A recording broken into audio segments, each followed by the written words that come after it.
The sun blazed mercilessly over the sands, painting the horizon with hues of gold and crimson. A lone figure stood at the edge of a massive temple, its walls etched with carvings older than memory.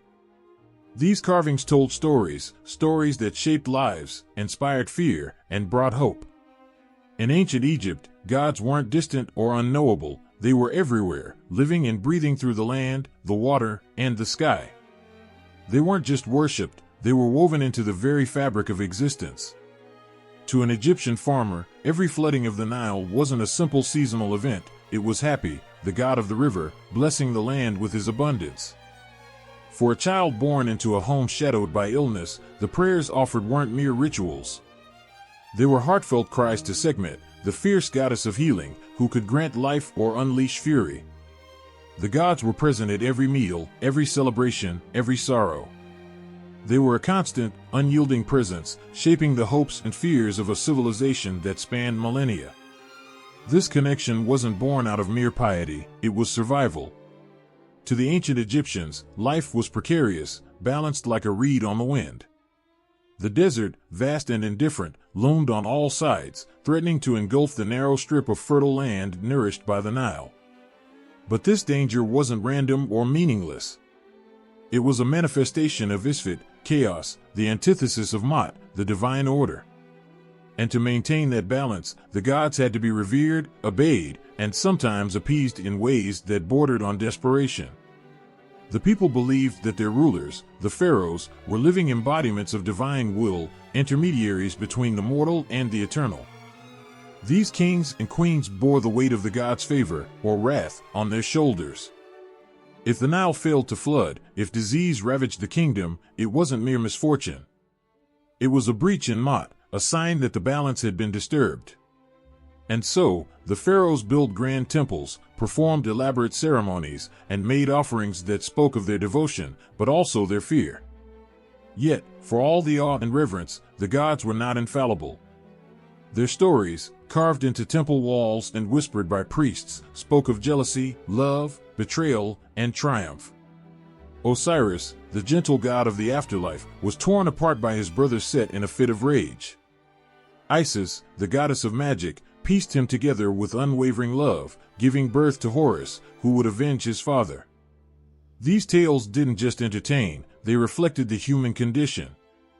They taught lessons about resilience, loyalty, and the eternal struggle between chaos and order. Imagine standing in the shadow of a towering obelisk, the sun casting long, sharp lines against its polished surface. At its base, a child watches as a priest chants ancient words, his voice rising and falling like the rhythm of the Nile itself. The scent of burning incense fills the air, mingling with the faint sweetness of blooming lotus flowers. That child isn't just witnessing a ceremony, they are seeing the gods in action, their presence as real as the stone underfoot or the water flowing in the distance. For that child, there is no separation between the world they see and the world beyond. They are one. But belief wasn't limited to temples or grand rituals. It thrived in the humble homes of farmers and artisans. Amulets bearing the likenesses of Bes or Tauret hung from necks and doorways, tiny but powerful symbols of protection. Women whispered prayers to Hathor for love and to Tauret for safe childbirth. Soldiers called upon Montu before battle, hoping his strength would flow through their arms. These were not abstract gestures. They were acts of faith, driven by a need to make sense of a world that often felt unpredictable and harsh. As the stars emerged in the velvet sky, people looked up, not just in wonder but in recognition. Those stars weren't distant and cold, they were Nut, the sky goddess, arching her body over the world. The cycles of the moon weren't random, they were the dance of Thoth, the god of wisdom and time. Even in death, there was no escape from the gods. The afterlife was a labyrinth of trials, with Anubis weighing the heart against the feather of Mot. To fail was to be devoured by Ammit, a fate worse than death itself. This was the heartbeat of ancient Egypt, a land where the gods walked among men, their footsteps leaving an indelible mark on the sands of time. And just as the Nile carried life to the parched earth, the gods carried meaning, purpose, and hope to the hearts of their people.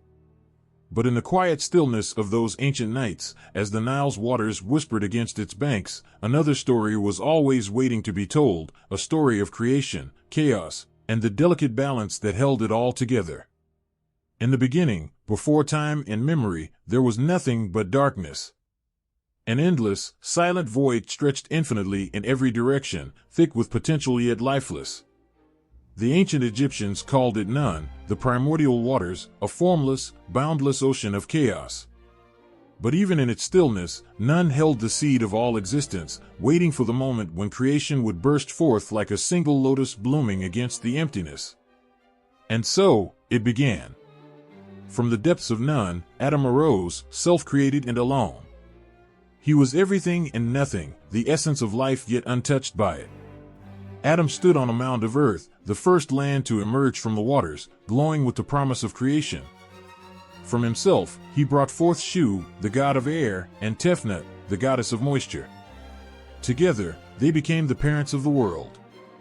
Their union gave birth to Geb, the earth, and Nut, the sky, who were forever locked in an eternal embrace until their father, Shu, pried them apart to create space for life to thrive.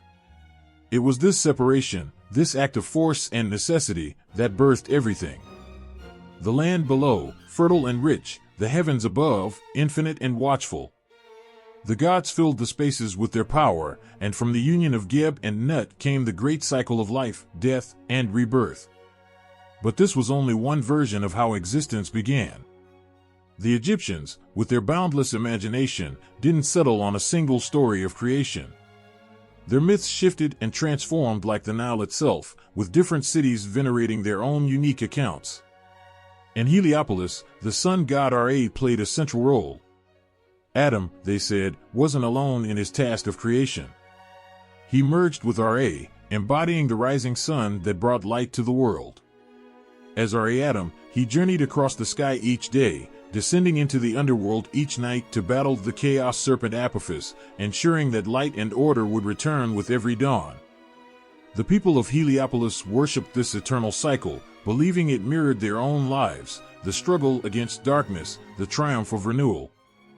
In Memphis, another city filled with whispers of creation, the story belonged to Ptah, the great craftsman god.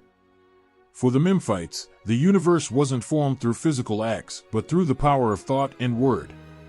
Ptah, seated in his eternal stillness, envisioned the world in his heart and spoke it into being. His words shaped the gods, the earth, and the skies, as if creation itself were a work of art, carved and polished by his divine will. To the artisans and builders of Memphis, this tale resonated deeply, for they too understood the magic of transforming thought into form. Further south, in Hermopolis, the story took a different shape altogether. Here, creation was born from the collaboration of 8 primordial gods, the Ogdoad. These deities, grouped into male and female pairs, represented the elemental forces of existence, darkness, water, air, and eternity. They worked together in the chaotic waters of Nun, shaping the mound that would become the first land. From this mound rose the cosmic egg, and from the egg came the radiant God who would bring life to the universe. The people of Hermopolis saw the Ogdoad as the unseen forces behind everything, a harmonious balance of opposites, creating and sustaining the world. Though the stories differed, their essence remained the same: life emerged from chaos, light from darkness, order from formlessness. Creation was not a single event, but a cycle, an eternal rhythm that pulsed through every aspect of existence. The myths spoke not only of gods, but of the people themselves. For the farmer laboring under the sun, Atum's struggle to rise from the waters mirrored their efforts to coax life from the barren soil. For the priest chanting hymns in a temple, Ptah's act of speaking creation into being validated their own sacred words. Even the child playing near the banks of the Nile could see themselves in these tales, their laughter echoing the joy of the gods when the first light pierced the void. But beneath the beauty of these stories lay a sobering truth: creation was fragile. The Egyptians knew that order could crumble back into chaos, that the waters of Nun could rise again if balance was not maintained. This fear drove their rituals, their prayers, their devotion. Every offering, every hymn, every gesture toward the gods was an act of preservation, a desperate attempt to keep the chaos at bay. And yet, the creation myths didn't end with creation. They hinted at something more, something lurking just beyond the horizon. For even as the gods shaped the world, the shadows of conflict began to stir. Balance had been established, but it was never guaranteed. And in the shimmering light of the new world, a question lingered: what happens when the forces of chaos refuse to remain silent? The night sky stretched endlessly above, a canvas of stars glittering like scattered diamonds. To the ancient Egyptians, these stars weren't random, they were the eternal breath of Ma'at, the goddess of truth and harmony. Her presence was felt in the rhythmic rise of the Nile, the steady march of the seasons, and the ordered path of the sun across the heavens. But beneath this serene order, a shadow always loomed. Chaos, or Isfet, was never far away, waiting to unravel the delicate threads of existence.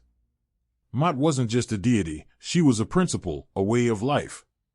To the Egyptians, her name meant more than balance, it was the fabric of the universe itself. Without Ma'at, the sun wouldn't rise, the fields wouldn't bear crops, and the afterlife's gates would remain closed. She was the breath in their lungs, the steady pulse in their veins. Yet, her power wasn't invincible.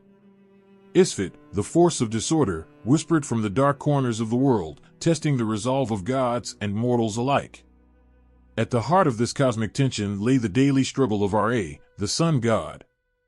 Each night, Ra descended into the underworld, where he faced Apophis, the serpent of chaos. Apophis wasn't merely a creature, he was Isfet embodied, a swirling void of destruction, a force determined to swallow the sun and plunge the world into eternal night. The gods stood by Ra, their strength combining to defeat the serpent, but the battle was never truly won. Each dawn was a victory, each sunset a reminder of the ever-present threat. This eternal conflict wasn't abstract, it lived in every aspect of Egyptian life.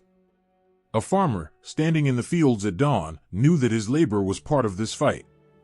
If the Nile rose too high or failed to rise at all, chaos threatened his village. A scribe, bent over his work in the dim light of a temple, understood that his carefully drawn hieroglyphs were not just words, they were acts of devotion, prayers written to keep Ma'at alive. The balance between Ma'at and Isfet wasn't theoretical, it was their reality. The pharaoh, as the living embodiment of divine will, bore the greatest responsibility. He was not just a ruler, he was the guardian of Ma'at. Every law he decreed, every war he waged, every temple he built was an act of maintaining balance. His failures weren't just political, they were cosmic. If he faltered, if chaos took root, the very foundation of existence would tremble. It's no wonder the kings of Egypt aligned themselves so closely with Ra, for to guide a nation was to carry the same burden as the sun god, to fight Isfet every day and triumph by nightfall. But the struggle against chaos wasn't limited to the mighty. In the quiet corners of homes, people honored Ma'at in their own ways. They measured their lives by her scales, weighing their actions against her feather. To lie, to cheat, to disrupt the harmony of their community was to invite Isfet into their midst. The smallest betrayal could ripple outward, threatening the fragile balance they all depended on. Death, too, was governed by Ma'at. In the Hall of Two Truths, the heart of the deceased was weighed against her feather. A heart heavy with sin tipped the scales, condemning its owner to be devoured by Ammit, the fearsome creature that waited nearby. But a heart in tune with Ma'at's principles, a heart free of deception, greed, and cruelty, ensured safe passage into the field of reeds, a paradise of eternal peace. The gods themselves were bound by Ma'at, their actions scrutinized by her unwavering standards. Even mighty Set, the Lord of Chaos, had a role to play in her cosmic design. Though he was the embodiment of Isfet, he wasn't entirely evil. In some stories, he stood beside Ra during the sun's nightly journey, battling Apophis with unmatched ferocity. Set was both destroyer and defender, a paradox that reflected the complexity of balance itself. Without chaos, there could be no order. Without Isfet, Ma'at's light would have no meaning. Life in ancient Egypt was a constant act of recalibration. A ritual performed at the wrong hour, a poorly interpreted omen, even a forgotten prayer could shift the scales. Yet, the people persisted. They built their temples, cultivated their lands, and buried their dead with care, trusting that their actions mattered. In their minds, the smallest offerings of devotion could hold back the rising tide of chaos, if only for a moment. And in those moments, as the sun crested the horizon and bathed the land in golden light, there was hope. Hope that might would prevail, that the gods would stand strong, and that the delicate balance of existence would endure for another day. But even as they celebrated the triumph of order, they knew Isfet waited, biding its time. And when chaos finally broke loose, as it always did, the gods and their people would rise again to confront it. The gods of Egypt were many, their stories intertwined like the reeds of the Nile, forming an intricate tapestry of divinity that touched every aspect of life. To the ancient Egyptians, these gods were not distant or abstract. They were family, rulers, and neighbors, their presence as natural as the air they breathed. Yet, beneath this divine abundance lay an intricate structure, a hierarchy that shaped the way they were worshipped and understood. At the center stood the creator gods, the architects of existence. They were primordial forces, embodying the origins of life itself. Atum, rising from the chaotic waters of Nun, was one of the most revered, a solitary figure who brought forth creation from his own being. In Memphis, Ptah held this role, his spoken word giving form to the universe, while in Thebes, the mysterious Ammonius was celebrated as the hidden power behind all things. These deities were not confined to a single role, they were fathers and mothers of worlds, their essence shaping the foundation of reality. Above all, one god stood apart, Ra, the sun god. He was more than a creator, he was the force that sustained creation, his daily journey across the sky a symbol of life's eternal cycle. The Egyptians saw his power reflected in the unrelenting sun, his light a shield against the lurking chaos of Isfet. But Ra wasn't alone in his divine task. The creator gods often worked in tandem, their relationships forming the first bonds of the divine family. Beyond the creators, there were the state gods, the divine figures tied to the identity and power of the nation. Chief among them was Horus, the falcon-headed god of kingship, whose piercing gaze symbolized protection and authority. Every pharaoh was considered his earthly manifestation, their rule legitimized by his divine blessing. In Thebes, Ammonius Ra, a fusion of the local deity Ammonius and the sun god Ra, became a national figure, representing the unity and strength of Egypt at the height of its empire. These gods were central to the state, their temples towering over the cities, their priests wielding immense influence in the name of their divine patrons. Yet, even as state gods commanded awe, the local deities thrived in the hearts of the people. These were the gods who lived in the villages, the fields, and the homes of ordinary Egyptians. Happy, the god of the Nile's flooding, was celebrated with joy and offerings for his life-giving waters. Tauret, the hippo-headed goddess, stood watch over pregnant women, her image carved into amulets that hung from countless necks. Bes, the dwarf god of music and merriment, protected homes from evil spirits, his wide grin a source of comfort to those in fear. The local deities weren't confined to grand temples, their shrines were humble and their worship intimate. These gods were companions in the struggles and triumphs of daily life, their power rooted in their closeness to the people. They were as much a part of the village as the harvest and the laughter of children. The relationships among the gods formed a vast and complex family tree, their stories filled with drama, love, and rivalry. At the heart of this divine family was the Ennead of Heliopolis, a group of 9 gods whose tale began with Atum. From his union with himself came Shu and Tefnut, who in turn gave birth to Geb and Nut. The sky and earth deities, Geb and Nut, were separated by their father Shu, creating the space for life to flourish. Their children, Osiris, Isis, Set, and Nephthys, became central figures in the great myth of death, resurrection, and vengeance. This family, both bound and torn by their relationships, reflected the duality of existence. Osiris, the benevolent ruler of the afterlife, was betrayed and dismembered by his brother Set, the embodiment of chaos. It was Isis, Osiris's devoted wife, who gathered his scattered pieces, using her magic to restore him to life and conceive their son, Horus. The young god would grow to challenge Set, their battles symbolizing the struggle between order and disorder that defined the cosmos. The gods' relationships weren't limited to conflict. They also expressed unity, cooperation, and love. Hathor, the goddess of joy and beauty, was often paired with Horus or Ra, her gentleness complementing their power. Thoth, the god of wisdom, acted as a mediator and advisor, his intellect balancing the fiery passions of the other gods. Even Set, feared for his destructive nature, was sometimes portrayed as a protector, standing beside Ra to fend off Apophis, the serpent of chaos. These bonds weren't static, they shifted and evolved, adapting to the needs of the people who worshipped them. In one city, a god might be a local protector, in another, a member of a grand cosmic drama. The gods' stories weren't fixed, they were alive, changing with the seasons, the rulers, and the hopes of a nation. The pantheon was more than a collection of deities, it was a reflection of Egypt itself.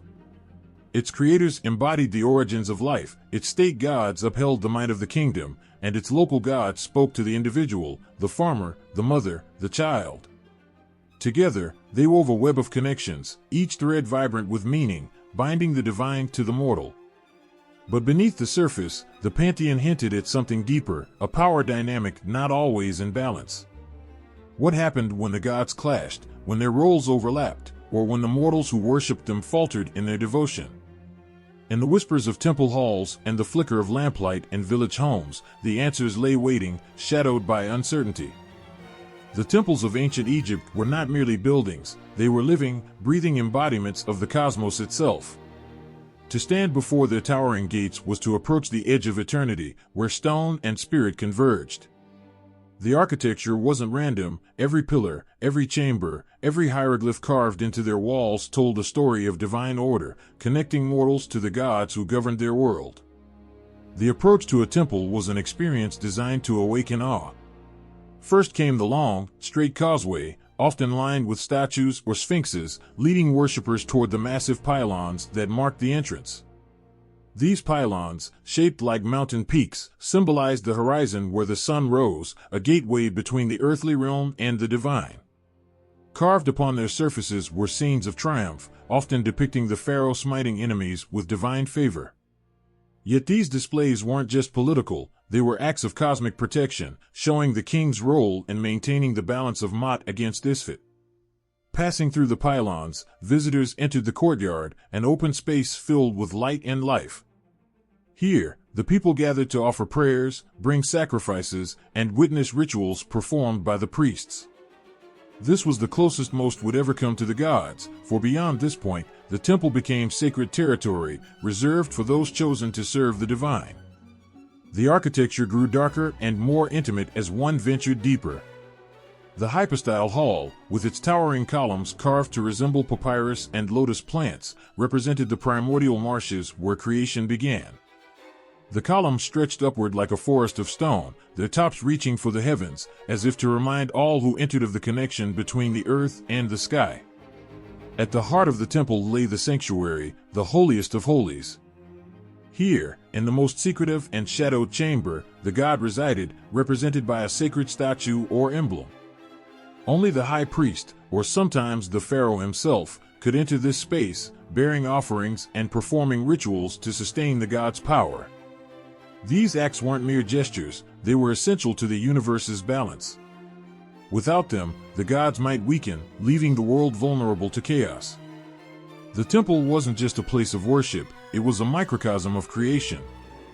The floor represented the earth, the ceiling the sky, and the walls the horizons. Every detail, from the carvings of flowing water to the vibrant colors that once adorned the stone, reflected the interconnectedness of life, the gods, and the cosmos. The Nile itself was mirrored in the temple's design, with sacred pools and canals symbolizing its life-giving waters. But the true lifeblood of the temple was its priests. These men and women weren't simply religious figures, they were intermediaries between the mortal and the divine. Their days followed strict routines, their lives bound by rituals and purification. Each morning, the high priest would awaken the god, chanting hymns as he opened the sanctuary doors.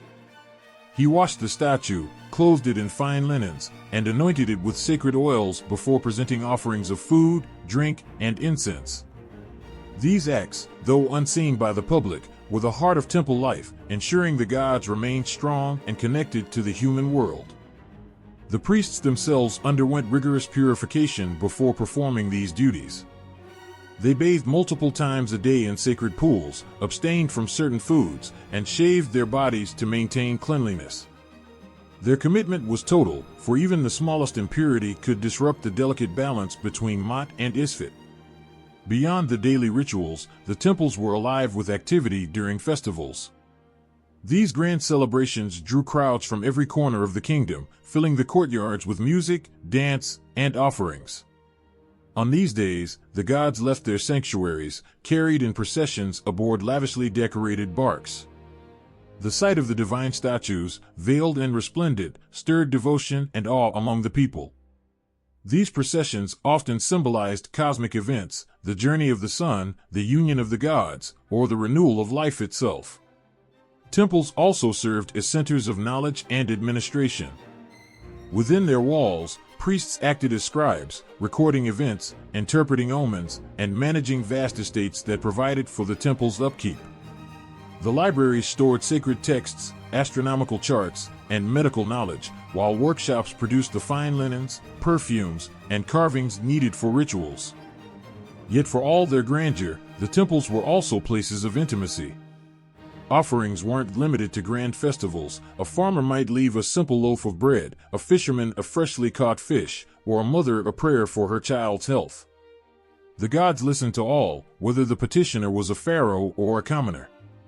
But the temples also held their share of shadows. For all their beauty and symbolism, they were places of power, wielded by the priests as much as the gods they served. In times of strong rule, the pharaoh and the priesthood worked in harmony, but when the king's power faltered, the temples could become centers of political intrigue. The wealth and influence of the priesthood grew immense, and there were moments in history when their ambitions rivaled even that of the throne. As the sun set and the temple walls cast long shadows across the sands, the day's rituals came to a close. Yet the work was never truly finished. The gods needed constant attention, their power maintained through devotion and ceremony. And while the priests chanted their final prayers, the people outside the temple walls prayed too, their whispers carried on the wind like threads, weaving the divine and the mortal into a single, fragile fabric.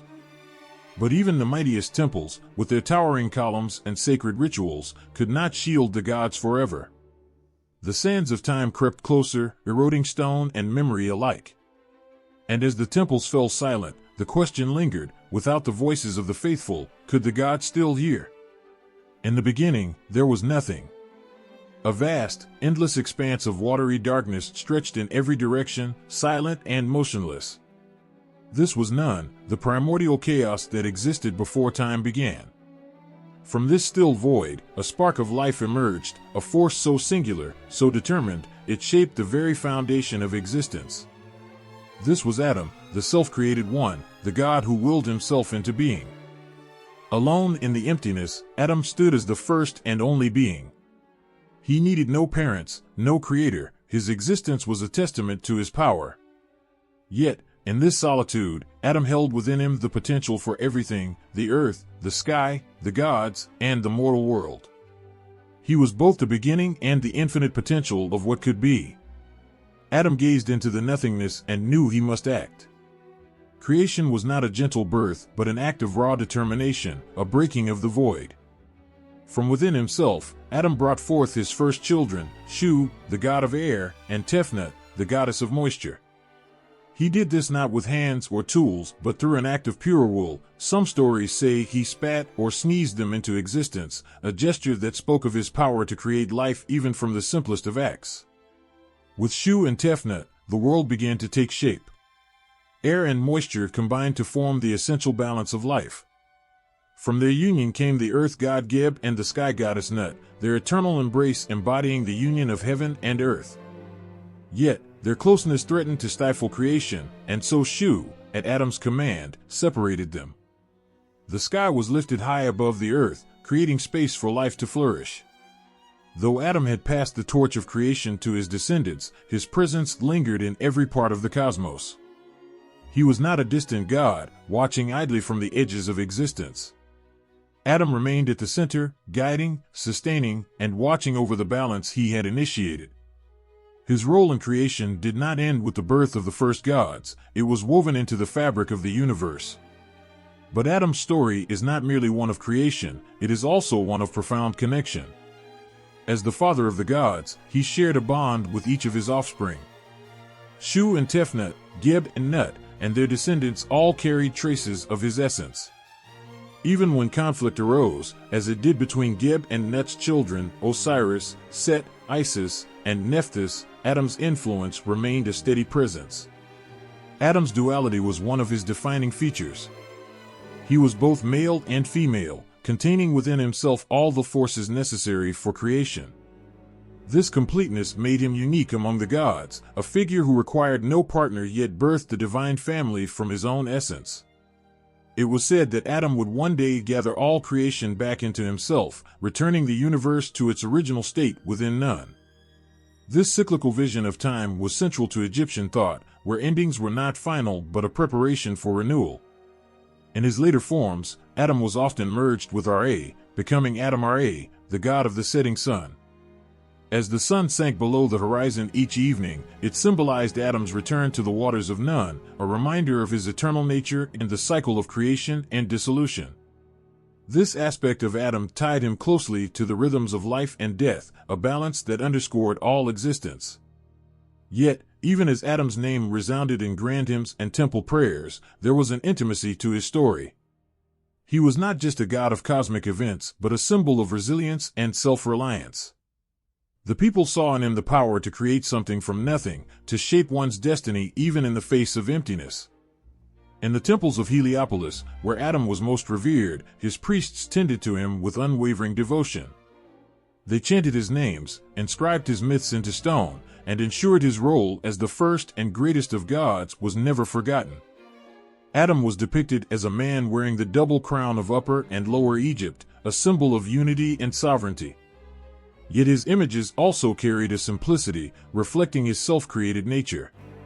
As the sun set over the Nile, painting the waters with hues of gold and crimson, the Egyptians looked to the horizon and saw Atum's journey mirrored in their own lives.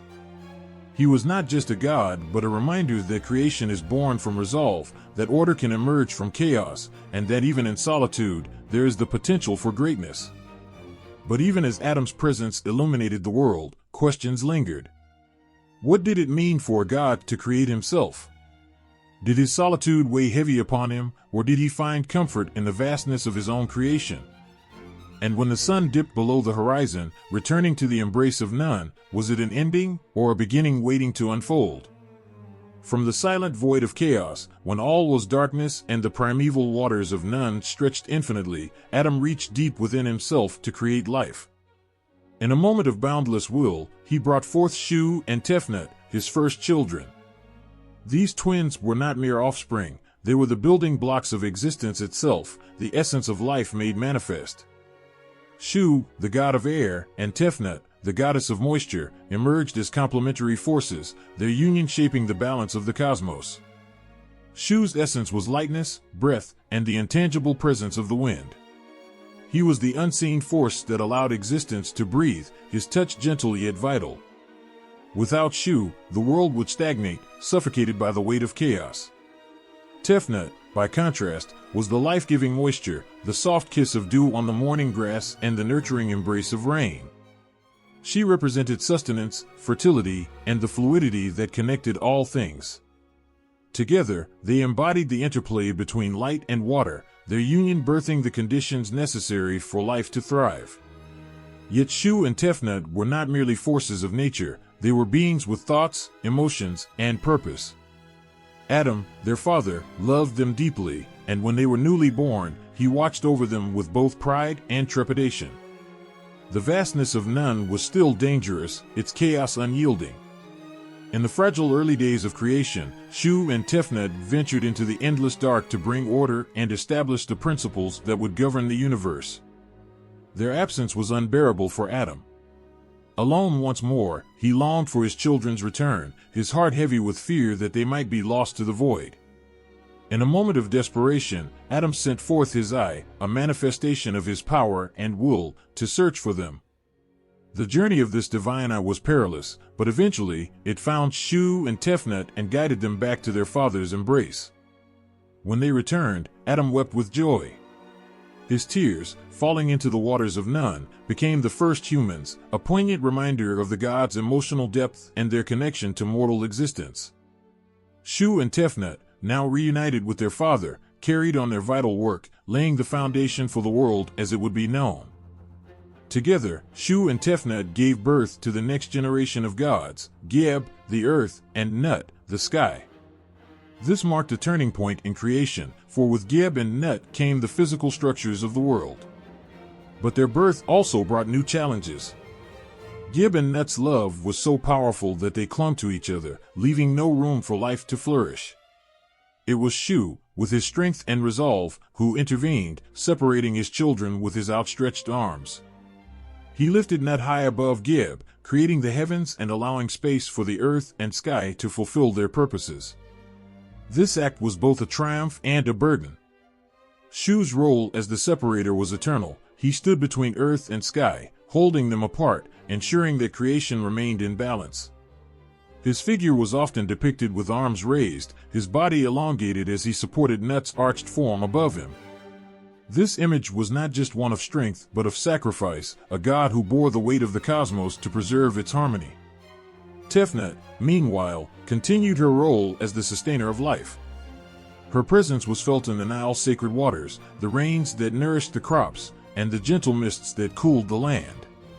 She was the mother who nurtured all things, her essence flowing through the veins of creation. Yet, like her brother, Tefnut was not without her struggles. In some myths, she became estranged from her divine family, wandering the lands as a lioness, fierce and untamed. Her absence brought drought and suffering, a reminder of how integral she was to the balance of life. When Tefnut was finally reconciled with her family, her return was celebrated as a time of renewal and abundance. The gods and mortals alike rejoiced, their gratitude reflected in festivals and offerings. Tefnut's journey, both as a nurturing mother and a fierce wanderer, symbolized the cyclical nature of life, the ebb and flow of abundance and scarcity, order and chaos. The cosmological importance of Shu and Tefnut cannot be overstated. They were the first to emerge from Atum's being, and their existence marked the transition from chaos to order. Without air and moisture, there could be no separation, no fertility, no life. Their relationship was one of perfect balance, their union a metaphor for the interconnectedness of all things. Shu and Tefnut didn't merely create the conditions for life, they embodied the principles that sustained it. In the temples of Heliopolis, where the myths of Atum and his children were most revered, their images adorned the walls, and their stories were told in whispered prayers and solemn chants. Shu, often shown with a feather atop his head, symbolized the lightness of air and the breath of life.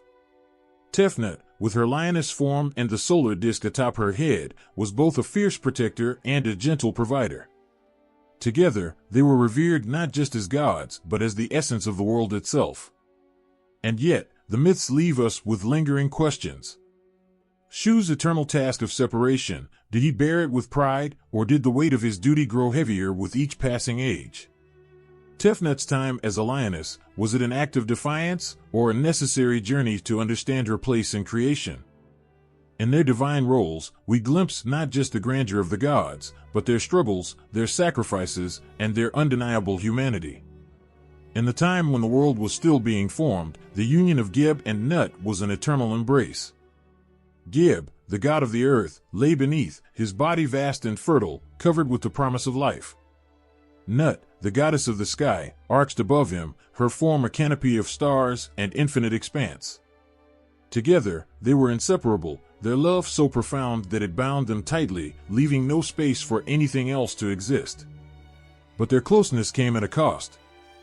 The world could not take shape while earth and sky remained intertwined. The waters of Nun, the primordial chaos, still swirled unchecked, and creation struggled to find its form. Geb and Nut's love was beautiful, but it was also suffocating, holding back the very act of life that their union was meant to nurture. It was Shu, their father and the god of air, who saw the necessity of intervention. Shu was the breath of life, the space between things, the force that allowed creation to move and grow. He knew that for life to thrive, there had to be separation, a painful but necessary act. With a heavy heart, Shu stretched out his arms and pushed, using all his strength to pry Gib and Nut apart.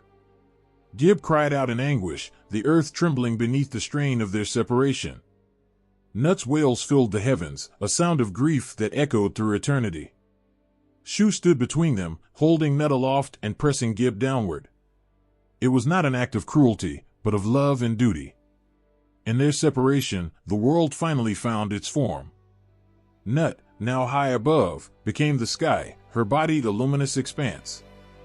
Her form stretched across the heavens, adorned with stars, her beauty eternal and vast. She carried the sun in her embrace, birthing it each morning and swallowing it each night, a cycle that brought light and order to the world. Gib, rooted below, became the earth, his body rich with the promise of growth. Rivers ran through his veins, mountains rose from his limbs, and life sprang from his embrace. Their separation created the space for everything else to exist. Between them lay the air of Shu, a realm where mortals and gods could live, where the seasons could turn, and where life could flourish. The once chaotic waters of Nun retreated, contained by the boundaries of earth and sky. But even as they were parted, Gib and Nut's love endured. It was said that their longing for one another never waned. Nut stretched herself over Gib each night, her starlit body arching down toward him, while Gib reached up with mountains, his peaks yearning to touch her once more. Their separation was a constant reminder of both sacrifice and connection, a balance that held the world together. From their union before the separation came the next generation of gods, Osiris, Isis, Set, and Nephthys, each destined to play a pivotal role in the shaping of creation and the struggles that would define the divine and mortal realms. Gib and Nut were not just the earth and sky, they were the foundation of all that was to come, their children embodying the complexities of life, death, love, and conflict. Their story also carried a profound impact on Egyptian thought. The relationship between Gib and Nut was a reminder of the interconnectedness of all things, the push and pull that governs existence. The earth and sky could not be one, yet they could not exist without one another. Their separation created the balance of Ma'at, the cosmic order, ensuring that chaos could not return unchecked. The grief of their parting was woven into the fabric of the world. The Egyptians believed that when Geb wept, his tears became rivers, and his laughter brought forth earthquakes. Nut's sorrow was visible in the dark of night, her stars dimmed by the weight of her longing. Yet, their love also brought joy and renewal. Nut's daily birth of the sun and Geb's unyielding fertility were acts of devotion to one another, carried out across the vastness that separated them. In temples and art, Geb was often depicted as a man lying on his side, his body green with life, his hand and feet touching the edges of the world. Nut was shown as a woman arching over him, her body painted with stars, her arms and legs reaching down to cradle creation. Shu, ever vigilant, stood between them, his arms raised to hold Nut aloft, his strength an eternal act of sacrifice. Their myth resonated deeply with the people of Egypt. Farmers saw Geb's gifts in the fertile soil of the Nile, while sailors looked up at Nut's stars to guide their journeys. The story of their separation was not one of despair, but of hope and understanding. It taught that even in heartbreak, something greater could emerge, that from pain could come life, and from loss, a world. As the earth thrived under Geb's care and the heavens sparkled with Nut's presence, the gods and mortals alike lived in the space created by Shu's sacrifice. Yet, in the quiet moments, when the world grew still and the stars seemed to shine just a little brighter, one could almost feel the longing of Geb and Nut, their eternal love stretching across the expanse of creation. Their story whispered a truth that all beings could understand, that even in separation, love endures, shaping the very essence of existence. In the heart of Egyptian belief, where the lines between gods and mortals often blurred, one name resonated above all as a symbol of life's ultimate journey: Osiris, the god of the afterlife. His story was not just a tale of divine power, but a profound narrative of love, betrayal, death, and resurrection, a cycle that mirrored the eternal rhythm of existence. Osiris embodied the hope that death was not an end but a transformation, a gateway to eternity. Born to Geb and Nut, Osiris was destined for greatness. His reign on earth was a golden age, a time of abundance and harmony. As a ruler, he was just and wise, teaching humanity the arts of agriculture and law.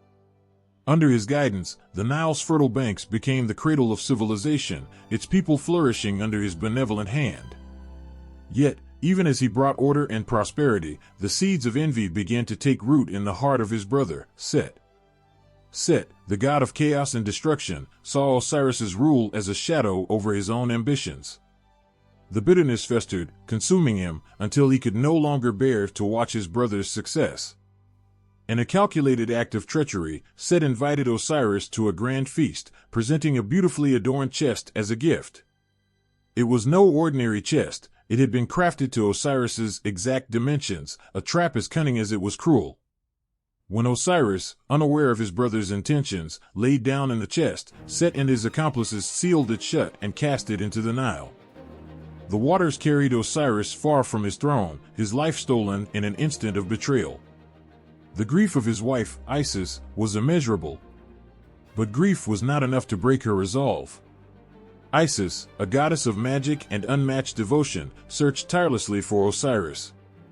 Her journey took her across the lands and waters of Egypt until she found the chest containing his body. With the help of her sister, Nephthys, and the jackal-headed god Anubis, she performed the first rites of embalming, wrapping Osiris's body with care and reverence. Her tears fell like rain, mingling with the Nile, her magic breathing life back into her beloved husband. Yet Osiris's return was not to the world of the living. His resurrection marked his transformation into something greater. He became the ruler of the Duat, the underworld, where he presided over the dead and ensured the balance of the cosmos. Osiris sat on a throne of darkness and light, his green skin symbolizing renewal and fertility, his crown of Upper Egypt proclaiming his sovereignty even in death. Osiris's role as the god of the afterlife shaped the very fabric of Egyptian culture. Mortuary practices were deeply intertwined with his myth, reflecting the belief that death was not an end but a transition. Every burial became a reenactment of Osiris's journey. The deceased were embalmed and wrapped, just as Isis had wrapped her husband.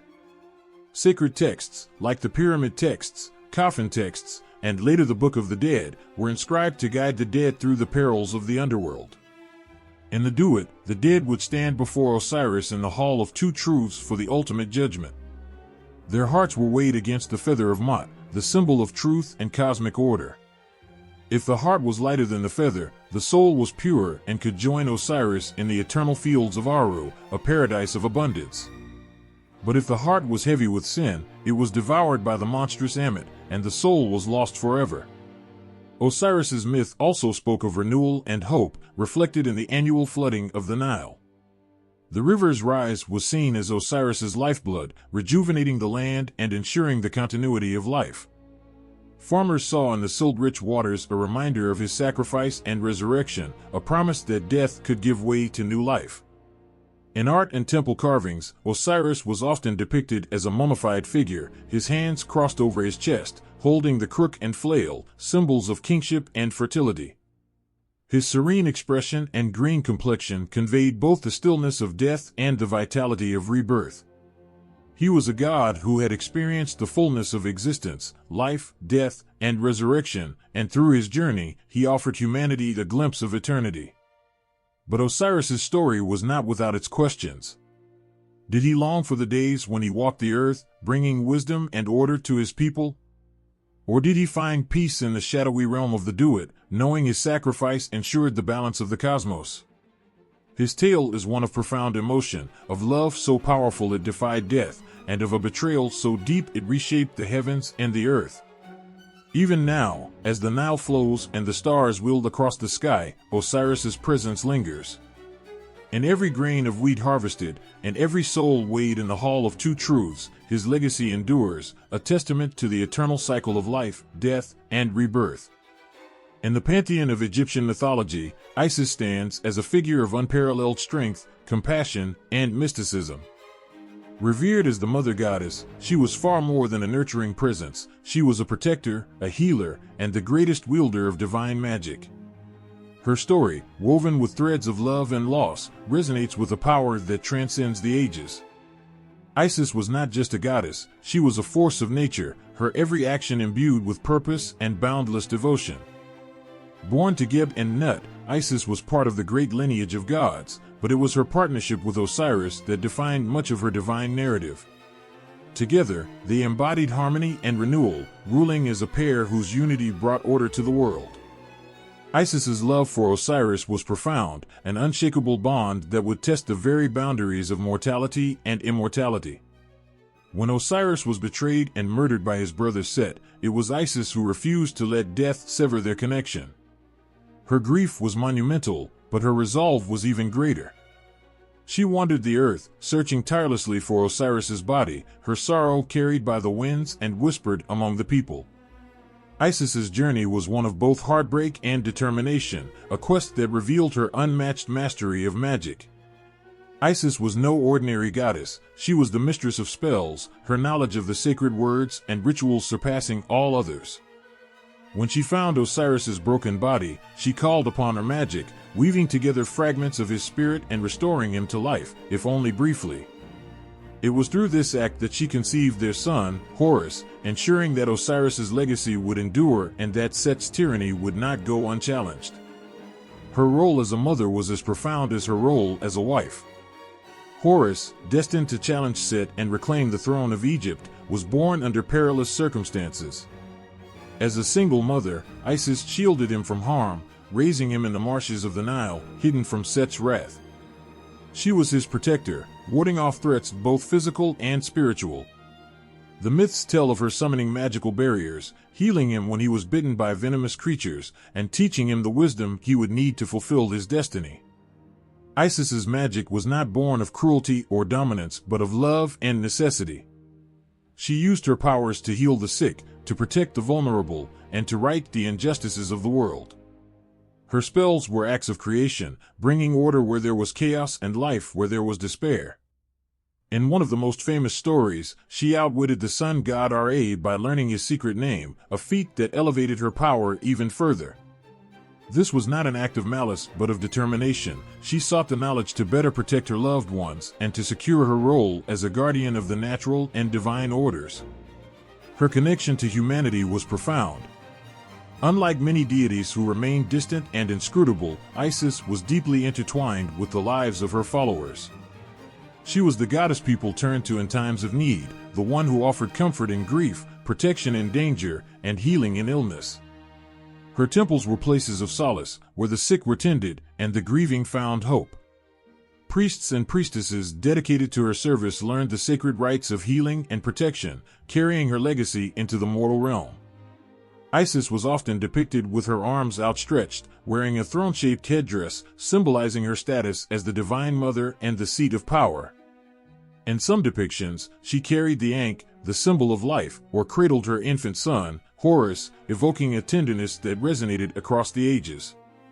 Her image, later echoed in the Christian iconography of the Madonna and Child, became a universal symbol of maternal love and divine grace. Her influence extended beyond Egypt, spreading through the Greco-Roman world, where she was revered as a goddess of the cosmos, her worship enduring long after the age of the pharaohs. Isis transcended borders and beliefs, embodying qualities that spoke to the shared human experience, love, resilience, and the unyielding fight for justice. But Isis's power was not without cost. Her sacrifices were immense, her struggles endless.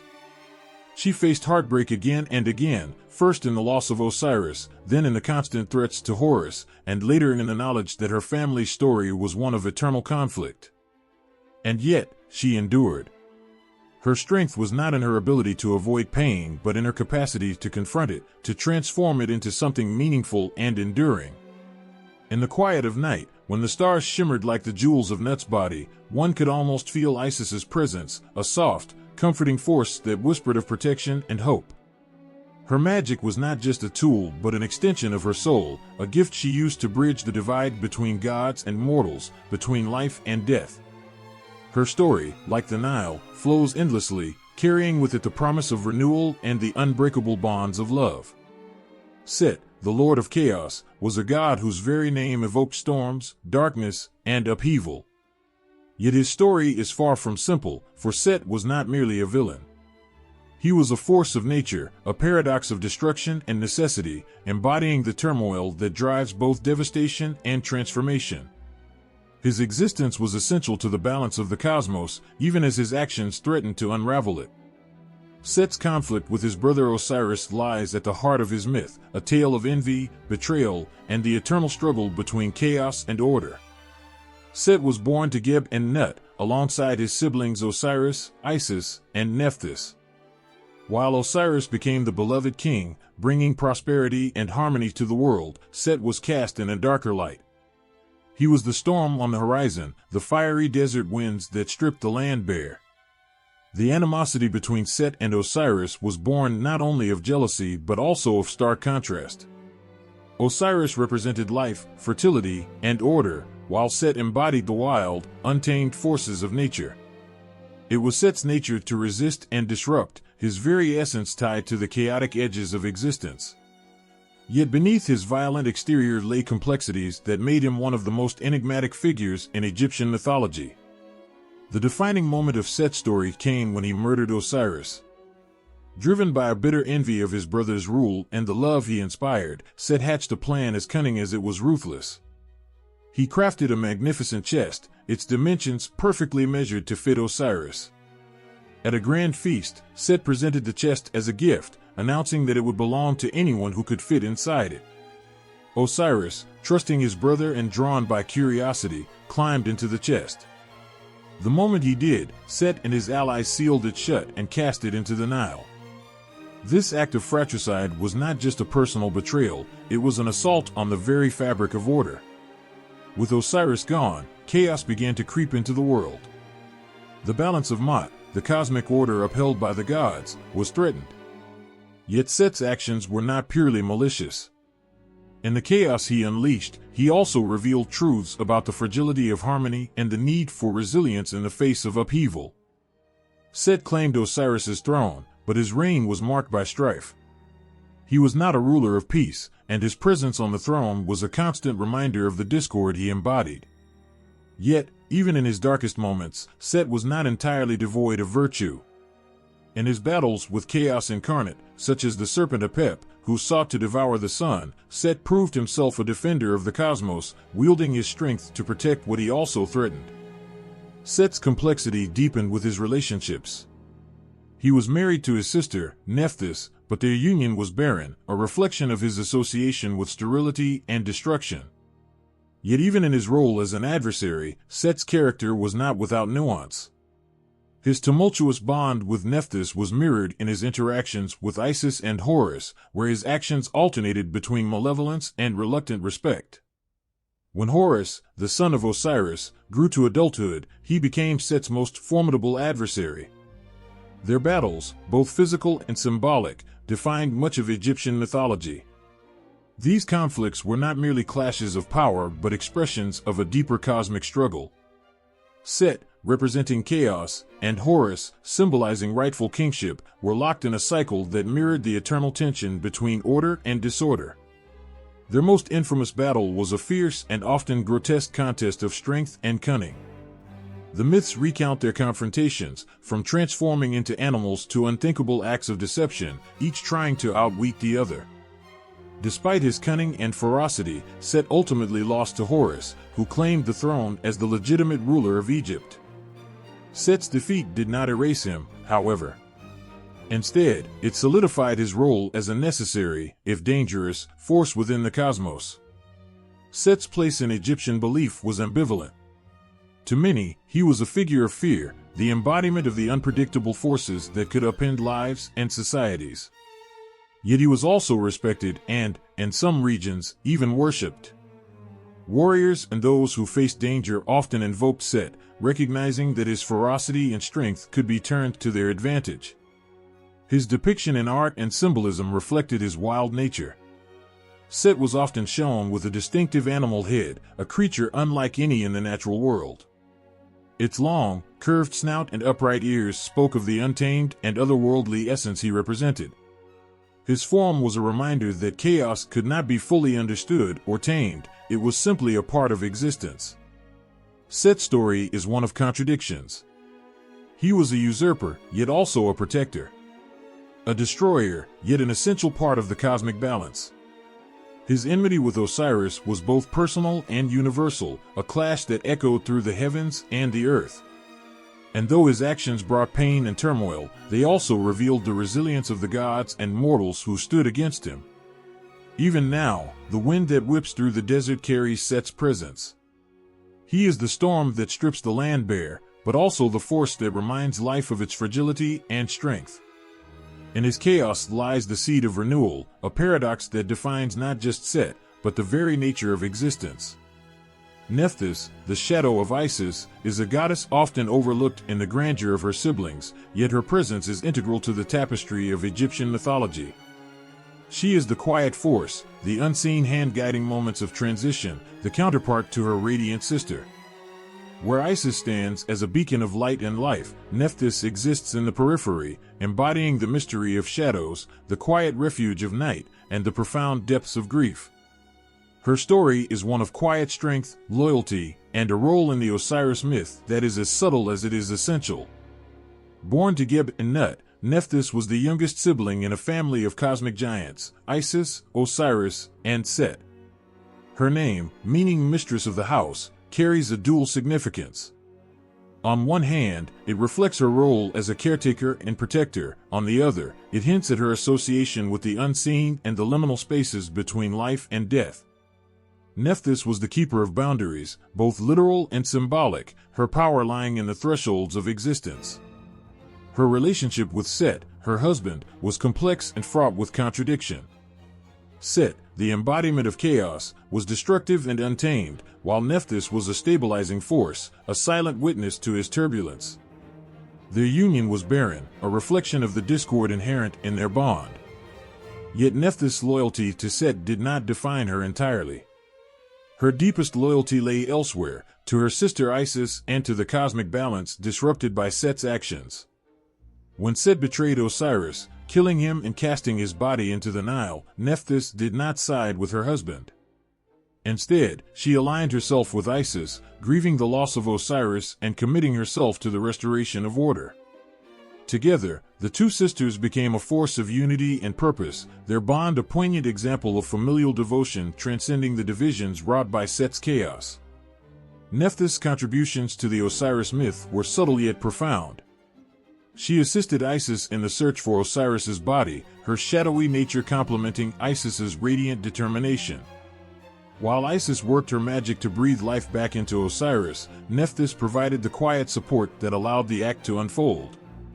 She was the guardian of the ritual, the watcher at the edge of the scene, ensuring that the forces of the underworld did not interfere. In her most defining act, Nephthys became the caretaker of Horus, the son of Isis and Osiris. In some versions of the myth, it was Nephthys who shielded the infant god from Set's wrath, her shadowy presence providing protection where light could not reach. Her nurturing role extended beyond Horus. She was seen as a protector of the dead, her association with mourning making her a goddess of funerary rites. Nephthys' duality with Isis is one of the most striking aspects of her character. While Isis represents life and regeneration, Nephthys embodies the acceptance of endings and the solace found in the dark. Together, they form a complementary pair, their bond symbolizing the interconnectedness of life and death, light and shadow. In the rituals of ancient Egypt, mourners invoked both sisters, recognizing that neither aspect could be ignored in the journey of the soul. In artistic depictions, Nephthys often appears alongside Isis, the two sisters flanking Osiris or standing over a sarcophagus. She is typically shown with a hieroglyphic emblem of a house and a basket on her head, a subtle reminder of her role as a guardian and a mourner. Her posture is one of quiet reverence, her presence understated but never insignificant. While Isis's magic and prominence shine brightly, Nephthys' power lies in her subtlety. She is the goddess of the margins, the one who exists in the spaces between life and death, light and dark, seen and unseen. Her strength is not in grand gestures but in quiet acts of loyalty and love. She reminds us that even in the shadows, there is purpose, and even in grief, there is strength. The shadow of Isis is not a lesser reflection but a complement, a necessary counterpart to the brightness of her sister. Together, they are the dual forces that guide the cosmos, their unity a testament to the power of balance and the enduring bonds of family.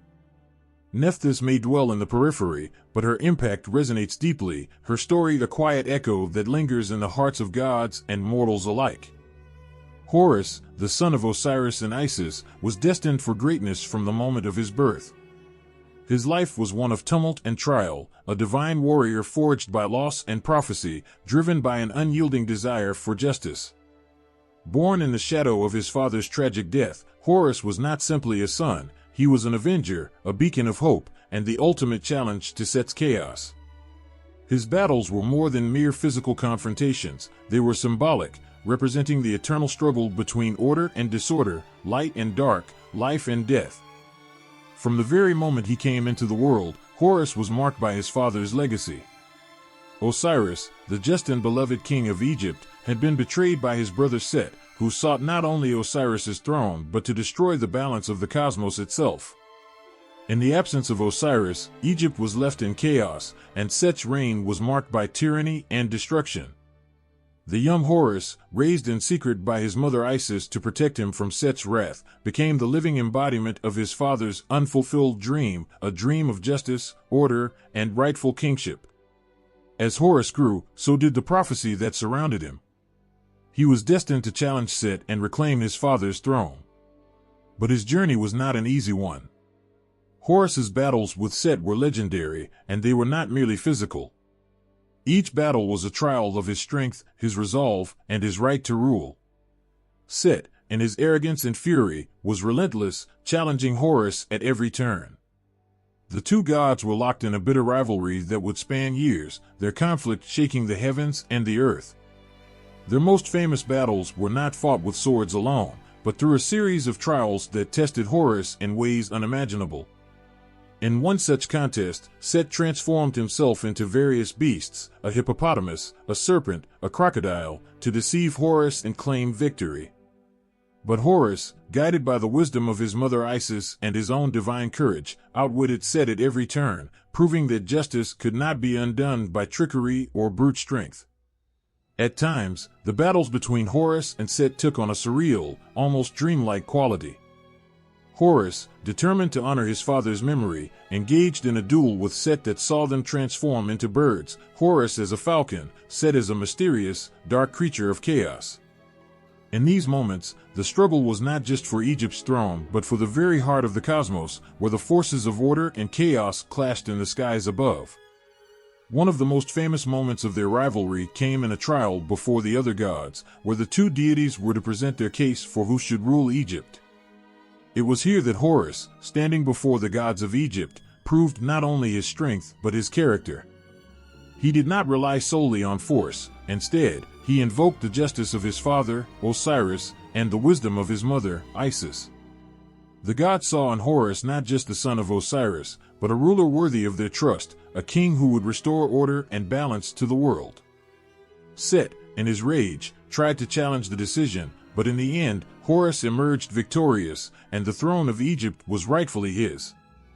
But Horus's victory over Set was not just a matter of reclaiming a throne, it was the victory of life over death, of light over darkness. Horus's role as the king of the living, as the rightful ruler of Egypt, was a manifestation of his father's resurrection, the continuation of Osiris's legacy. Where Osiris had failed, Horus succeeded. Where Set had brought destruction, Horus brought renewal. His victory over Set was not simply a personal triumph, but a cosmic one. It was the restoration of Ma'at, the divine order, that ensured the continued prosperity of Egypt. Horus's reign as king was marked by his wisdom, justice, and the protection he offered to his people. He became the embodiment of kingship itself, the model for every pharaoh who would follow. In the ancient world, the pharaohs saw themselves as Horus incarnate, the living god on earth who would ensure that Egypt remained safe from the forces of chaos and destruction. They would wear the crown of Horus, symbolizing their divine right to rule, and in every battle, they invoked Horus's name to protect them from Set's dark influence. But Horus's story is also one of deep personal sacrifice. His victories were hard-won, and the wounds of battle were not only physical but emotional. The constant conflict with Set took a toll on him, and though he was ultimately victorious, there were moments of doubt, moments where the weight of his father's legacy felt too great to bear. Yet it was in these moments of doubt that Horus found his true strength, reminding himself that his role was not just to avenge Osiris, but to ensure that the divine order was upheld for generations to come. Horus's journey from a vulnerable child hidden in the marshes to the mighty king of the living is a testament to the enduring power of justice, resilience, and the fight against tyranny. His story is one of courage in the face of insurmountable odds, a story that continues to resonate with the timeless struggle between good and evil, light and dark, life and death. Even today, Horus's name is synonymous with the falcon, the bird that soars high above the world, symbolizing his divine nature and his connection to the heavens. In every storm that breaks across the skies, and every sunrise that brings new life, one can almost feel the presence of Horus, standing tall, the avenger, the protector, and the rightful king of the living.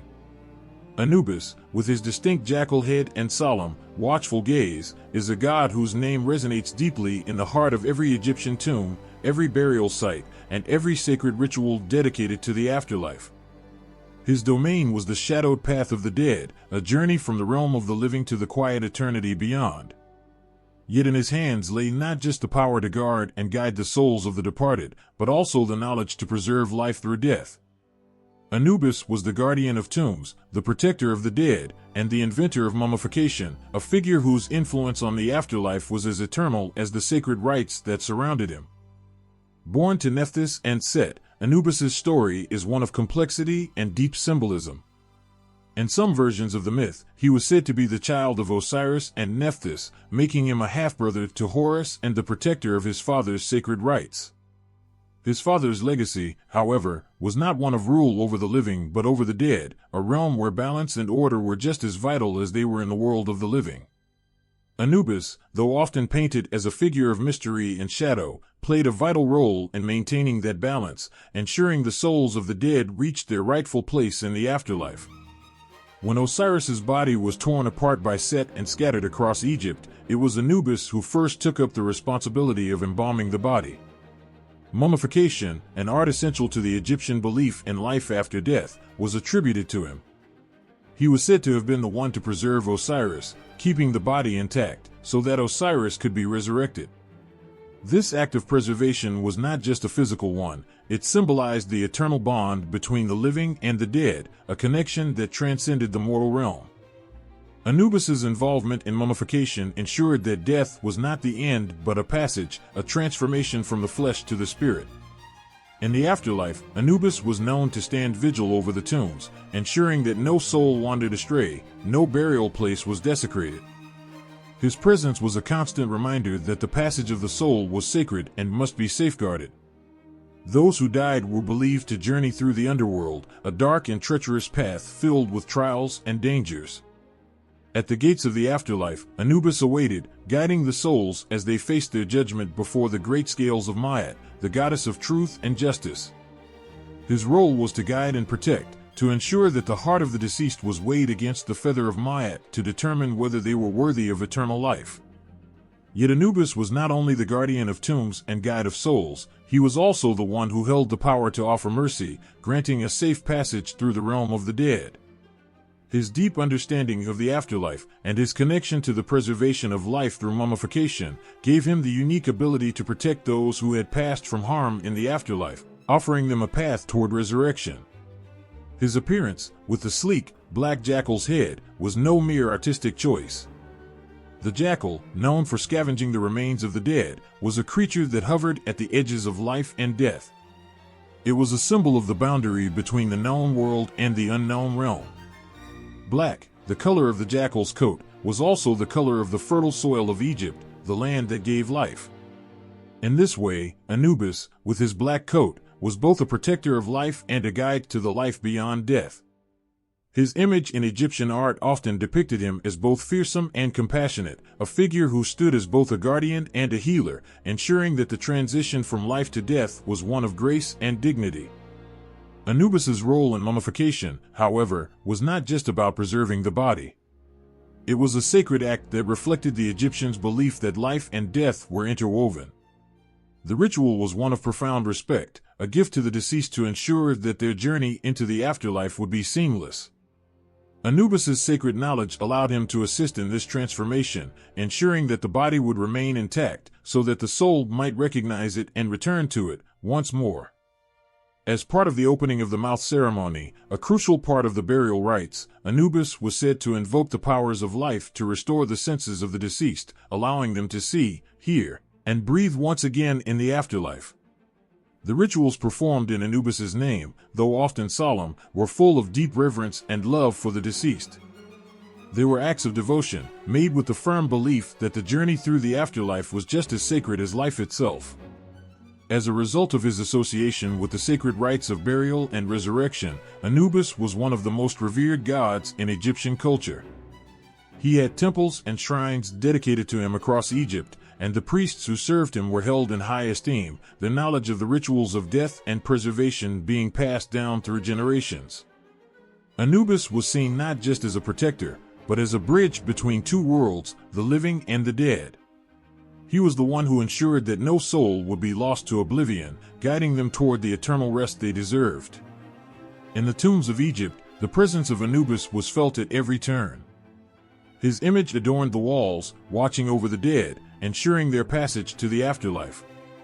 His role as the guide to the dead extended beyond mere protection. He was a symbol of the hope that death was not an end, but a continuation. His involvement in mummification was a profound act of love, a way to ensure that the soul would never be separated from the body, even in death. Through Anubis, the ancient Egyptians understood that death was not something to be feared, but something to be respected and carefully prepared for. And in that respect, Anubis's legacy endures. Even now, when we think of the afterlife, we think of Anubis, the god whose hands touched the sacred process of mummification, whose heart was dedicated to guiding the souls of the departed, and whose vigilance ensured that every soul found peace beyond this world. His power was not only in his protection, but in his ability to transform the end of life into a beginning of eternity. Ra, the sun god, is the heartbeat of Egypt, the very essence of life that pulses through every grain of sand, every towering pyramid, every living creature. He is the blazing disk in the sky, the source of light and warmth, and the divine ruler of all that is visible. His daily journey from dawn to dusk, through the sky and underworld, is not simply a cosmic event, it is a powerful mythic story of creation, death, and rebirth. It is a journey that mirrors the cycles of life itself, a divine pattern that unites the living, the dead, and the very forces of nature.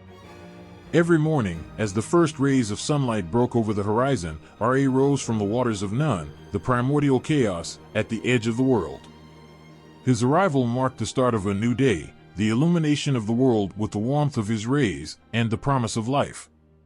But for Ra, this was no simple act of appearing in the sky. It was the beginning of a complex and perilous journey, one that he would undertake every day without fail, from the moment he ascended the sky to the moment he descended into the underworld.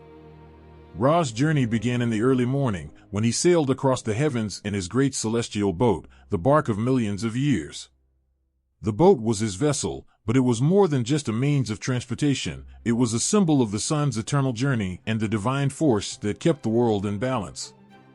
As Ra sailed through the sky, the gods who accompanied him offered protection and guidance. The sun god was not alone in his travels. He was attended by Horus, Isis, and a host of other deities who ensured that his passage was safe and his power unchallenged. Ra's light spread over the earth, illuminating the world of the living, giving life to the crops, to animals, and to humankind. His rays were not only the source of warmth and growth, but also the embodiment of divine order, Ma'at, which kept the world in balance. Ra, as the ruler of the heavens, was seen as the one who upheld the laws of the universe, ensuring that all things remained as they should be. Yet Ra's journey was not just one of light and triumph. As the sun reached its zenith at midday, the balance between light and dark began to shift. For Ra, this shift meant that he would soon be descending into the underworld, a dark and treacherous realm where his power was tested by the forces of chaos and destruction. The underworld, known as Duat, was a place where the sun god would face many challenges, both external and internal, before he could rise again the following morning. At dusk, Ra entered the underworld, leaving the world of the living behind. The journey through Duat was not an easy one. It was a realm filled with dangers, creatures, and gods who were not always friendly to Ra. Among the dangers he faced was the ever-looming threat of Apep, the serpent of chaos. Apep, the embodiment of darkness and destruction, sought to swallow Ra and prevent his return to the sky. The struggle between Ra and Apep was one of the most important cosmic battles, symbolizing the eternal struggle between light and dark, order and chaos. Every night, Ra faced Apep in battle, and every night, he triumphed, but the fight was exhausting. The god had to rely on his divine allies and the power of the sun to overcome the serpent's chaotic influence. Within the underworld, Ra would also encounter the souls of the dead. He was not only the god of the living but the ruler of the afterlife as well. As he traveled through Duat, he passed through various gates, each guarded by a different deity, and he judged the souls of the departed. His light illuminated the darkness, revealing the fate of the dead, whether they would enter the field of reeds, a paradise for the righteous, or be cast into the abyss for their sins. The souls of the deceased relied on Ra's power and protection, for it was his light that ensured they could find their way through the darkness. Ra's descent into the underworld marked a temporary end to his influence on the world of the living, but it was not the end of his journey. During the night, he rested and prepared for his rebirth. As the time of his rise approached, Ra would be renewed, reborn as the Khepri, the scarab, who rolled the sun across the sky at dawn. Khepri was the young, rising sun, the promise of a new day and a new beginning. Ra's rebirth was not just a physical transformation but a symbolic one, representing the continuous cycle of death and renewal, destruction and creation. And then, as the first light of dawn spread across the horizon, Ra would rise once again, emerging from the underworld, victorious over darkness and chaos. The sun's rays would break through the sky, and once more, the world would be bathed in light. The cycle would begin again, and the journey of Ra would continue, through the sky and the underworld, through life and death, through creation and destruction. Ra's daily journey was more than just the movement of the sun. It was the reflection of the eternal cycle of life, the balance between light and dark, the ever-present struggle between order and chaos. It mirrored the lives of the ancient Egyptians themselves, rising every day with hope and purpose, facing the challenges of life, and seeking a peaceful passage through death. For them, Ra was not just a god, he was the embodiment of the universe's eternal order, the divine force that kept all things in motion. In every sunrise, and every sunset, in the eternal rhythm of the heavens, the Egyptians saw the power and presence of Ra. His journey through the sky and underworld was a reminder that life, death, and rebirth are inextricably linked, that just as the sun sets, it will rise again, bringing with it a new day, a new beginning, and the promise of life renewed. Ammonius, known as the Hidden One, was a god whose power and influence grew beyond measure, reaching its peak during Egypt's New Kingdom. His story is not just one of divine strength, but also of the quiet, mysterious ascent of a god who would become the very heartbeat of Egypt, a symbol of divine kingship and cosmic power. Ammonius' rise was as subtle as it was profound, and it reshaped the entire landscape of Egyptian religion and governance. His transformation from a relatively obscure deity to the king of the gods is nothing short of a divine miracle, one that echoes the triumph of light emerging from the shadows. Ammonius was initially a local god worshipped primarily in Thebes, an ancient city that would eventually become the capital of Egypt during the New Kingdom. His early depictions were modest. He was associated with the air, the invisible force that moved through the world, unseen yet everywhere. Ammonius' very name, the Hidden One, speaks to his elusive, mysterious nature. He was not the god of thunder or the sun, but rather a quiet force that governed the breath of life, the unseen but vital energy that sustained the world. He was there in the winds that whispered through the desert, in the breeze that stirred the Nile, and in the invisible forces that bound the world together. But what truly set Ammonius apart was his ability to adapt, to change, to rise to meet the needs of Egypt at a time of great transformation. As Egypt's political landscape shifted and its borders expanded during the New Kingdom, Ammonius' power grew in parallel. His ascent began with the political prominence of Thebes as the capital city, and as Egypt's rulers, the pharaohs, sought to consolidate power, they turned to Ammonius for support. Ammonius' characteristics, his mysterious and omnipresent nature, made him the ideal god to embody the divine power that the pharaohs sought to project. Under the reign of Pharaoh Ammon, who drove out the Hyksos invaders and reunified Egypt, Ammonius' position as a national god was solidified. His power was no longer just a local force in Thebes, but a symbol of Egypt's strength and unity. Pharaohs, understanding the significance of aligning themselves with a powerful god, embraced Ammonius as the supreme deity, granting him a divine role not only in religion but in politics as well. With every new ruler, Ammonius' influence expanded, and he became the god who was not just hidden in the sense of his nature but hidden in the sense of his ubiquity. His presence was everywhere, in the palace, in the temple, and in the hearts of the people. The New Kingdom was a time of great military campaigns and expansion, and Ammonius' rise to prominence reflected Egypt's growing power. The pharaohs, having cast aside their regional deities in favor of Ammonius, made him the central figure in the national pantheon. His temples were built on an unprecedented scale, the most impressive being the Karnak Temple in Thebes, a colossal structure dedicated to Ammonius that became one of the largest and most important religious complexes in the ancient world. The sheer size of the temple, with its towering columns and grand halls, was a physical manifestation of Ammonius' elevated status. As the pharaohs sought to strengthen their divine connection to Ammonius, they began to associate themselves directly with him. Pharaohs like Thutmose III, Amenhotep III, and Ramses II saw themselves as the earthly representatives of Ammonius, rulers who were chosen by the god to uphold divine law and bring prosperity to Egypt. In this way, Ammonius was not just a deity to be revered, he became a political tool, an unspoken force that legitimated the authority of the king. The pharaohs were no longer simply earthly rulers, they were divinely ordained, their reigns empowered by the will of Ammonius himself. But Ammonius' true rise came during the reign of Amenhotep IV, later known as Akhenaten. The story of Akhenaten is one of religious upheaval, a moment when the very foundations of Egypt's spiritual life were shaken.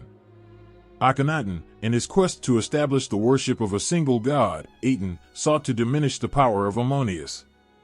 But rather than weakening Ammonius' position, Akhenaten's heretic reforms only served to magnify the god's power. After Akhenaten's death, Ammonius' priests, long disempowered under the heretic king, regained control, and the god's status was restored with even greater force. Ammonius' revival after Akhenaten's reign was more than just a return to power, it was a reaffirmation of the strength of Egyptian tradition and the unity of the nation.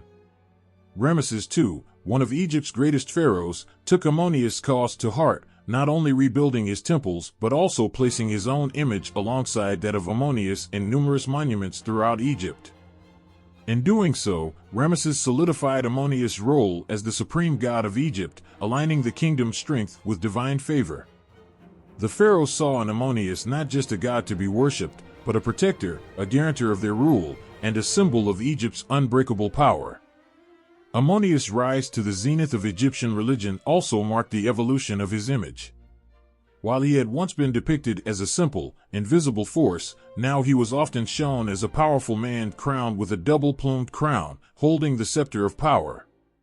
His association with the sun god Ra also became more pronounced. Ammonius was not only the hidden one but also a god of creation and light.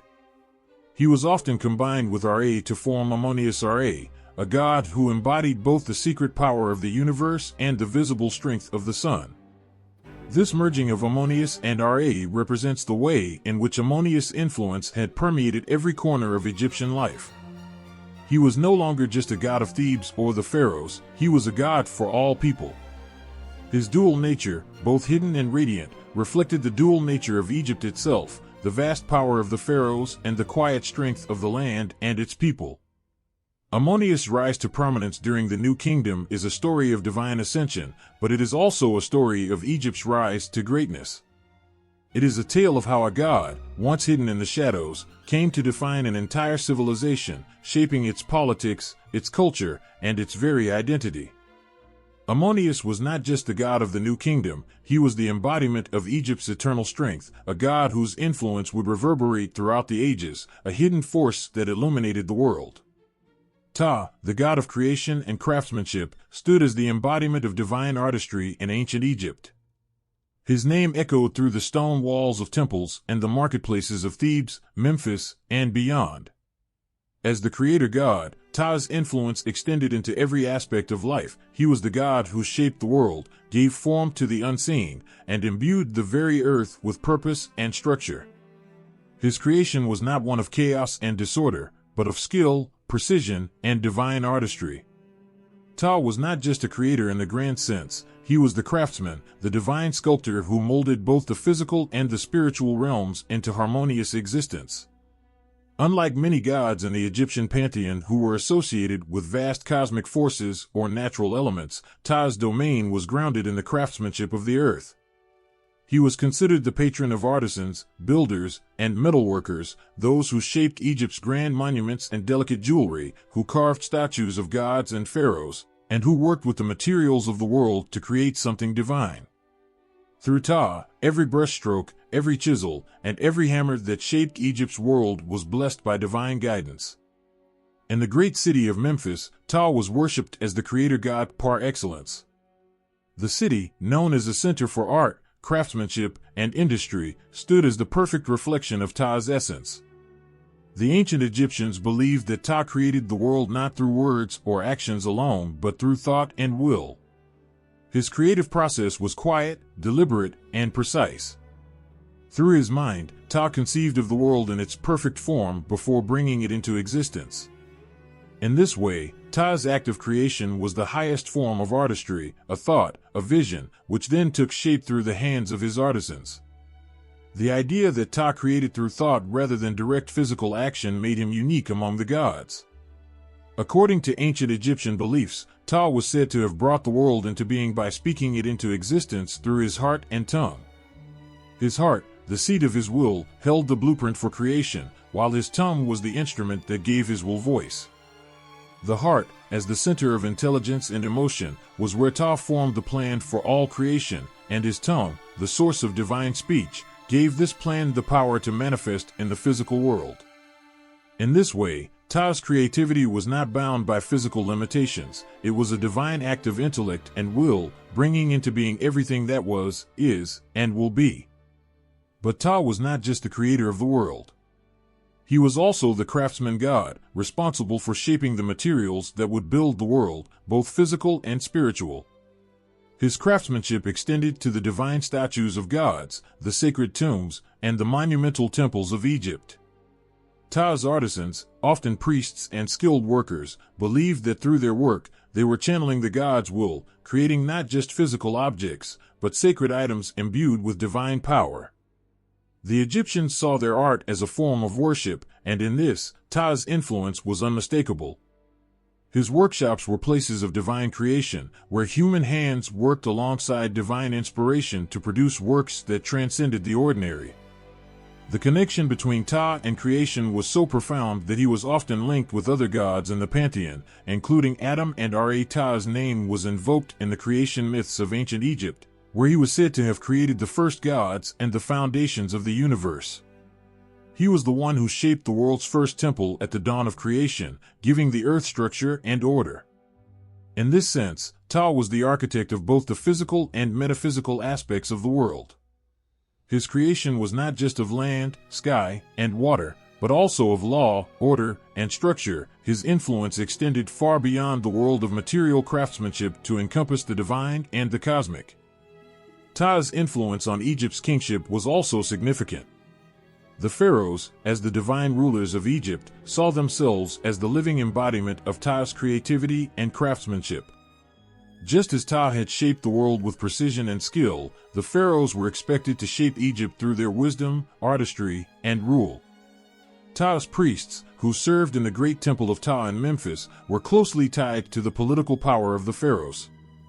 The connection between Ta and the king was both spiritual and practical.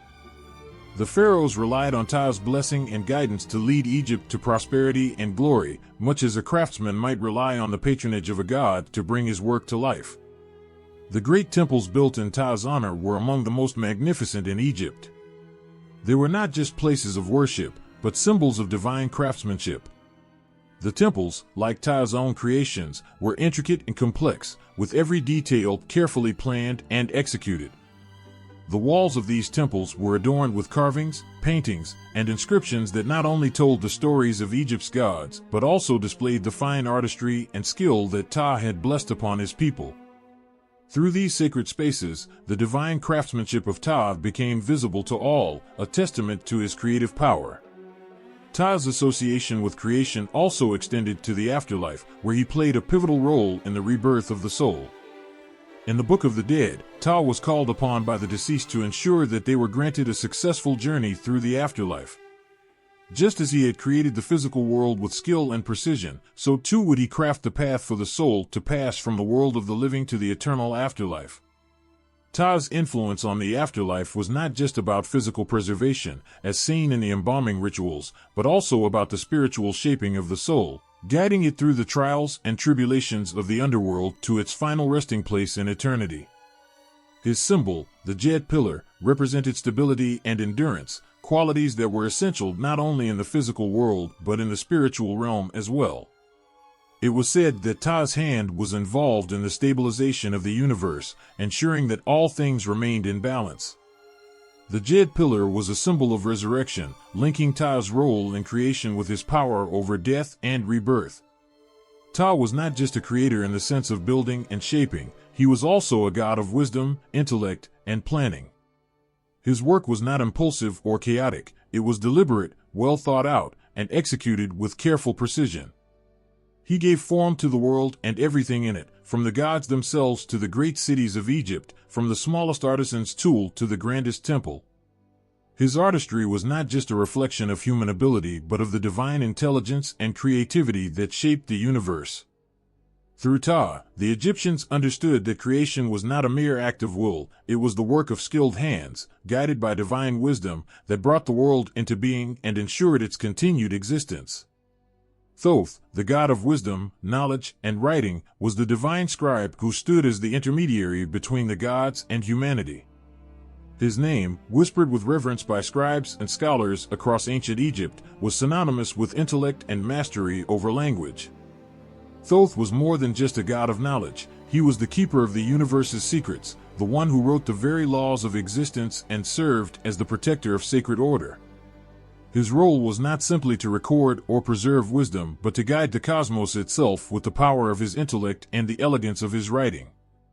Depicted with the head of an ibis or a baboon, Thoth was a god whose presence filled the vast chambers of Egyptian temples and the halls of the afterlife. His intellect was boundless, and his knowledge transcended both the earthly realm and the divine plane. He was believed to have been the creator of hieroglyphic writing, the sacred script that recorded the deeds of gods and kings, and that carried the power to influence both the living and the dead. The Egyptians believed that writing, in all its forms, was not merely a tool for communication, it was a divine act, a link between the mortal world and the world of the gods. Thoth's role as a scribe extended beyond the material world and into the metaphysical. He was the one who recorded the deeds of the gods and the pharaohs, preserving them for eternity. In this sense, Thoth served as the custodian of Egypt's history, both in the present and the future. The gods themselves relied on Thoth's ability to preserve their actions and will. When the gods convened in council, it was Thoth who wrote down the decisions and decrees. His power was not just in his ability to record, but in his capacity to maintain cosmic order through the power of language and written word.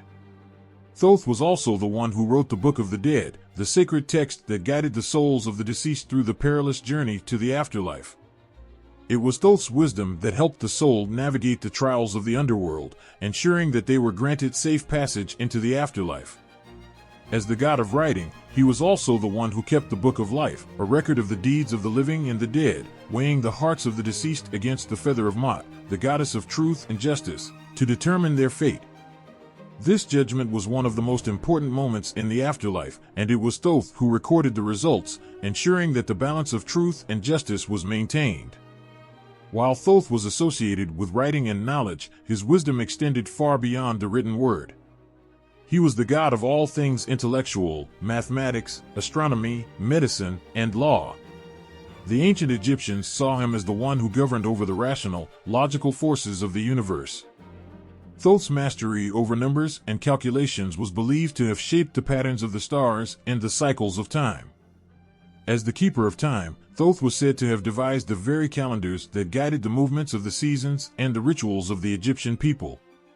His understanding of the stars made him the god who could unlock the mysteries of the heavens. Thoth's wisdom was so vast that he was often called upon by other gods to settle disputes or offer counsel. One of the most famous myths involving Thoth is his role in the Osiris myth, where he helped Isis in her quest to bring Osiris back to life. Thoth's intellect and his knowledge of the arcane arts allowed him to help Isis perform the rituals of resurrection, guiding her through the complex and sacred rites. In this myth, Thoth was the god who bridged the gap between the gods and the mortal realm, using his wisdom to restore balance and order where chaos had once reigned.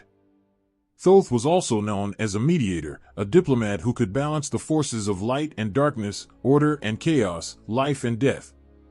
In many ways, he represented the principle that wisdom could bridge the opposites and bring harmony to the world. His understanding of the world's intricate balance allowed him to navigate the fine line between the known and the unknown, between the visible and the invisible. As a god of both order and creativity, Thoth symbolized the power of intellect to create new ideas, systems, and structures that could withstand the test of time. Thoth's influence extended far beyond the borders of Egypt. In many ways, he was considered the god of universal wisdom, transcending cultural boundaries and becoming a symbol for scholars and thinkers across the ancient world. His name was invoked by scribes, doctors, and mathematicians, all who saw in him the embodiment of the intellectual pursuit. It was said that Thoth gifted humanity with the ability to understand the mysteries of the world and to unlock the hidden knowledge that lay beyond human sight. To learn from Thoth was to transcend ordinary existence and gain access to the divine wisdom that governed the cosmos. Perhaps one of the most touching aspects of Thoth's mythology is his role as a protector of knowledge, especially the sacred knowledge that had the power to transform and elevate human existence. Knowledge, in the Egyptian worldview, was not simply an abstract idea but a tangible force. Through Thoth, the ancient Egyptians believed that they could touch the divine, access the infinite, and ensure that the wisdom of the gods would live on through the generations. Thoth was more than a mere god of writing. He was the protector of ideas, the guardian of the stories and teachings that made humanity worthy of the gods. Thoth's wisdom was not only intellectual but also deeply spiritual. He was the one who kept the records of the soul, the one who wrote down the names of those who had passed into the afterlife and ensured that their legacies lived on. In this sense, Thoth was both the god of the living and the god of the dead. His wisdom bridged the gap between the two, preserving the stories of those who had come before and ensuring that their actions would not be forgotten.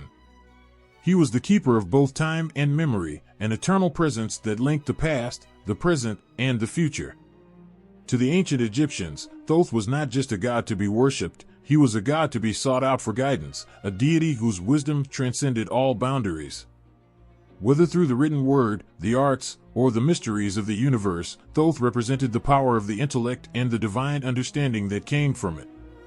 His wisdom was a gift to humanity, a light that illuminated the darkness and guided the soul towards the truth. In every stroke of the pen, in every mathematical equation, in every act of healing and judgment, the presence of Thoth could be felt, quiet, yet powerful, eternal in his commitment to knowledge and balance.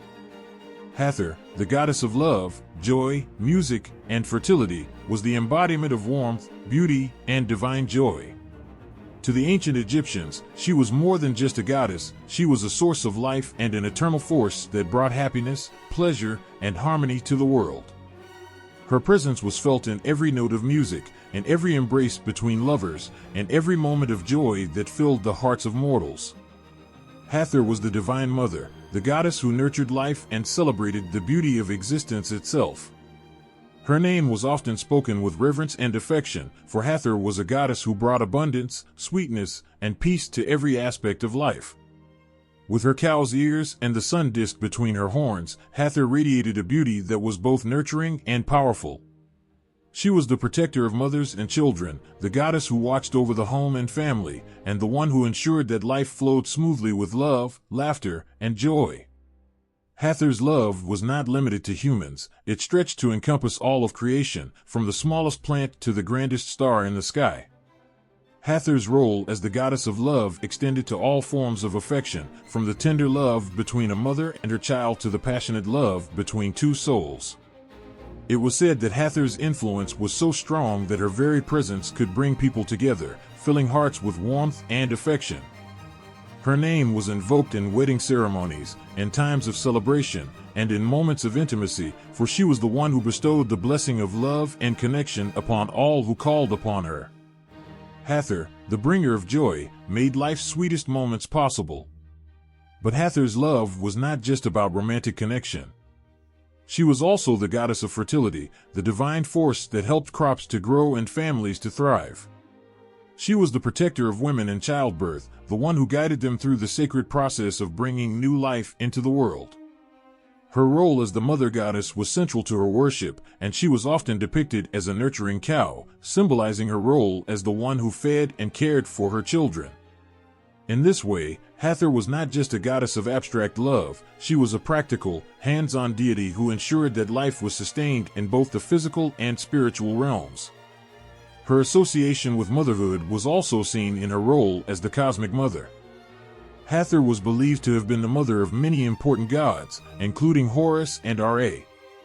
As the divine mother, she helped to bring order to the universe, fostering harmony between the gods and the world. In this sense, Hathor was both a nurturing and a powerful force, the one who balanced the delicate act of creation with the force of divine love. Hathor's role in Egyptian society was just as multifaceted. As the goddess of joy and celebration, she was the patron of music and dance, and she brought the gift of rhythm and melody to the people. Her festivals were among the most joyous occasions in the Egyptian calendar, filled with singing, dancing, and feasting. The Egyptians believed that by honoring Hathor with music and revelry, they were offering up their joy to the goddess in a sacred exchange. The sistrum, a musical instrument associated with Hathor, was played in her honor during these celebrations, its sound believed to summon the goddess's presence and fill the air with divine joy. Hathor's connection to music and dance was more than just about entertainment. It was believed that the very rhythms of life were guided by her, that she instilled harmony in the universe through the beauty of sound. Whether in the temples, in the homes of the people, or in the royal palaces, Hathor's influence was felt in every joyful expression, every dance that swayed in her name. The Egyptians knew that without Hathor, the world would be a far duller place, lacking the vitality and exuberance that made life worth living. But Hathor's power wasn't confined only to moments of happiness and celebration. She was also a goddess of transformation. Hathor had the ability to shapeshift, often depicted as a cow, a woman with a cow's head, or even a lioness. This shapeshifting was not a sign of contradiction, but a representation of her multifaceted nature, her ability to embody all things nurturing, loving, and transformative. She could bring about change in the form of birth, growth, and renewal, and also in the form of destruction, for Hathor had another side. She was not just the goddess of joy, but of fierce protection. In some myths, Hathor transformed into the destructive Sekhmet, the lioness goddess of war, when the world needed her to defend it from forces of chaos and darkness. Her duality was essential to her power. Hathor's nurturing side ensured that life could flourish, but her fierceness in battle proved that love and joy were not passive forces. They had the strength to fight for what was right, to protect the balance of the world and those whom she loved. Hathor's ability to shift between these roles demonstrated that love was not just soft and gentle, it could also be powerful, unstoppable, and unyielding when necessary. One of Hathor's most cherished roles was as the goddess of the afterlife. She was believed to accompany the dead to the underworld, guiding them with her maternal love and ensuring their safe passage into the next world.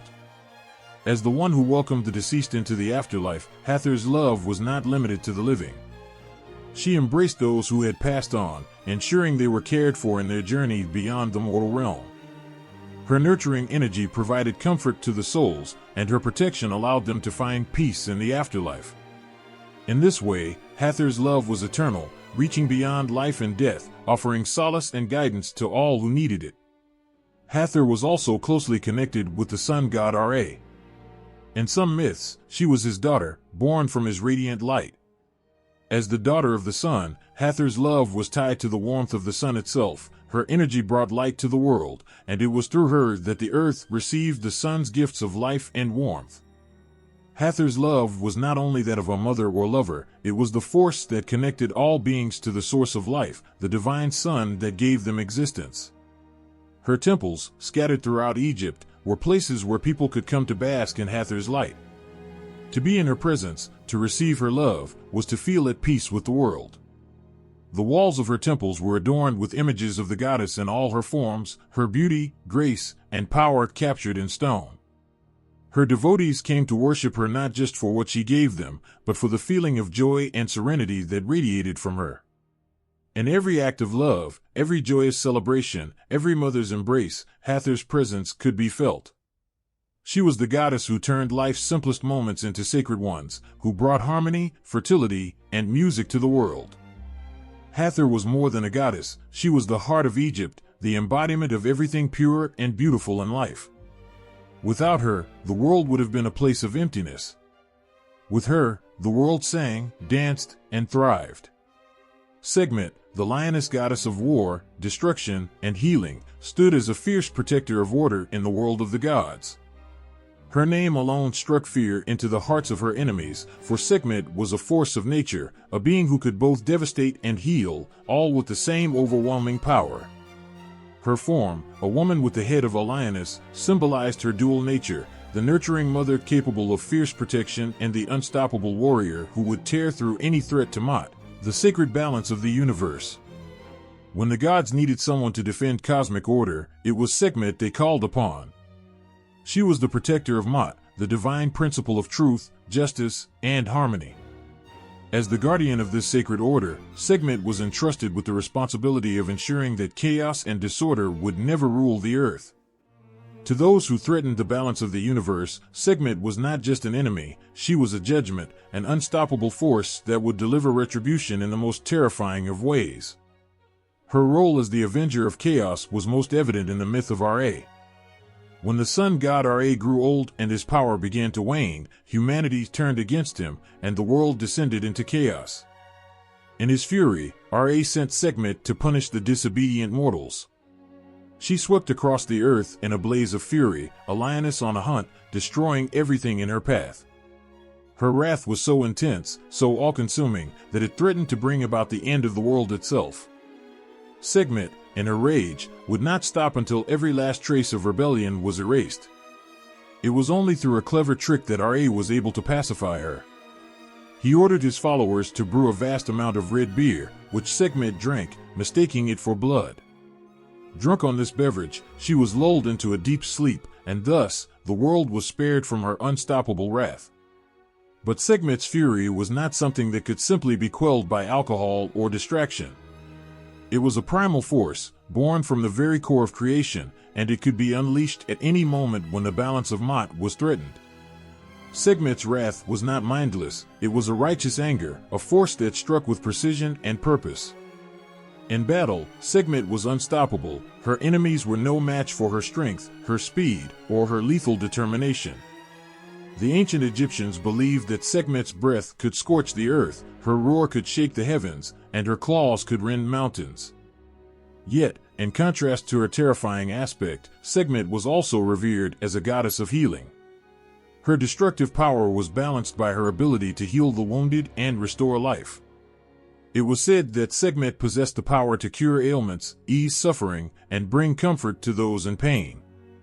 Her healing aspect was often invoked by the sick and the injured, as she was seen as a goddess who could both bring death and life, destruction and renewal.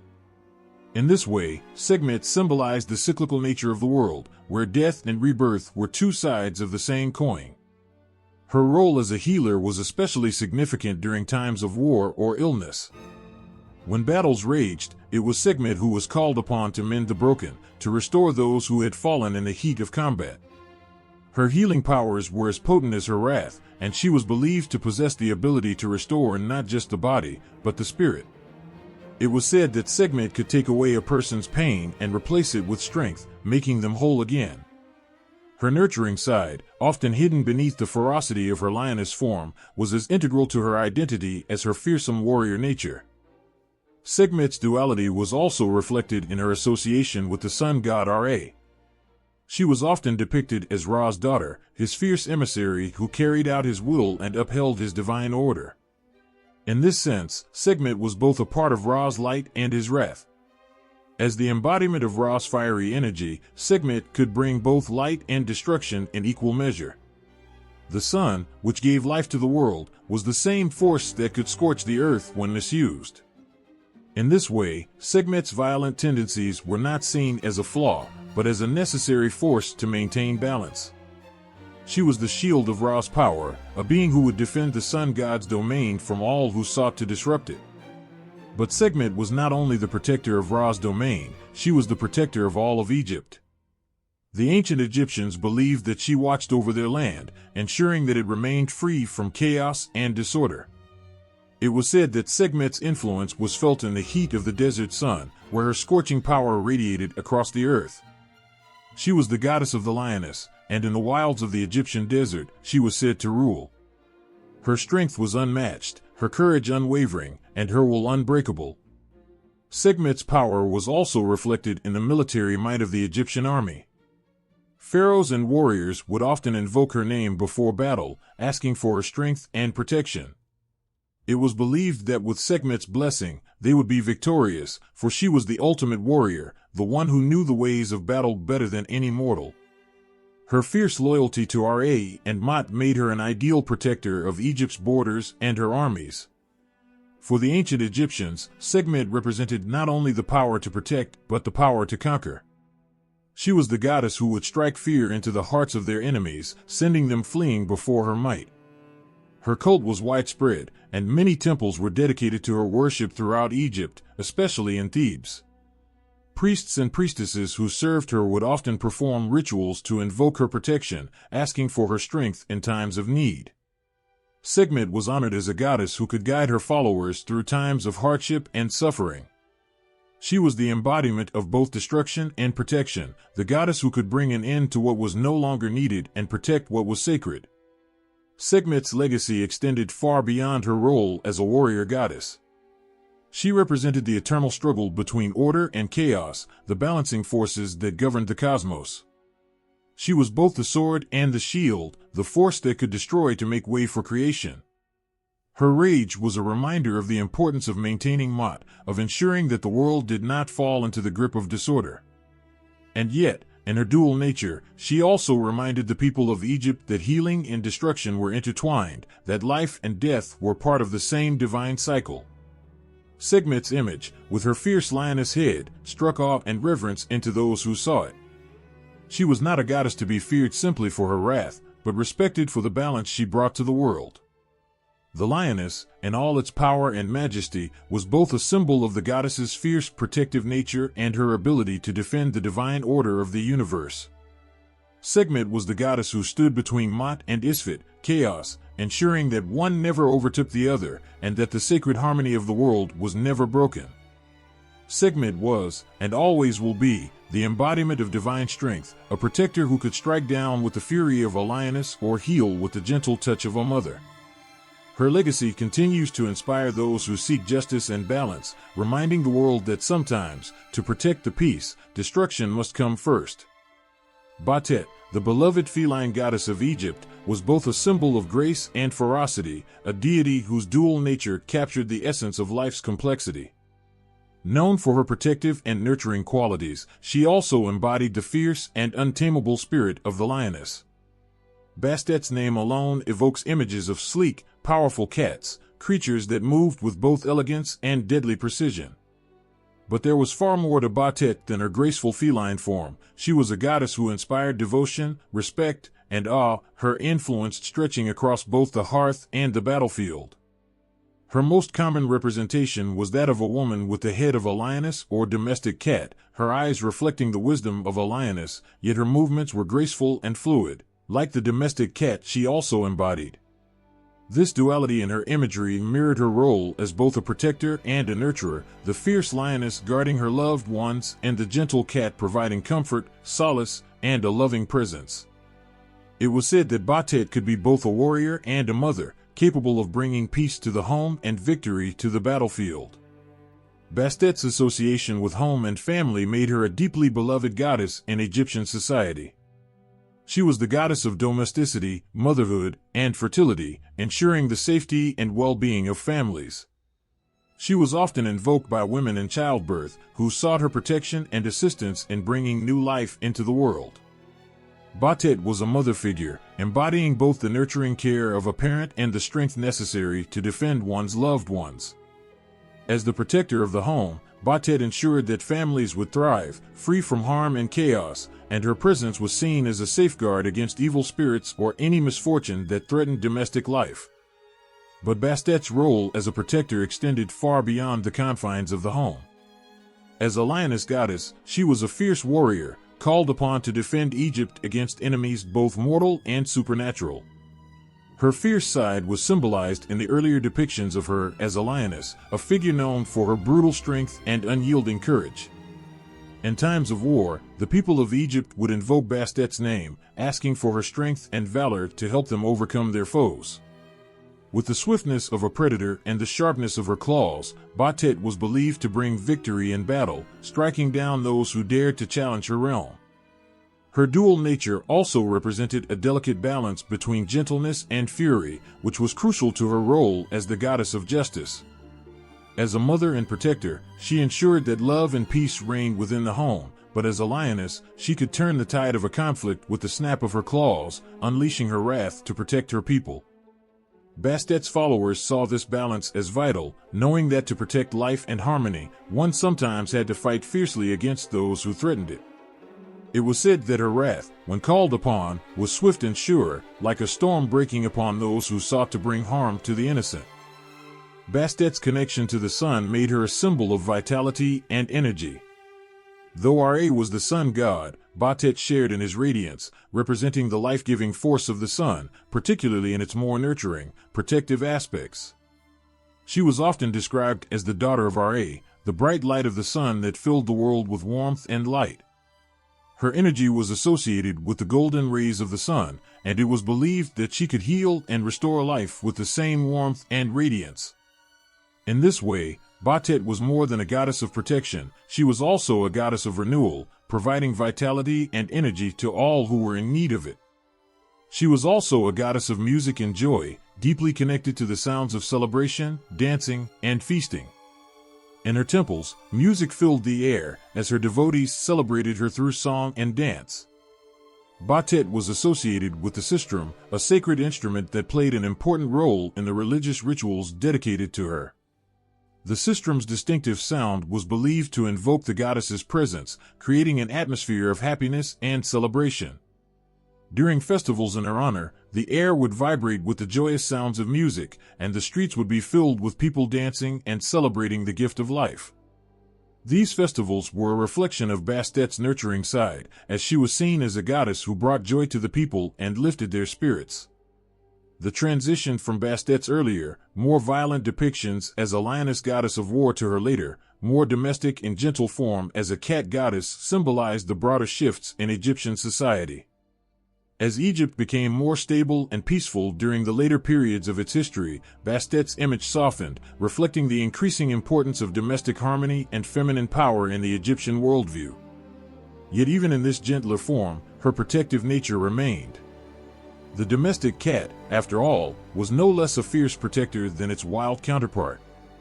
With a swift strike of her claws, Bastet could defend her home from any threat, and it was this fierce protection that made her such a beloved figure in Egyptian culture. Bastet's relationship with the feline world was especially significant in ancient Egypt, as cats were revered and considered sacred animals. The Egyptians believed that cats embodied Bastet's essence, and they treated them with the utmost respect. To harm a cat was considered a grave offense, as it was thought to incur the goddess's wrath. Cats were kept in homes as protectors, as well as companions, and they were seen as living manifestations of Bastet's divine presence. When a cat died, it was given a formal burial, and the family would mourn as though they had lost a member of their household. Cats, with their independence and grace, had become symbols of Bastet's divine qualities. Bastet's temples were centers of both worship and healing, as people came from all corners of Egypt to seek her protection, comfort, and favor. The most famous of her temples was in Bubastis, a city that became the focal point of her worship. Pilgrims would travel to Bubastis to pay homage to Bastet, bringing offerings of incense, music, and food. The air around her temples was alive with the sound of joyous celebration, and the people would feast and dance in honor of the goddess who had given them so much protection, love, and harmony. The Bubastite festival, which was dedicated to Bastet, was one of the most important and well-attended events in the Egyptian religious calendar, drawing crowds from all over Egypt. Bastet was not just a goddess of power and might, she was also a symbol of balance and unity. Her gentleness balanced her fierce nature, and her role as protector and nurturer gave her a place of deep reverence in the hearts of the Egyptian people. Bastet's name, spoken softly like a purring cat or roared like a lioness in battle, was a reminder that both tenderness and strength could coexist in the same being. Through her, the Egyptians understood that protection and love were not separate, they were intertwined, and it was through the balance of these forces that life could thrive. In the hearts of her followers, Bastet was both a fierce lioness and a gentle cat, a protector of families and a warrior against chaos. Her spirit lived on in every joyful dance, and every mother's embrace, and in every home filled with the warmth and light of the sun. With her divine presence, the world was balanced, and the people knew that no matter the danger, Bastet would always be there to protect and bring joy. Sobek, the powerful and enigmatic crocodile god of ancient Egypt, embodied a mixture of primal strength, mystery, and protective ferocity. With the form of a man with the head of a crocodile, Sobek's image alone evoked the raw power and dangerous beauty of the Nile River itself, the lifeblood of Egypt. His presence was a constant reminder of the forces of nature that could both give life and take it away with ruthless precision. To the ancient Egyptians, Sobek was a god of immense power, a creature of the water, who could both nurture and destroy. The Nile was everything to Egypt. It was the source of fertility, agriculture, and the foundation of Egypt's very civilization. In the same way that the river could flood and bring forth lush, life-giving soil, it could also swallow entire villages in an instant. Sobek, the crocodile god, personified this dual nature of creation and destruction. He was both a protector and a destroyer, a guardian of the river's life-giving flow and a terrifying force that could drag anyone who dared to cross him into the depths. As the god of the Nile, Sobek was strongly associated with fertility, abundance, and the waters. In the same way that the flooding of the Nile brought prosperity to Egypt, Sobek's influence was believed to ensure that the land remained fertile and capable of sustaining life. Yet, his control over the waters was not purely benevolent. The crocodile, after all, was a creature of the river's most dangerous depths, lurking in the shadows, waiting to strike. Sobek, therefore, was a reminder of nature's overwhelming power, its ability to create as much as it could destroy. Life and death were inextricably linked in Sobek's world, and he was the one who could tip the scales in either direction. But Sobek was also a protector of Egypt, and his wrath was often invoked by pharaohs and warriors who sought his favor. In battle, Sobek was seen as a warrior god, one whose strength and cunning could defeat even the most formidable enemies. His role as a protector of the kingdom extended far beyond the Nile. As a fierce and unstoppable force, Sobek was believed to safeguard Egypt's borders, ensuring that no invaders could breach the land without meeting his wrath. The crocodile, after all, was not only an apex predator in the Nile, but also a creature that defended its territory with unparalleled aggression. Sobek's role as a defender of Egypt was reflected in his status as a god of both warfare and strength. Sobek's divine nature was complex. On one hand, he was revered for his ability to protect Egypt from its enemies, whether they were invaders from other lands or the forces of chaos that threatened the stability of the cosmos. On the other hand, Sobek was a reminder of the unpredictable, untamable forces of nature that could not be controlled.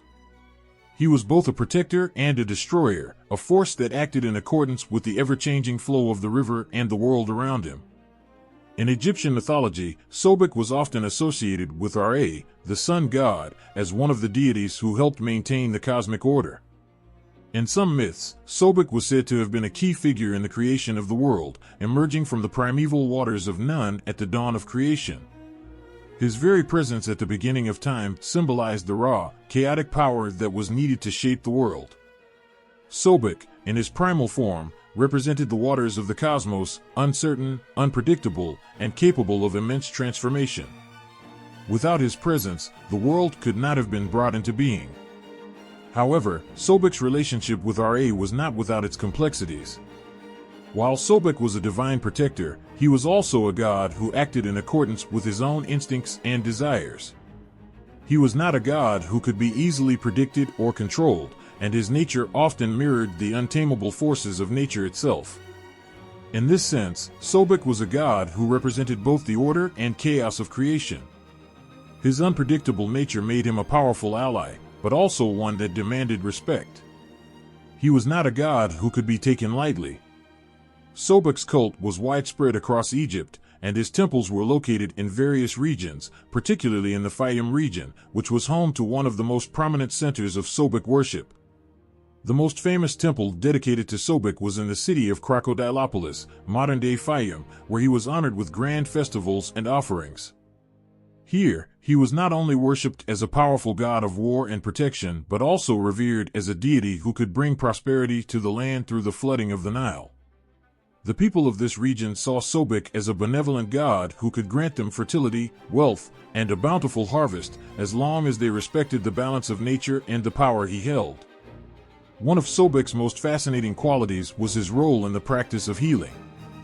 Despite his violent and destructive tendencies, Sobek was also invoked by those seeking relief from illness or injury. It was believed that Sobek had the power to heal wounds, particularly those inflicted by the waters of the Nile or other dangerous animals. In this way, Sobek was a god who embodied the paradox of life. His destructive power could bring about both death and healing. He was a god who reminded his followers that all life was interconnected, and that healing could emerge from even the most painful or dangerous circumstances. Sobek's appearance was as fearsome as his powers. His crocodile head, with sharp teeth bared in a constant snarl, symbolized the raw force of nature that he represented. His body was that of a powerful man, sometimes depicted with the body of a warrior, equipped with weapons that emphasized his strength and his role as a protector.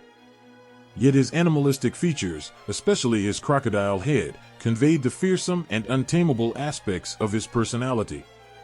Sobek's physical form was a reflection of his character, a being who was both a protector and a destroyer, capable of immense power and rage. Sobek's followers viewed him as a god who could both bless and punish, depending on the needs of the moment.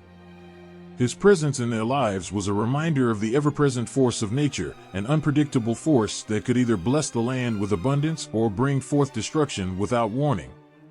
As with the crocodile itself, Sobek's followers knew that he could not be fully understood or tamed. He was a god who acted in accordance with the flow of the Nile, a creature whose power could neither be denied nor controlled. Though Sobek was a god whose rage could be terrifying, he was also a deity who could bring balance and harmony to the land of Egypt.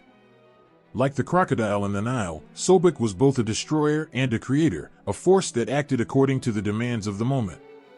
His worshippers revered him for the power and protection he provided, but they also respected the dangers he represented. Sobek's presence was a reminder of the untamable forces of nature and the importance of living in balance with the world around them. To invoke Sobek's name was to call upon a god who ruled over life, death, and everything in between, a god whose power was as vast and unpredictable as the Nile itself. Khnum, the ancient Egyptian god of creation and craftsmanship, was known as the divine potter, a deity whose hands shaped the very fabric of existence.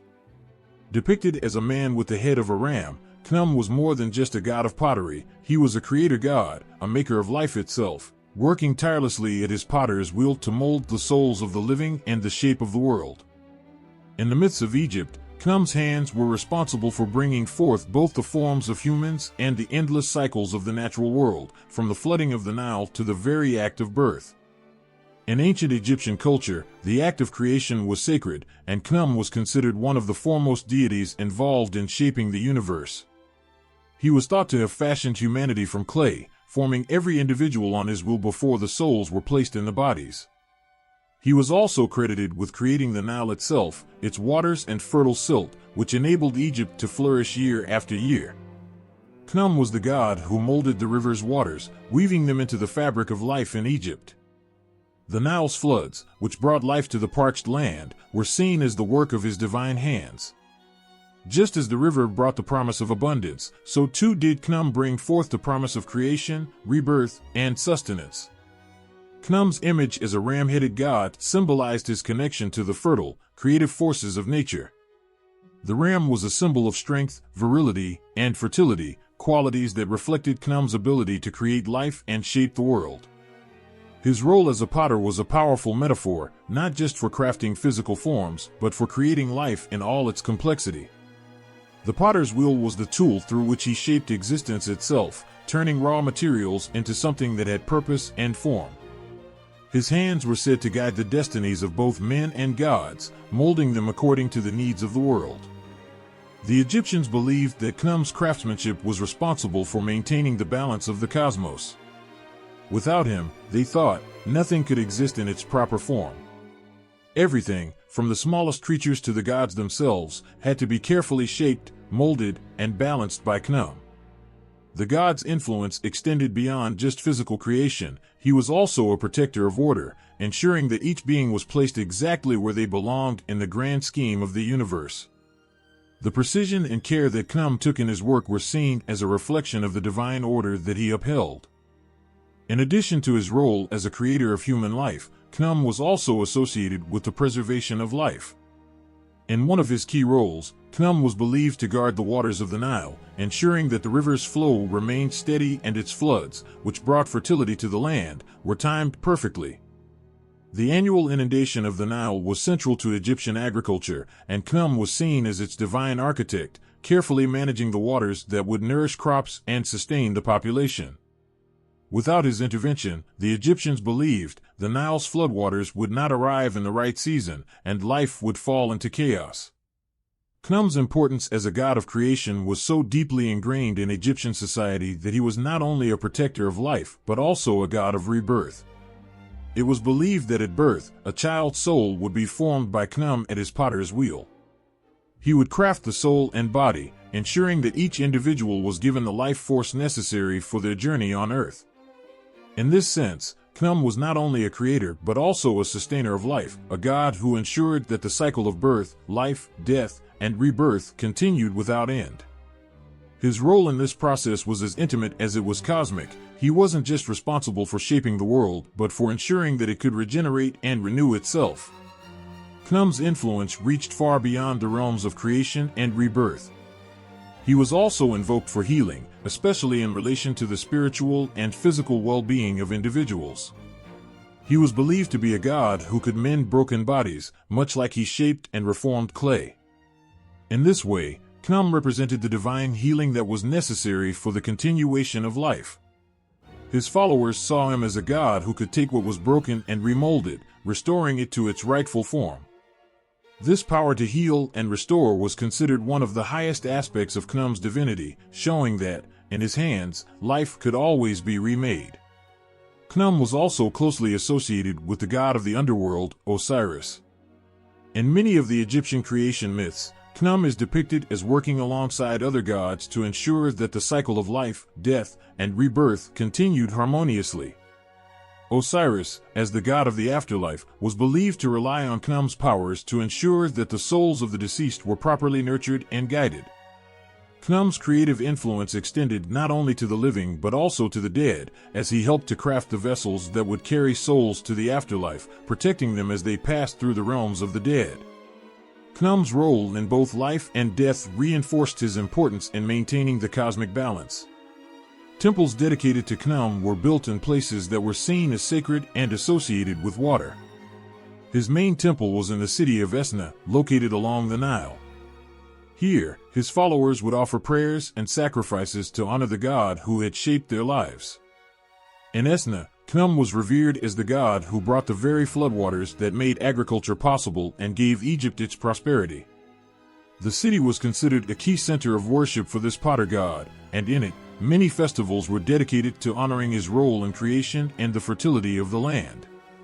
The city of Esnam became a place where Khnum was worshipped in his most sacred form, often depicted in temple carvings as a potter at his wheel. Here, priests would offer prayers, asking for the god's continued blessings and for the shaping of new life and prosperity. To the ancient Egyptians, Khnum was more than just a god. They saw him as a divine craftsman, one whose hands had shaped the very earth and their own fates. Worshipping Khnum was a way of acknowledging the delicate balance that was necessary for creation to flourish.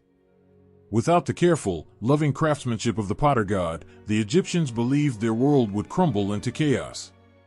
Khnum's divine act of creation was one that transcended the physical and reached into the very soul of existence. His hands shaped not only the bodies of the living but also the very foundations of the world. Through him, the Egyptians understood that creation was a divine act of love, care, and precision, a molding of the clay of life into something that could sustain and endure. In the endless ebb and flow of creation and destruction, Khnum stood as a protector of life, a healer of souls, and a reminder that, no matter how difficult life became, the divine potter was always there, shaping and remolding, ensuring that life would always be renewed. Hapi, the mighty god of the Nile, was the lifeblood of ancient Egypt, a deity whose presence ensured that the land remained fertile, abundant, and prosperous. Depicted as a robust figure with the appearance of a man but often crowned with a headdress made of papyrus and lotus plants, Hapi embodied the very essence of fertility and sustenance. The Egyptians believed that the Nile, which flooded every year, was a gift from the gods, and Hapi was the god who made that gift possible. His name, spoken with reverence, evoked the promise of growth, wealth, and the endless cycles of life. The story of Hapi was bound to the story of the Nile itself, that sacred river that wound through Egypt like a divine vein, carrying the floodwaters that brought life to the parched land. Without Hapi's influence, the annual flooding of the Nile would not have occurred, and Egypt would have been nothing but barren desert. The floodwaters, which arrived like clockwork every year, provided the rich silt and water that nourished the crops, sustained the people, and made Egypt one of the most powerful civilizations of the ancient world. Hapi, as the god of the inundation, was the symbol of the river's fertility, and the flooding of the Nile was seen as his sacred gift. Hapi's importance went beyond just the physical world of agriculture. The Egyptians saw his flooding as a profound act of divine blessing, a manifestation of the god's care for their people. When Hapi's waters swelled, the land would be bathed in life-giving nourishment, and crops would thrive. It was not just a natural event, it was the hand of the gods shaping the future of Egypt itself. Hapi was not a mere force of nature, he was a provider, a protector, a giver of life.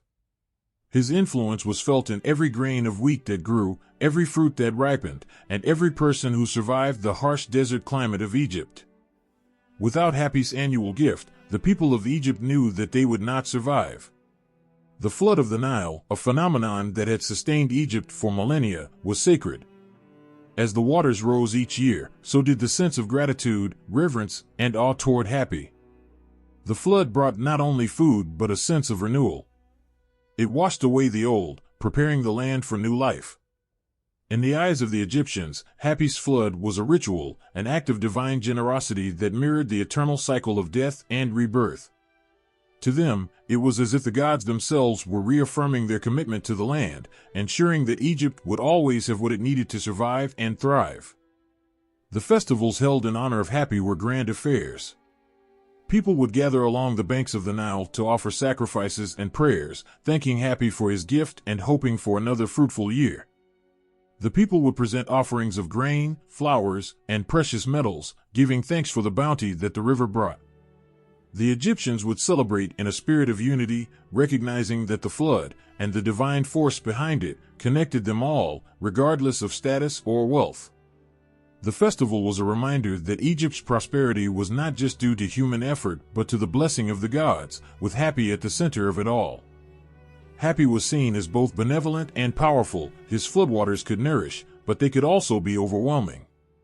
His waters were capable of spreading over the land with such force that they would sometimes overflow, inundating fields and villages. Yet, this destructive power was not seen as punishment, it was simply part of the divine rhythm of life. In Egyptian thought, the forces of creation and destruction were not opposites but complementary aspects of the same cosmic balance. Hapi's floods were as much a part of the cycle of life as the crops that followed. His unpredictable nature was understood, and the people accepted the occasional destruction as a necessary part of the greater good. In depictions of Hapi, his figure was often shown with a plump, prosperous body, a visual representation of his role as the giver of abundance. His heavy belly and chest were symbolic of the fertility he brought to the land, a reflection of the rich harvests that would follow the floods. He was not depicted as an angry or vengeful god. Instead, he exuded a sense of peace and satisfaction, as though his very presence assured the people of Egypt that they were cared for, that their needs would be met, and that life would go on.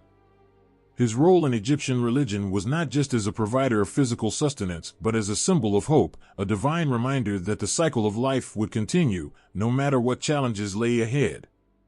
Yet, despite Hapi's overwhelming importance, he was not a god who sought fame or glory.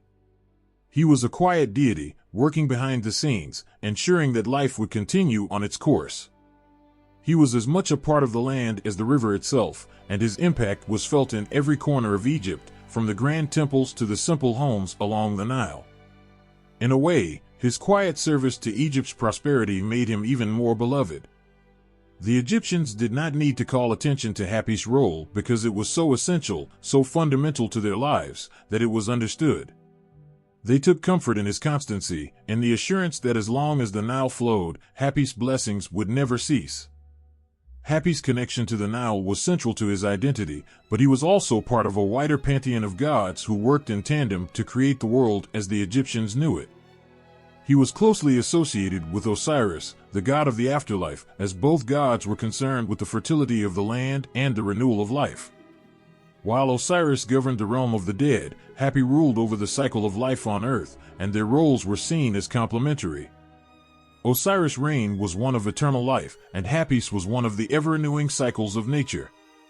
Together, they embodied the Egyptian understanding of the unity of life and death, creation and destruction. Hapi also had a maternal aspect, seen in his ability to nurture and sustain life.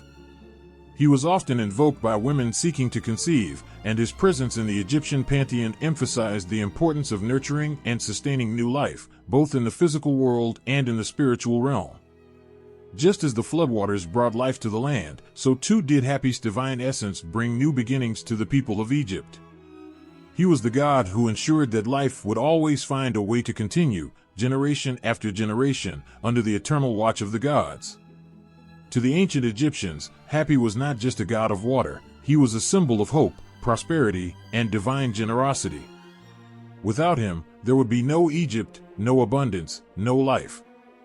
His gifts were taken as a divine assurance that the gods were watching over them, guiding them through the cyclical nature of existence. In Hapi's hands, the Nile was not just a river, it was a divine flow, a blessing, and a promise that the Egyptians would never be abandoned.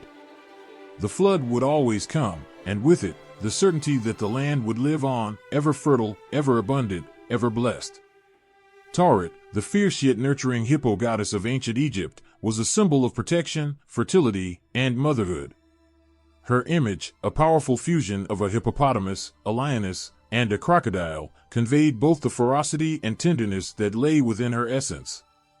Tauret was not a goddess of beauty or elegance, but one of strength and vitality, her physical form reflecting the contrasting roles she played in the lives of the Egyptians. To the people, she was the goddess who kept the dark forces at bay, protecting the home and ensuring the safety of mothers and children, while also watching over the health and prosperity of the land. The hippopotamus was an animal feared for its raw power, and in Tauret, this strength was transformed into a force for good. She was depicted with the body of a pregnant hippopotamus, large and robust, with the limbs of a lioness and the tail of a crocodile. This combination of creatures was no coincidence, each represented an aspect of Tauret's divine role. The hippopotamus was associated with the Nile, often seen lounging in the river or wading in the marshes, where it was both feared and revered. The lioness, with her fierce, protective nature, was a guardian, while the crocodile, ever vigilant in the waters, symbolized the dangers that Tauret helped to protect against. Tauret, with her intimidating figure, was a force of nature, a protector that ensured the safety of those who invoked her. Tauret's domain was deeply tied to the well-being of women, especially during pregnancy and childbirth. In the uncertain and dangerous world of ancient Egypt, where infant mortality was high and pregnancies often ended in tragedy, Tauret was called upon for her divine assistance. She was a goddess of fertility and maternity, a mother herself, who offered her protection to expectant mothers and their newborns. Her image was often carved into amulets, placed in the homes of women preparing to give birth, and worn by pregnant women to ensure a safe delivery. The Egyptians believed that Tauret stood guard over the threshold of birth, warding off malevolent spirits and dark forces that could harm both mother and child. In ancient Egyptian religion, motherhood was not just a biological process but a spiritual experience, one that required divine protection and guidance. To the Egyptians, childbirth was a sacred event, often accompanied by rituals meant to invoke the protection of Tauret. She was invoked not only as a maternal goddess, but also as a guardian during the most vulnerable moments of life. Mothers would pray to her to ease their pain, speed the labor, and ensure that their children would be born safely. Tauret's protective nature was symbolized by her fierce appearance. She was a mother who would stop at nothing to ensure her children's safety, fighting off any forces that threatened the sanctity of birth. Though Tauret was associated with the fertility of women, she also had an important role in the fertility of the land. She was believed to be a guardian of the crops and the harvest, especially the grain fields along the Nile. In this way, she was also a goddess of abundance, linked to the cycles of life and death that were determined by the flooding of the Nile and the rhythms of nature. Tauret's connection to the Nile gave her power over the life-giving waters, ensuring that the land would remain fertile and productive. Much like the way she protected mothers, she safeguarded the well-being of the Egyptian people by ensuring that the earth would yield its bounty.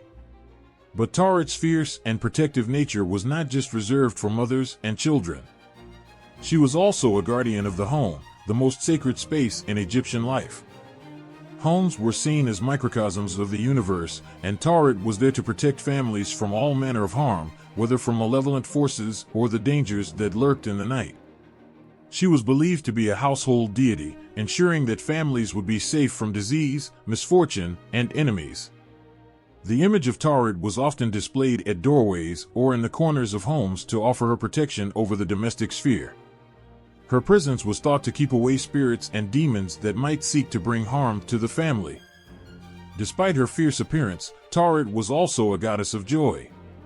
She was often seen as a figure who brought light to the darkness, reminding people that protection and love could be found even in the most dangerous moments of life. While her image invoked the power of protection and strength, it also conveyed a sense of compassion. Tauret's role as a nurturing goddess meant that she was a mother not only to the living but also to the souls of the deceased.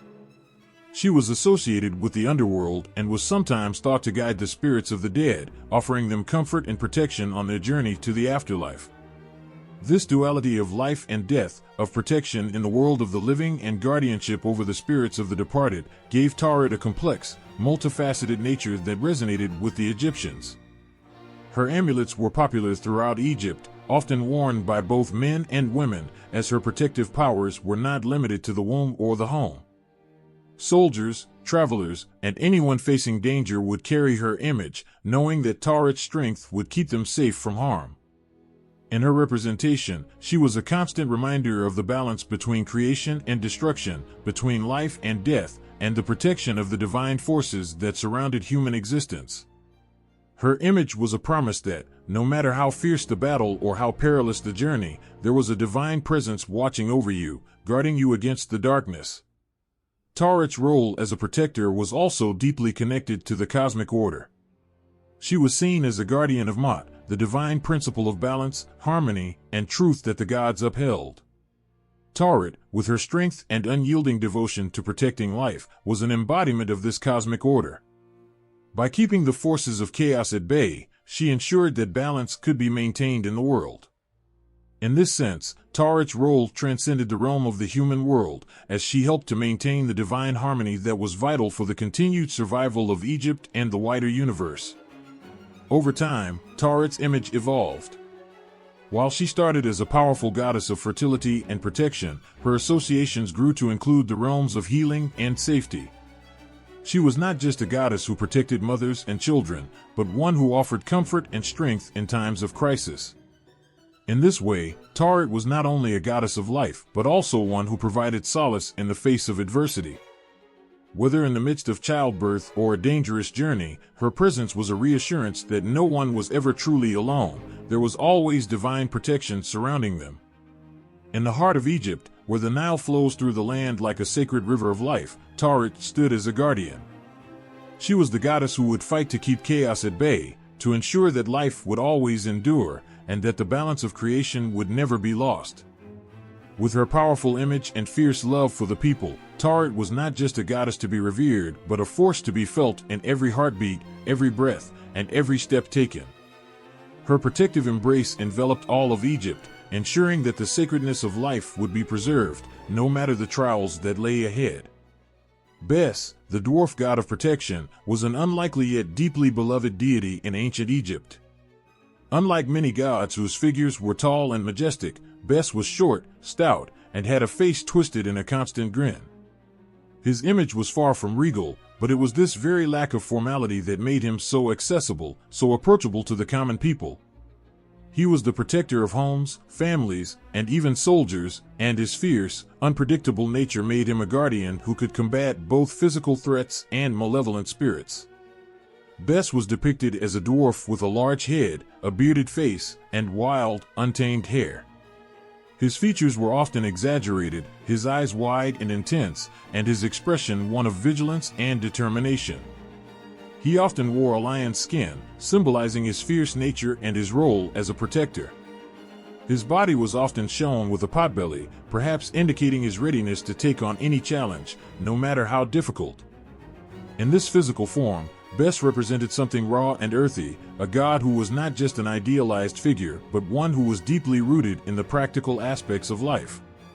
He was a god for the everyday person, for the household, for the soldier, and for the child.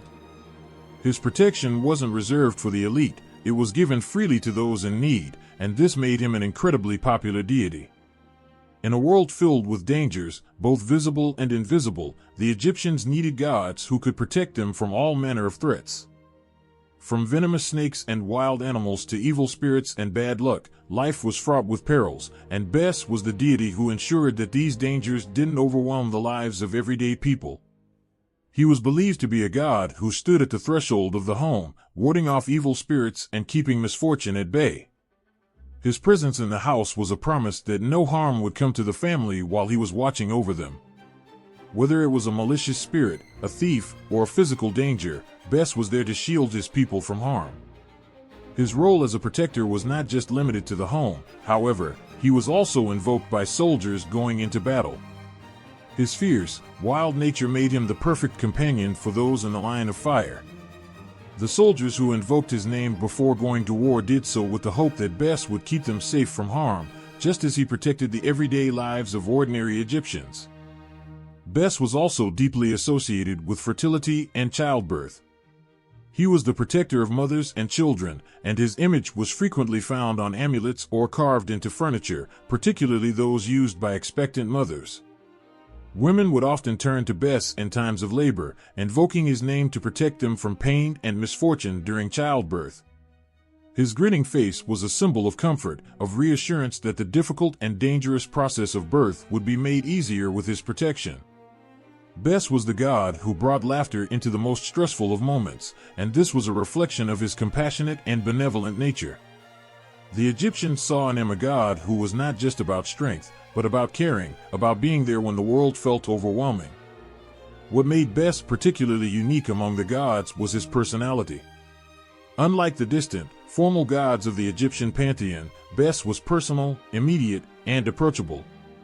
He did not sit on a throne or reside in a grand temple. Instead, he was everywhere, accessible in the homes and lives of everyday people.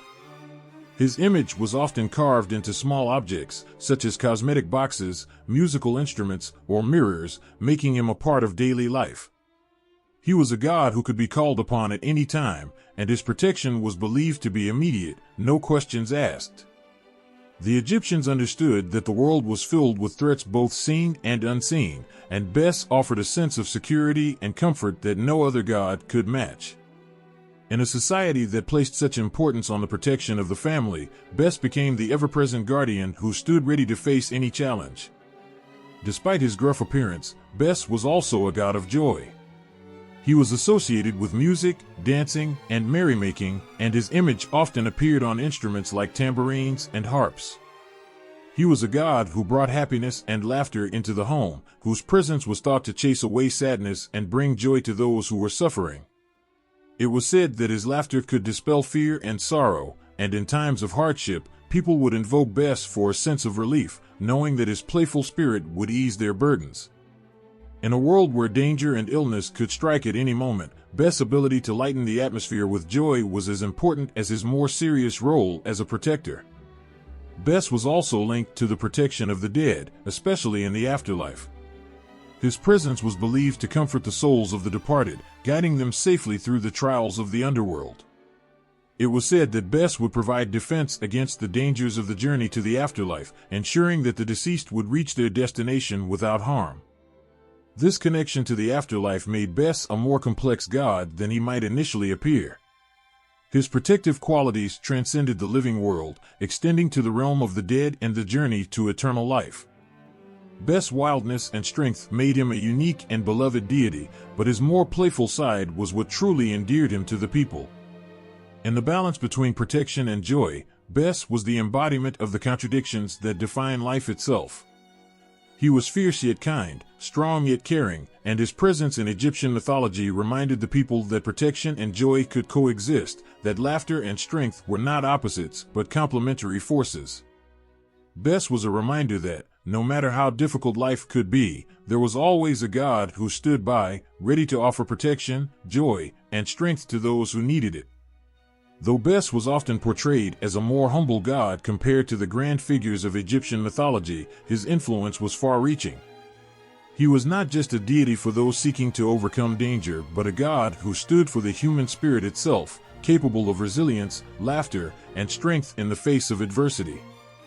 Bes was the guardian that every family, every home, every individual, and every soldier needed, and his legacy was one of love, protection, and the reminder that even in the darkest times, there was a God watching over you, ready to fight beside you and bring a smile to your face.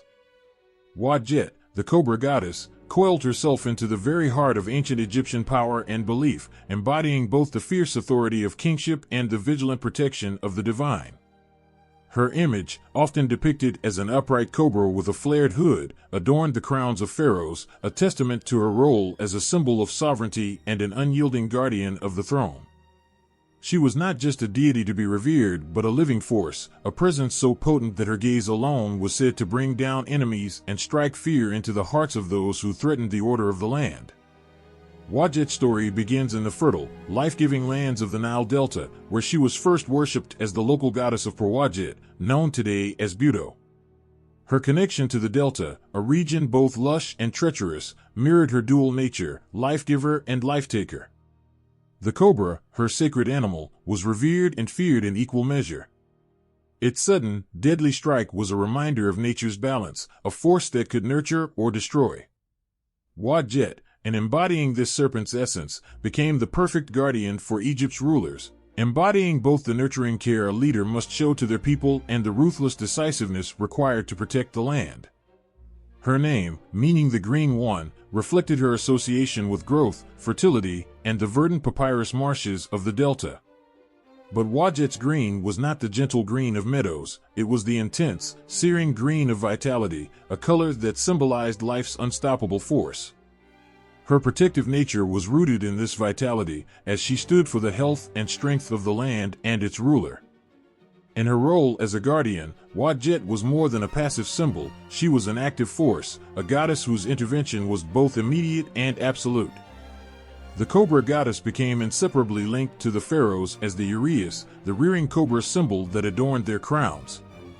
It was believed that Wadjet would strike down any threat to the king with her venom, ensuring the safety of the ruler who acted as the living embodiment of divine order, or Ma'at. To wear her on the crown was to carry her power, her vigilance, and her unwavering loyalty. The pharaoh was not just a king. With Wadjet's presence, they became a divinely protected ruler, one whose authority was sanctified by the gods themselves. Her role as protector extended beyond the throne to the very cosmos. Wadjet was often associated with the Eye of Ra, the fiery, destructive aspect of the sun god. As the Eye, she was a force of righteous vengeance, called upon to punish those who dared to disrupt the divine order. This connection to Ra tied Wadjet to the daily journey of the sun across the sky and its perilous descent into the underworld each night. She was the watchful guardian who defended Ra's solar bark from the chaos serpent Apep, ensuring the sun's rebirth each morning. This cosmic battle underscored her role as a protector not just of the king but of the world's very existence. Wadjet's protection was not limited to the celestial and royal realms, she was also a guardian of the people. Her presence was invoked in homes, where amulets bearing her image were worn for protection against venomous creatures and malevolent spirits. Her connection to snakes, often feared for their lethal bite, was transformed in Wadjet's case into a symbol of protection and power. For the common people, the cobra goddess was a reminder that even the most dangerous forces of nature could be harnessed and turned to good when aligned with divine will. In the mythology of Egypt, Wadjet was often paired with Nekbet, the vulture goddess of Upper Egypt. Together, they formed the two ladies, a unifying force that symbolized the union of Upper and Lower Egypt under the pharaoh's rule. Wadjet, representing the Delta and Lower Egypt, brought her fierce protective nature to this partnership, ensuring that the land remained whole and harmonious. The image of the cobra and the vulture side by side on the pharaoh's crown was a powerful testament to their shared vigilance and the divine mandate that legitimized the ruler's authority. Wadjet's stories are filled with moments of ferocity and tenderness, reflecting her multifaceted role. One tale speaks of how she protected the infant Horus as he hid from the wrath of Set. In this narrative, Wadjet's protective nature extended to the vulnerable, showing that her guardianship was not limited to kings and gods, but encompassed all those in need. This maternal aspect of her character aligned her with other nurturing deities, even as her primary identity remained one of unrelenting strength and vigilance. Her cult was one of the oldest in Egypt, and the reverence for her never faded. Temples dedicated to Wadjet were places of healing and protection, where priests and priestesses performed rituals to harness her power. Her sacred site in Buto became a focal point for worship, a place where offerings were made, and where her role as a protector of the land and its people was celebrated. Wadjet's image, fierce and unblinking, was not just a reminder of her protective role, but a warning to those who dare challenge the divine order. Her venom, both literal and symbolic, represented the immediate consequences of defying the gods or threatening the stability of the land. Yet, for those under her protection, Wadjet was a source of unwavering security, a goddess who stood between them and the chaos that loomed at the edges of their world. Her legacy endures as a symbol of authority, vigilance, and the delicate balance between nurturing and destruction. Wadjet, the cobra goddess, was not just a figure of mythology but a living force in the minds of the ancient Egyptians, a protector whose presence ensured the continuation of life, order, and the divine mandate of the pharaohs. Her gaze, sharp and unwavering, remains a testament to the power of protection, a reminder that even the smallest creature can embody the might of the divine. Neith, the ancient warrior goddess, stood as a paradox of creation and destruction, a figure whose essence was as complex as the cosmos she was believed to have woven into existence. Her story, deeply rooted in Egypt's oldest traditions, was one of fierce independence and boundless creativity. She was a goddess who transcended singular roles, embodying war and wisdom, motherhood and sovereignty. Neith's legacy was not just one of reverence but of awe, a force that defined destinies and shaped worlds. In her earliest depictions, Neith was associated with the primordial waters of Nun, a deity so ancient that she was often referred to as the Mother of the Gods. Her role in creation was profound. It was said that she wove the universe on her loom, spinning the threads of existence with meticulous care. Each thread was a life, a moment, a story, and in her hands, they came together to form the intricate tapestry of reality. This act of creation was not simply a myth, it was a reminder of the interconnectedness of all things, a testament to the delicate balance of life that only Neith could maintain. Her association with weaving went beyond the literal. Neith was the ultimate architect of destiny, the weaver of fates who determined the outcomes of battles, the rise and fall of kings, and the paths of mortals. The loom was her weapon as much as her spear, and her threads were as sharp as any blade. In this duality, she was both creator and destroyer, a goddess who could bring forth life and take it away with equal ease. The Egyptians revered her not just for her power, but for her wisdom, for she understood the complexities of existence in a way no other deity could. Neith's connection to war was no less significant. She was depicted as a fierce warrior, often shown carrying a bow and crossed arrows, symbols of her martial prowess. Her presence on the battlefield was both terrifying and inspiring, for she was a goddess who fought not for chaos, but for order. Neith's wars were waged to protect Ma'at, the cosmic balance, and to uphold justice. She was not a deity of blind destruction but of purpose, a force who ensured that the scales of life remained even. Her name was invoked by soldiers before battle, her favor sought in times of strife, for it was believed that with Neith on their side, no enemy could prevail. Yet, Neith's role as a warrior did not diminish her nurturing aspects. She was the goddess who bore life as easily as she took it. Her maternal side was evident in her association with the Nile, whose waters she was said to control. The Nile, Egypt's lifeblood, was both a giver of sustenance and a force of destruction when it flooded. Neith embodied this dual nature, her waters nourishing the land while her spear defended it. She was often depicted nursing children, a stark contrast to her warlike imagery, and this juxtaposition highlighted her complexity as a deity. She was a mother to gods and mortals alike, a figure whose love was as fierce as her wrath. One of the most fascinating aspects of Neith was her independence. Unlike many other deities, she was not tied to a consort or overshadowed by a male counterpart. Neith stood alone, a self-sufficient goddess whose power came entirely from within. This autonomy was rare in ancient mythology and made her a symbol of strength for women in a patriarchal society. Her temples, particularly the one at Sais, were centers of worship where she was celebrated as the Great Goddess, a title that underscored her unparalleled status in the Egyptian pantheon. Neith's wisdom was legendary, and it was said that even the gods sought her counsel. In one myth, when the gods quarreled over who should succeed Osiris as king, it was Neith who offered the solution, her judgment respected by all. Her ability to mediate and bring resolution to conflicts was a testament to her intellect and her understanding of balance. Neith was not just a warrior or a creator, she was a goddess of insight, a deity whose decisions shaped the course of history. Her worship endured through the ages, and her influence extended beyond Egypt.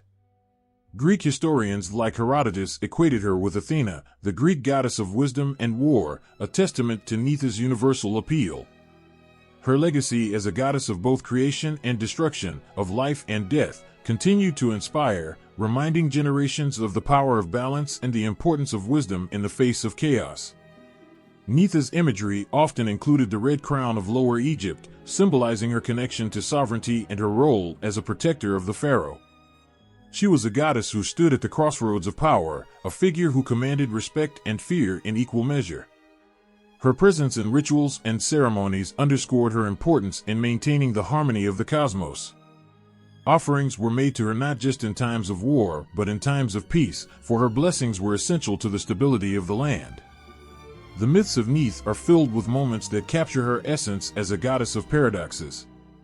In one story, she was asked which came first, the sun or creation, and her answer was enigmatic yet profound: "I existed before both, and I created both." This declaration encapsulated her timelessness, her role as a deity who transcended the limitations of time and space. Neith was not bound by the linearity of existence, she was its architect, its weaver, its eternal guardian. Even as Egypt's religious landscape evolved, Neith's presence remained steadfast. Her temple at Sais continued to be a place of pilgrimage, a sacred site where the faithful sought her guidance and protection. The inscriptions on her temple walls declared her as she who opens the ways, a reference to her ability to guide souls to the afterlife and to clear the paths for those who sought her aid in life. Neith's story is one of resilience, of a goddess who embodied the full spectrum of existence. She was the fierce protector and the gentle mother, the wise judge and the relentless warrior. Her loom spun the threads of life, her bow defended the land, and her wisdom illuminated the darkness. Neith was not just a deity, she was a force of nature, a reminder of the intricate balance that sustains the world. To invoke Neith was to call upon the power of creation and destruction, of life and death, of beginnings and endings, woven seamlessly together in the fabric of destiny. The struggle between Horus and Set for the throne of Egypt was not merely a contest of physical might, but a profound battle of principles that tested the very fabric of divine and earthly order. It was a saga that stretched across generations, marked by cunning strategies, celestial interventions, and an unyielding drive to claim the mantle of kingship. The contendings of Horus and Set captured the hearts and minds of ancient Egyptians, resonating with themes of justice, balance, and the eternal conflict between chaos and order. It began with the death of Osiris, Horus's father, at the hands of Set, his uncle. Set, driven by jealousy and ambition, sought to usurp the throne that rightly belonged to Osiris. But his victory was incomplete, for Isis, Osiris's wife, and Horus's mother, ensured that her son would one day challenge his uncle for the crown. From the moment Horus was born, he became a symbol of hope, a child of destiny who would restore Ma'at, the cosmic balance disrupted by Set's treachery. The battles between Horus and Set unfolded in the heavens and on the earth, each skirmish reflecting their opposing natures. Set, the embodiment of chaos and the desert's destructive fury, was ruthless and unrelenting. Horus, representing order and the life-giving power of the Nile, stood as a beacon of hope for the restoration of harmony.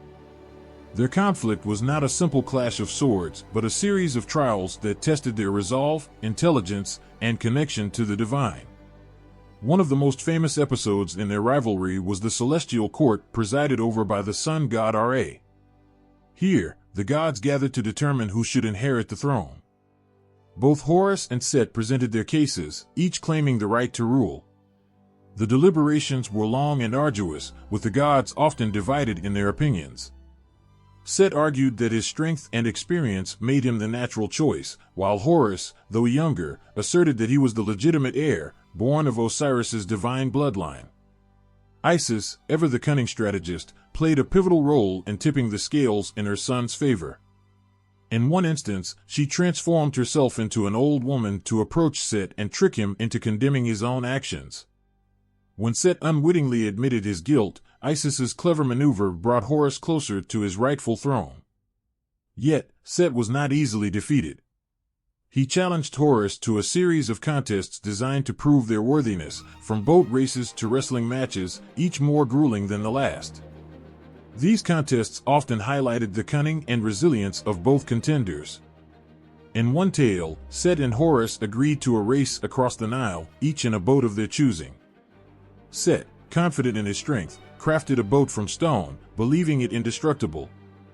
Horus, however, made his from wood, cleverly disguised to appear as stone. When the race began, Set's heavy boat sank, while Horus's lighter vessel glided across the water. It was a moment that underscored the triumph of intelligence over brute force. Yet, the battle was not without its darker moments. The rivalry took a physical toll on both gods, with Set gouging out Horus's eye in a brutal fight. This injury, however, became a symbol of resilience and renewal. The Eye of Horus, once restored, came to represent healing and protection, a powerful emblem that resonated deeply in Egyptian culture. Meanwhile, Horus retaliated by castrating Set, a symbolic blow that weakened his uncle's claim to the throne and his potency as a force of chaos. Throughout their struggle, the gods' allegiance shifted, revealing the complexity of divine politics. Some sided with Set, admiring his strength and tenacity, while others championed Horus as the rightful king. Ra himself, initially favoring Set, was swayed by the persistence and moral clarity of Horus's claim. This shifting dynamic added layers of intrigue to the story, reflecting the uncertainties and compromises inherent in governance and justice. The culmination of their conflict came when Horus emerged victorious, not through sheer might, but by demonstrating his worthiness as a ruler who upheld Ma'at. His ascension to the throne marked the restoration of order, a triumph not just for him but for all of Egypt. Set, though defeated, was not destroyed. Instead, he was integrated into the divine order, tasked with protecting Ra's solar bark from the chaos serpent Apep. This resolution underscored a profound truth: even chaos had its place in the balance of existence. The contendings of Horus and Set resonated deeply with the Egyptian worldview. It was a story that transcended its mythological roots, reflecting the struggles of humanity against the forces of chaos and the enduring pursuit of justice.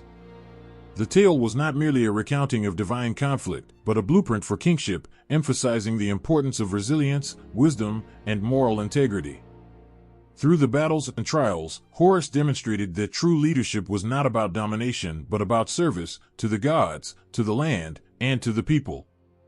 His victory was not just a personal triumph, but a reaffirmation of Ma'at, ensuring that the cycle of life and order would continue. The tale of Horus and Set, with its twists and turns, its moments of despair and hope, remains one of the most compelling narratives of ancient Egypt, a story of destiny forged through struggle, a testament to the enduring power of balance over chaos. As the golden disk of the sun descended beyond the horizon, the world of the living held its breath. Darkness fell, heavy and oppressive, a reminder of the nightly battle that played out beyond mortal sight. Ra, the sun god, embarked on his perilous voyage through the Duat, the shadowy underworld, where time itself seemed to bend, and the forces of chaos lay in wait.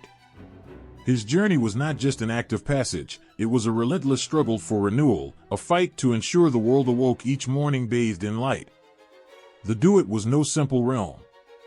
It was a labyrinth of rivers, caverns, and gates guarded by fearsome beings whose loyalty to Ra was unyielding. It was also home to the unrepentant spirits of the dead, the echoes of forgotten gods, and the ever-present threat of Apophis, the serpent of chaos. This serpentine terror was no ordinary adversary, it was the living embodiment of Isfet, disorder, whose sole purpose was to unmake creation. Every night, Apophis sought to devour Ra and extinguish the sun, plunging the cosmos into eternal night. Ra's journey began at dusk, as he boarded the solar bark, a celestial vessel gleaming with divine light. The crew of the bark included some of the mightiest gods. Ma'at, the goddess of truth and balance, stood at the helm to guide its course. Set, the once maligned god of chaos, wielded his strength to fend off Apophis, his enmity with the serpent a reminder that chaos could be wielded against itself. The air thrummed with purpose as the bark slipped into the first hour of the Duat. In the early stages of the voyage, Ra's light was strong, piercing through the gloom. The river of the Duat shimmered like liquid obsidian, reflecting the stars above, as if the heavens and the underworld were mirrors of each other. But the further the bark sailed, the darker and more treacherous the waters became. Gates rose from the shadows, each more imposing than the last, their intricate designs glowing faintly with ancient magic. To pass, Ra and his crew recited spells etched into the fabric of existence, their voices harmonizing with the hum of the universe. As the hours deepened, the challenges grew fiercer. Spirits of the damned clawed at the sides of the bark, their wails echoing like distant thunder. They were reminders of lives untethered from Ma'at, lives consumed by Isfet. But the crew pressed on, their resolve unshaken. Ra's light flickered but did not fade, its glow a beacon of hope even in the depths of despair. The climax of the journey came in the darkest hour, when Apophis emerged from the churning waters. The serpent was vast, its scales glinting with malevolent energy, its eyes glowing like smoldering coals. It writhed with a ferocity that seemed to ripple through the fabric of the Duat, bending the very air around it. Apophis opened its maw, a void that threatened to swallow not just Ra but all of creation. The battle was ferocious, a clash of wills as much as power. Set, fierce and unyielding, hurled his spear at the serpent, each strike accompanied by a crackle of energy. The other gods joined the fray, their spells and weapons striking like bolts of lightning. Ra, too, wielded his light, its searing brilliance a force that burned away the encroaching darkness. Apophis fought back with all its might, coiling around the bark, its venom dripping into the waters, turning them into a roiling sea of chaos. For a moment, it seemed the serpent might prevail. But then, as if summoned by the collective will of the gods and the prayers of the living, Ra's light surged, brighter than 1,000 suns.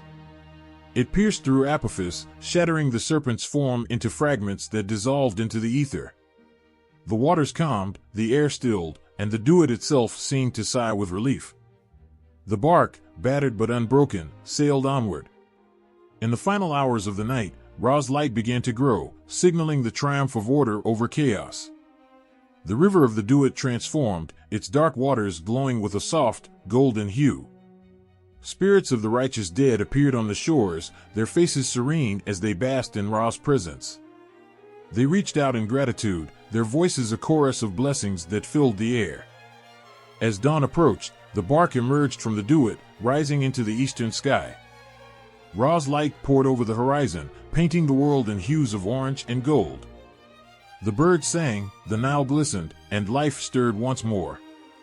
The cycle was complete, but the memory of the battle lingered in the hearts of the living, a reminder of the delicate balance that sustained their world. Ra's nightly journey through the Duat was more than a myth, it was a testament to the resilience of life and the enduring struggle against chaos. Each night, the sun god fought for creation, and each morning, his triumph reaffirmed the order of the cosmos. It was a story of renewal, of light prevailing over darkness, of hope that never waned, even in the deepest abyss. And as the world awakened under Ra's radiant gaze, it knew that the battle would begin again, the eternal fight for balance never truly ending. The tale of Osiris is one of death, resurrection, and eternal hope, a myth that echoes the human yearning for life beyond the grave. His story unfolds in layers of betrayal, love, and divine justice, weaving a narrative that became the cornerstone of Egyptian beliefs about the afterlife. Osiris was not merely a god, he was the promise that death was not an end but a transformation, a gateway to a realm where the soul could find renewal and purpose. Osiris's life began as a ruler, a god-king who brought civilization to Egypt. His reign was marked by justice, prosperity, and the nurturing hand of Ma'at, the cosmic balance that governed all existence. He taught his people agriculture, law, and the arts of peace, raising them from chaos into harmony. Under his guidance, the land flourished, the Nile flowed gently, and the people lived without fear. Osiris was the very embodiment of life, a figure of abundance and benevolence. But such light inevitably cast shadows, and Osiris's brilliance aroused jealousy. His brother, Set, the god of chaos and destruction, coveted the throne. Where Osiris brought life, Set reveled in disorder, his heart seething with envy and ambition. The tension between the brothers was not just personal, it symbolized the eternal struggle between creation and destruction, order and chaos. Set's betrayal came in the guise of celebration. He invited Osiris to a grand feast, presenting a beautifully crafted chest as a gift. Its beauty was unmatched, its size seemingly perfect for a god. Set declared that whoever fit perfectly inside the chest could claim it as their own. Osiris, trusting his brother and unaware of the plot, lay down inside to test its fit. In an instant, Set and his followers slammed the lid shut, sealing Osiris within. The chest was cast into the Nile, carrying the god-king away into the darkness. The loss of Osiris plunged the land into despair. The Nile's life-giving flood ceased, the fields withered, and chaos began to creep into every corner of Egypt. But hope was not extinguished. Isis, Osiris's devoted wife and the goddess of magic, refused to accept his death. With unwavering determination, she set out to find her husband, scouring the earth and the waters of the Nile. Her love was a force of nature, fierce and unrelenting. Isis's quest was long and arduous, filled with trials and sacrifices. She found the chest eventually, hidden in the heart of a great tree that had grown around it. With care and reverence, she retrieved Osiris's body and, using her profound magic, began the work of restoring him.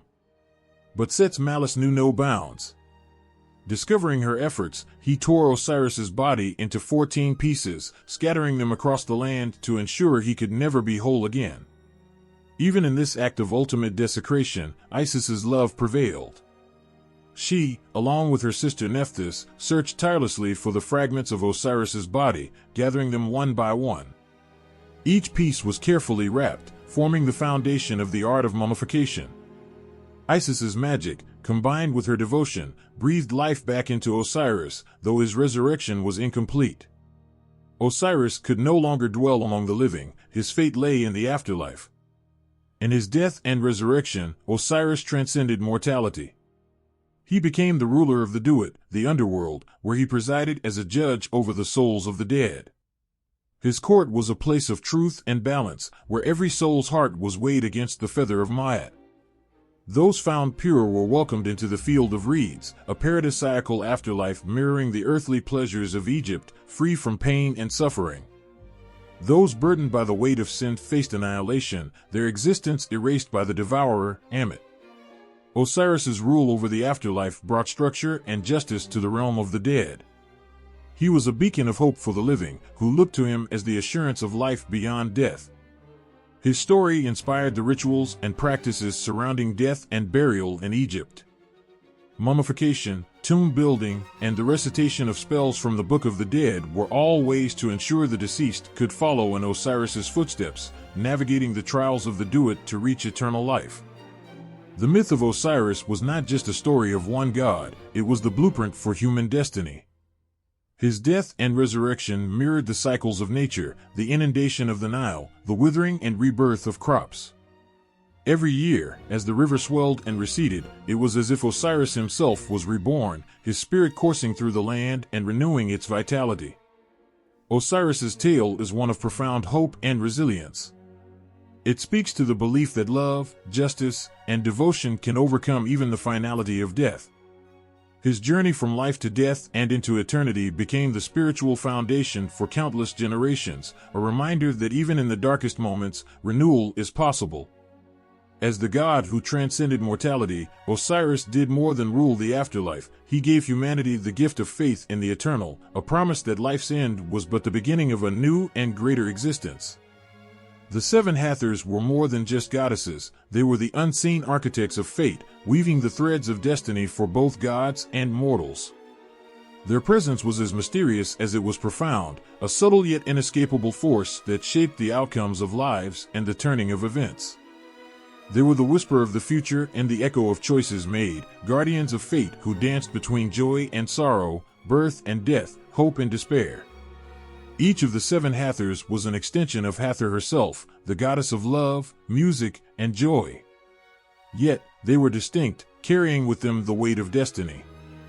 They were said to appear at the moment of birth, a celestial chorus heralding the arrival of a new soul into the world. Their voices, sweet and resonant, would pronounce the destiny of the newborn, sealing their path with divine decree. No one could escape their predictions, for they were not mere fortune tellers, but the very embodiment of fate itself. Their arrival was both a blessing and a forewarning. To behold the seven Hathors was to glimpse the intricate web of existence, where every joy was shadowed by a potential sorrow, and every triumph carried the seeds of its own undoing. They were often depicted as beautiful women adorned in flowing robes, their heads crowned with the horns of Hathor cradling the solar disk, or sometimes as celestial cows, a reminder of their nurturing yet unyielding nature. Legend spoke of their deep wisdom and their ability to see beyond the veil of time.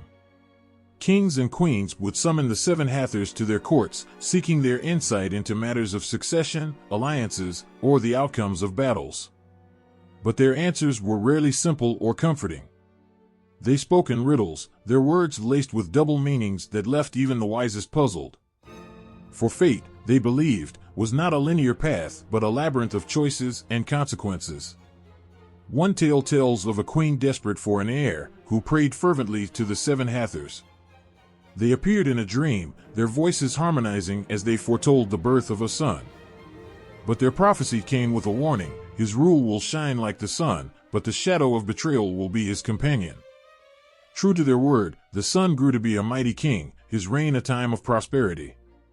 Yet his closest ally would one day rise against him, plunging his kingdom into turmoil. The Hathor's prophecy was not a curse, but a reflection of the duality of existence, light and shadow, joy and sorrow, always intertwined. The seven Hathors were not bound by place or time. They traveled across realms, appearing at crucial junctures in the lives of gods and mortals alike. They were said to dwell at the edges of the cosmos, where the heavens met the waters of creation. In some stories, they roamed the earth disguised as mortals, testing the hearts of men and women. Those who treated them with kindness were blessed with good fortune, while those who showed cruelty found their lives unraveling in unexpected ways. Despite their ethereal nature, the seven Hathors were not devoid of compassion. They were said to mourn the tragic twists of fate even as they orchestrated them. Their role was not to punish or reward, but to ensure the balance of Ma'at, the cosmic order. They understood that life's beauty often lay in its fragility, that the sweetest joys were born of fleeting moments. In this understanding, they reflected the profound wisdom of Hathor herself, whose laughter could heal wounds, but whose tears could flood the world. One of the most poignant aspects of the seven Hathors was their connection to death. They were believed to guide souls into the afterlife, ensuring that each spirit reached its destined place. In this role, they were both comforting and formidable, shepherding the dead with songs that spoke of the mysteries of existence. Their presence at the moment of death was seen as a promise that even in the final darkness, there was purpose, and in the silence of the tomb, there was the echo of life's meaning. The seven Hathors were often invoked in rituals and prayers, their names spoken with reverence and awe. They were guardians of thresholds, watchers over transitions, and the eternal witnesses to the dance of creation and destruction. Their influence was subtle yet omnipresent, felt in the turning of the seasons, the rise and fall of kingdoms, and the quiet moments of reflection that marked a life well lived. In the grand tapestry of Egyptian mythology, the seven Hathors were a reminder of life's profound complexity. They taught that fate was not to be feared but embraced, for it was the thread that wove together the joys and sorrows, the triumphs and trials, into the rich fabric of existence. To understand them was to understand that every moment, whether filled with laughter or tears, was a part of the eternal dance, a fleeting note in the symphony of the cosmos. The Eye of Ra blazed with a power that could not be contained. It was both a symbol of creation and a weapon of destruction, a force as fierce as the desert sun. To speak of the Eye of Ra was to invoke awe and fear, for it was not merely an object or a goddess, but the living embodiment of Ra's will, his wrath, his vision, his protector. It was the essence of divine fire, a sentinel that stood between the order of creation and the chaos that threatened to undo it. The tale of the Eye begins with Ra, the sun god, whose radiance sustained the world. He was the supreme deity, seated on his throne in the heavens, watching over creation. Yet, his rule was not without challenge. As the years passed, Ra grew old, his body weary from the endless cycle of guiding the sun across the sky. The mortals he had nurtured began to doubt him, their prayers faltering, their loyalty waning. The whispers of rebellion stirred in the hearts of men, their defiance a shadow upon Ra's light. Ra's fury ignited. The betrayal of humanity struck him deeply, and his anger took form as the Eye, a piece of his own essence, torn from his being and given life. The Eye was not a mere fragment, it was a force unto itself, a manifestation of his fiery will. In some stories, it was Sekhmet, the lioness goddess of war, whose ferocity knew no bounds. In others, it was Hathor, transformed from a goddess of joy into a vengeful force. Whichever form the Eye took, its purpose was clear, to punish humanity for their insolence. The Eye descended upon the earth like a storm, its wrath scorching the land. It swept through villages and cities, its breath as hot as the desert wind, its claws as sharp as the stars.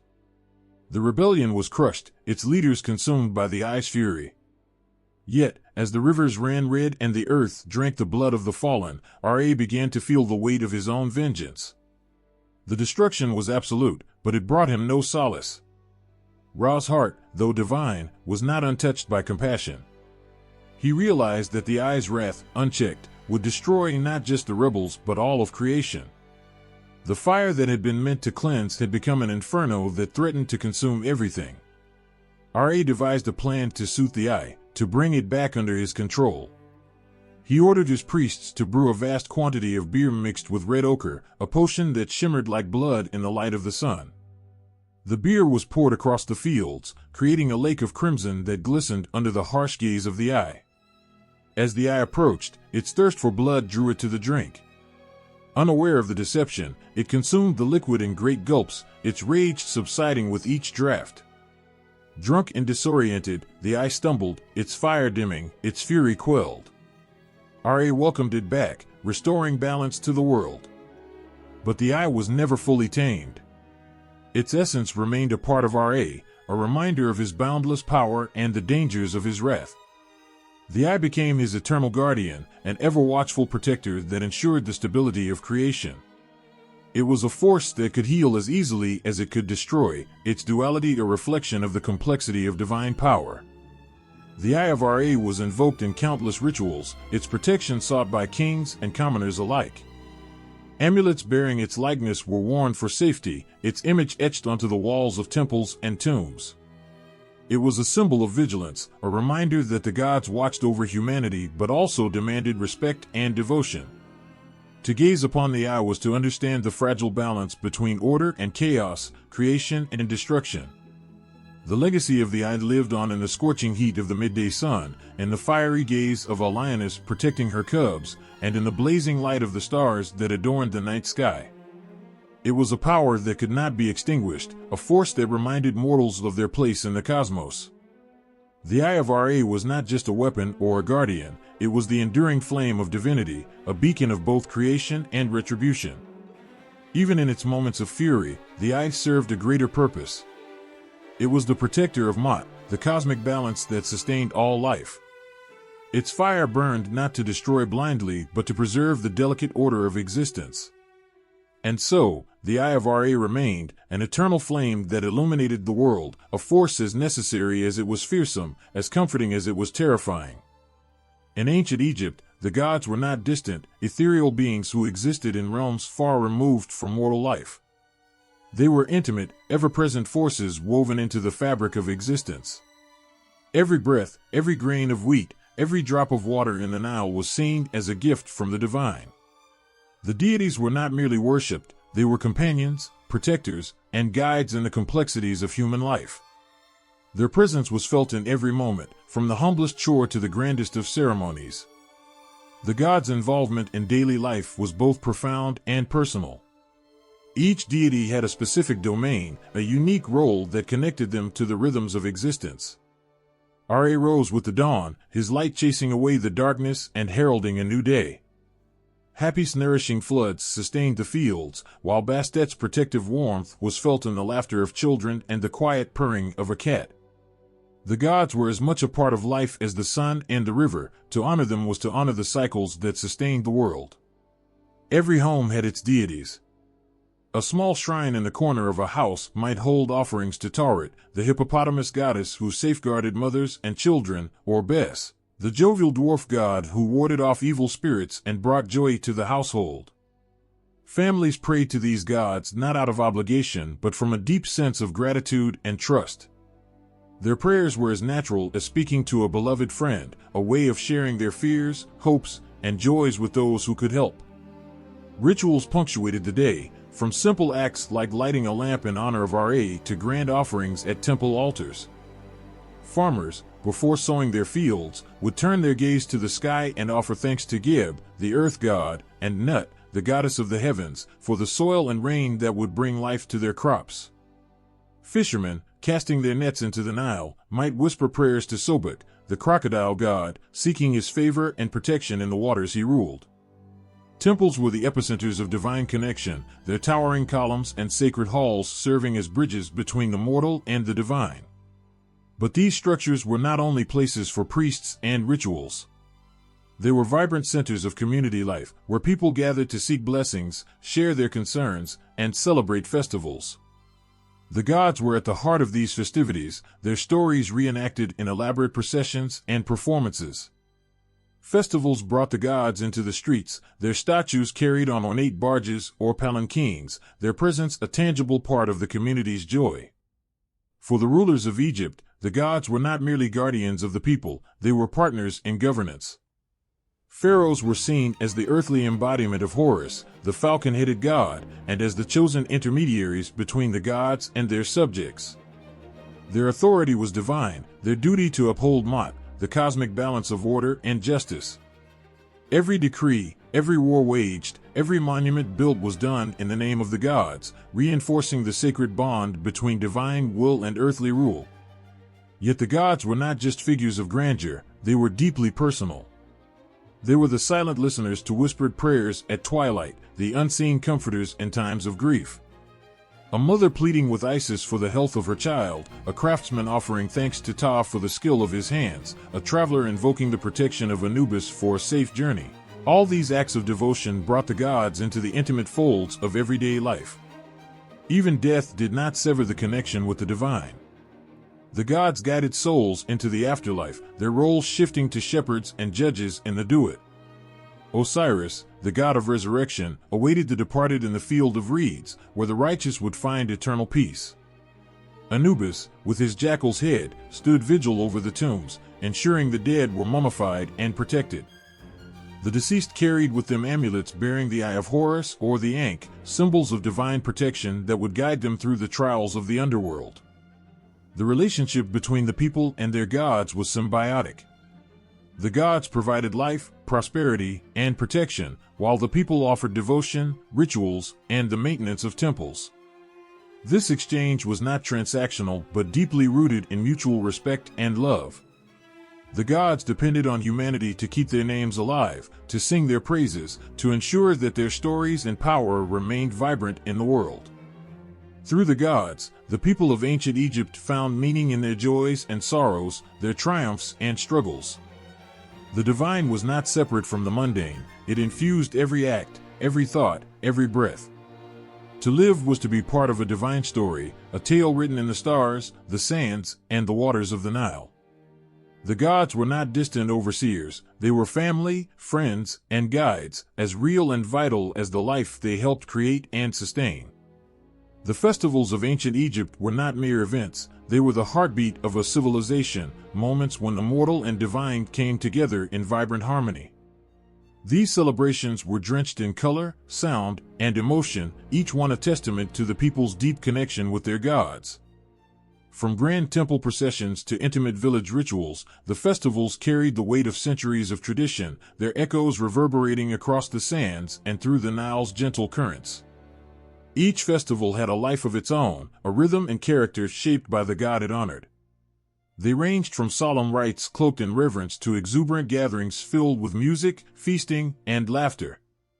These were not fleeting occasions, but immersive experiences, lasting days or even weeks, weaving together devotion, community, and the unshakable joy of being alive under the gaze of the gods. The Opet festival, dedicated to Ammonius, was one of the most magnificent. It began in Karnak, where priests would carry the statue of Ammonius, adorned with gold and precious stones, from his sanctuary. The statue was placed on a sacred bark, a vessel glittering with divine symbols, carried on the shoulders of priests or floated down the Nile. The procession made its way to Luxor Temple, accompanied by music, chanting, and the cheers of the gathered crowds. People lined the banks of the river, their faces alight with hope and devotion, offering flowers and prayers as the god passed by. This festival was more than a spectacle. It was a reaffirmation of Ma'at, the cosmic balance that sustained life. The pharaoh played a central role, symbolizing his union with the divine and his commitment to maintaining order. As Ammonius' bark entered the temple at Luxor, the air crackled with anticipation, the connection between heaven and earth palpable. For those who witnessed it, the Opet festival was a moment of transcendence, a reminder that the gods were not distant, they were here, among their people, sharing in the vitality of life.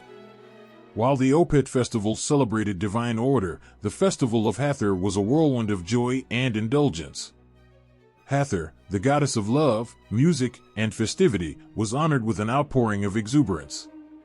Temples dedicated to her came alive with the sound of sistrums, rattles that echoed her energy, and the voices of women singing her praises. Wine flowed freely, and the scent of lotus flowers filled the air as people danced under the stars, their movements a celebration of life's pleasures. The festival was not just for merrymaking, it was a moment to release worries, to embrace love, and to revel in the beauty of existence under Hathor's radiant smile. The Wag festival was a different kind of celebration, one that danced delicately between life and death. It honored Osiris, the god of resurrection, and was a time to remember ancestors and loved ones who had passed into the afterlife. Families gathered at tombs, bringing offerings of bread, beer, and flowers, their prayers mingling with the flickering light of oil lamps. It was a festival of reflection, a reminder of the eternal cycle of life and death, and the promise of renewal. In these quiet moments, the living felt the presence of the dead, their spirits near, their love undiminished by time. Other festivals brought communities together to mark the changing of seasons or the rhythms of agriculture. The Festival of Hapi, the god of the Nile, was one such occasion. As the river swelled with its annual flood, the lifeblood of Egypt, people gave thanks for its bounty. They sang songs of gratitude, offered food and drink, and held feasts that celebrated the abundance the Nile provided. The rising waters were not just a natural event but a sacred act, Hapi's gift to his people, ensuring their survival and prosperity. The festivals were not confined to temples and sacred spaces, they spilled into the streets, filling towns and villages with life. Markets bustled with activity as vendors sold fruits, meats, and honeyed cakes shaped like the eye of Horus. Children played in the dust, their laughter mingling with the music of flutes and drums. Families gathered to share meals, their conversations tinged with the joy of the occasion. These were moments when the barriers between social classes blurred, when everyone, from the humblest farmer to the mightiest pharaoh, became part of a shared celebration. Light and sound played vital roles in these festivals. Torches lit the darkness during nighttime processions, their flames casting dancing shadows on temple walls. The ringing of bells and the rhythm of drums created a pulse that connected the crowd, uniting them in a collective heartbeat. The scent of incense rose to the heavens, a fragrant bridge between the mortal and the divine. Even as these festivals celebrated the gods, they also celebrated humanity. They were a testament to resilience, to the ability to find joy even in the face of uncertainty. The people of ancient Egypt understood that life was fleeting, a gift to be cherished, and their festivals reflected this understanding. Through song, dance, and ritual, they reached out to their gods, not in fear but in gratitude and love. In the quiet moments after the festivals had ended, the streets strewn with petals and the echoes of laughter fading, there lingered a sense of renewal. The connection with the gods had been reaffirmed, the bonds of community strengthened. The festivals were not just celebrations, they were acts of faith, expressions of hope, and reminders of the beauty and sanctity of life under the eternal watch of the divine. In ancient Egypt, magic was not an abstraction or a fantasy, it was a tangible force that coursed through the world, a sacred power known as Heka. It was as vital as air or water, a gift bestowed by the gods at the dawn of creation to sustain order and protect life. To the Egyptians, magic was not something separate from religion or science, it was the very fabric that bound existence together, a tool as essential as the plow for the farmer or the chisel for the sculptor. Magic seeped into every corner of life, from the most mundane tasks to the profound mysteries of birth, death, and the afterlife. It was wielded by priests and healers, by kings and commoners, its reach transcending barriers of class or status. To use magic was not to tamper with the divine, but to work alongside it, invoking the god's power to heal, protect, and create. The Egyptians' understanding of magic was deeply practical. They saw the world as a battleground between order, represented by Mot, and chaos, embodied by Isfet. Magic was the weapon against chaos, a shield that safeguarded individuals and communities alike. It was called upon to protect a newborn child from malevolent spirits, to ensure a bountiful harvest, or to guide the dead safely through the perilous Duat, the underworld. Priests were the master wielders of Heka, their rituals intricately tied to the divine. In temple sanctuaries, they performed spells to protect the land and maintain harmony. They recited incantations over sacred statues, awakening the presence of the gods within. Their voices, rhythmic and measured, carried the weight of ancient knowledge, their words weaving a barrier of light against the encroaching darkness. But magic was not confined to temples. In homes, it took on a more intimate form, woven into the daily lives of the people.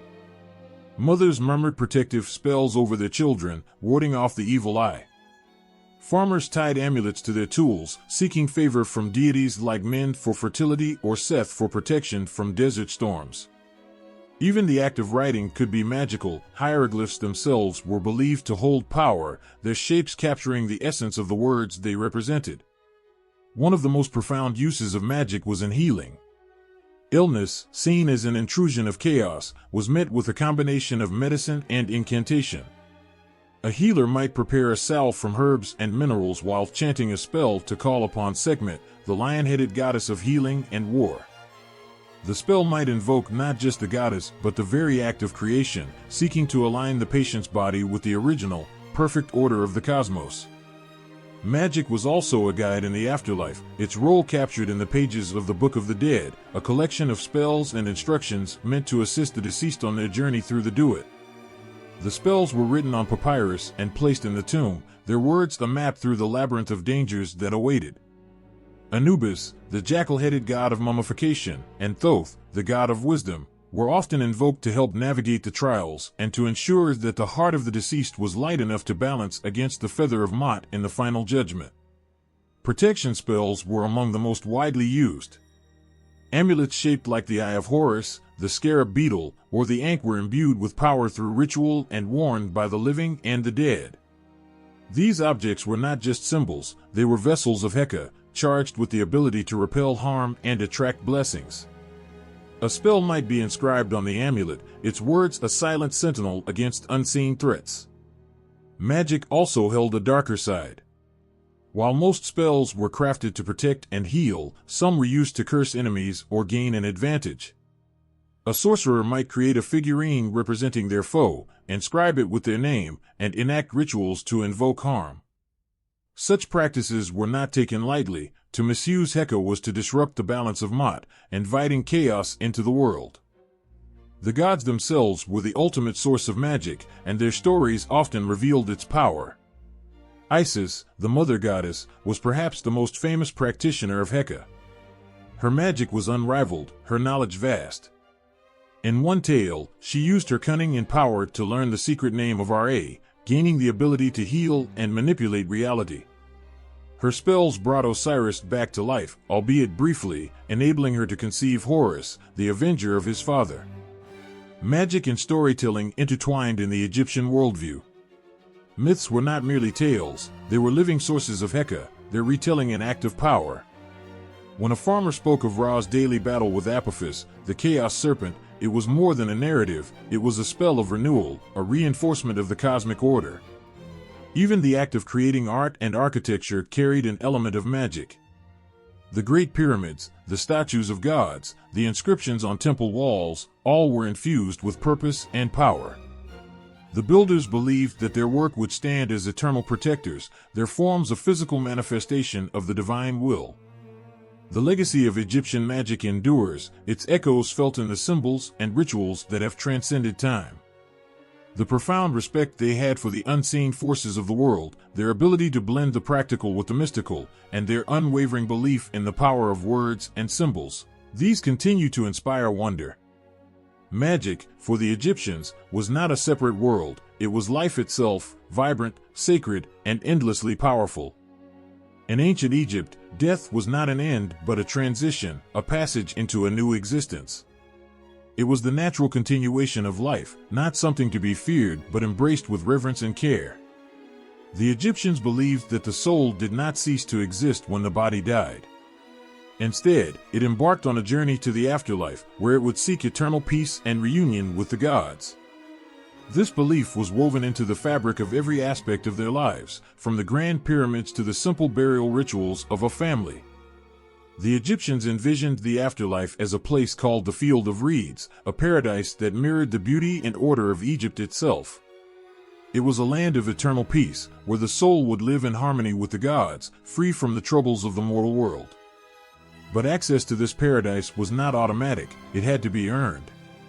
The soul's journey to the afterlife was fraught with trials, each one a test of purity, morality, and the alignment of the soul with the principles of Mot, the cosmic order of truth, justice, and balance. The first challenge was the weighing of the heart, a critical moment where the deceased's heart was weighed against the feather of Mot. This feather, light and pure, represented truth and justice, and if the heart was lighter than it, the deceased would be granted passage to the field of reeds. However, if the heart was heavy with sin or wrongdoing, it would be devoured by the monstrous Ammit, a creature part crocodile, part lion, and part hippopotamus. The soul, forever condemned, would cease to exist. But this judgment was not merely a matter of fate, it was a process that required guidance, and so the deceased called upon the gods for assistance. Anubis, the god of embalming and the protector of graves, was the one who oversaw the process. His jackal-headed form stood as a vigilant sentinel, ensuring that the dead were properly prepared for their journey and that the rituals of mummification were performed with meticulous care. The Book of the Dead, a collection of spells and prayers, was often placed with the deceased to help navigate the trials of the Duat, the underworld. It contained the incantations needed to avoid traps, repel monsters, and pass through gates guarded by fearsome deities. But even before death, the Egyptians prepared for this final journey. Every aspect of their lives was infused with the knowledge that their soul would someday leave the body. The process of mummification was a sacred act, carried out with reverence and precision. It was not simply the preservation of the body but a necessary step to ensure that the deceased could return to it after their journey. The body had to remain intact so that the soul, known as the Ka, could recognize it and return to it in the afterlife. The heart, considered the seat of intelligence and emotion, was often left inside the body, while the brain was removed. Organs were carefully preserved in canopic jars, each one guarded by a protective deity. The body was then wrapped in linen, and amulets were placed among the layers to protect it from evil forces. The tombs themselves were designed not just as resting places but as homes for the dead in the afterlife. Pharaohs and high-ranking officials were buried in elaborate structures, such as the Grand Pyramids, where their souls would be preserved and protected for eternity. The walls of these tombs were decorated with scenes of daily life, religious rituals, and divine protection. These images were more than mere decoration, they were spells themselves, magical words and images designed to ensure that the deceased would never be forgotten and that their journey would be filled with favor. The journey through the Duat, the Egyptian underworld, was perilous. It was a place of darkness, guarded by terrifying gods and dangerous creatures. The sun god Ra himself traveled through this realm each night, battling the serpent Apophis, who sought to plunge the world back into chaos. The journey was long and fraught with obstacles, but it was also a time of transformation. The soul was purified and made ready for its final meeting with the gods. The most significant meeting awaited the deceased in the Hall of Two Truths, where Osiris, the god of resurrection and judge of the dead, awaited. Osiris, the once living god who had been murdered by his brother Set and resurrected by his wife Isis, embodied the cycle of death and rebirth. His heart, pure and just, was the final judge for all souls. He ruled over the afterlife with wisdom and compassion, offering eternal life to those who proved worthy. Those whose hearts were lighter than the feather of Mot were granted access to the afterlife, where they would live in a world of eternal abundance and peace, enjoying the pleasures of life once more, this time without end. The soul's journey to the afterlife was a shared experience. Families performed rituals to ensure that their loved ones could safely travel through the dangers of the Duat. Offerings of food, drink, and personal items were placed in tombs so that the deceased would not lack for anything on their journey. The living maintained a sacred bond with the dead, ensuring that their spirits were cared for and that their names lived on in memory and prayer. But death was not just the province of royalty or the wealthy.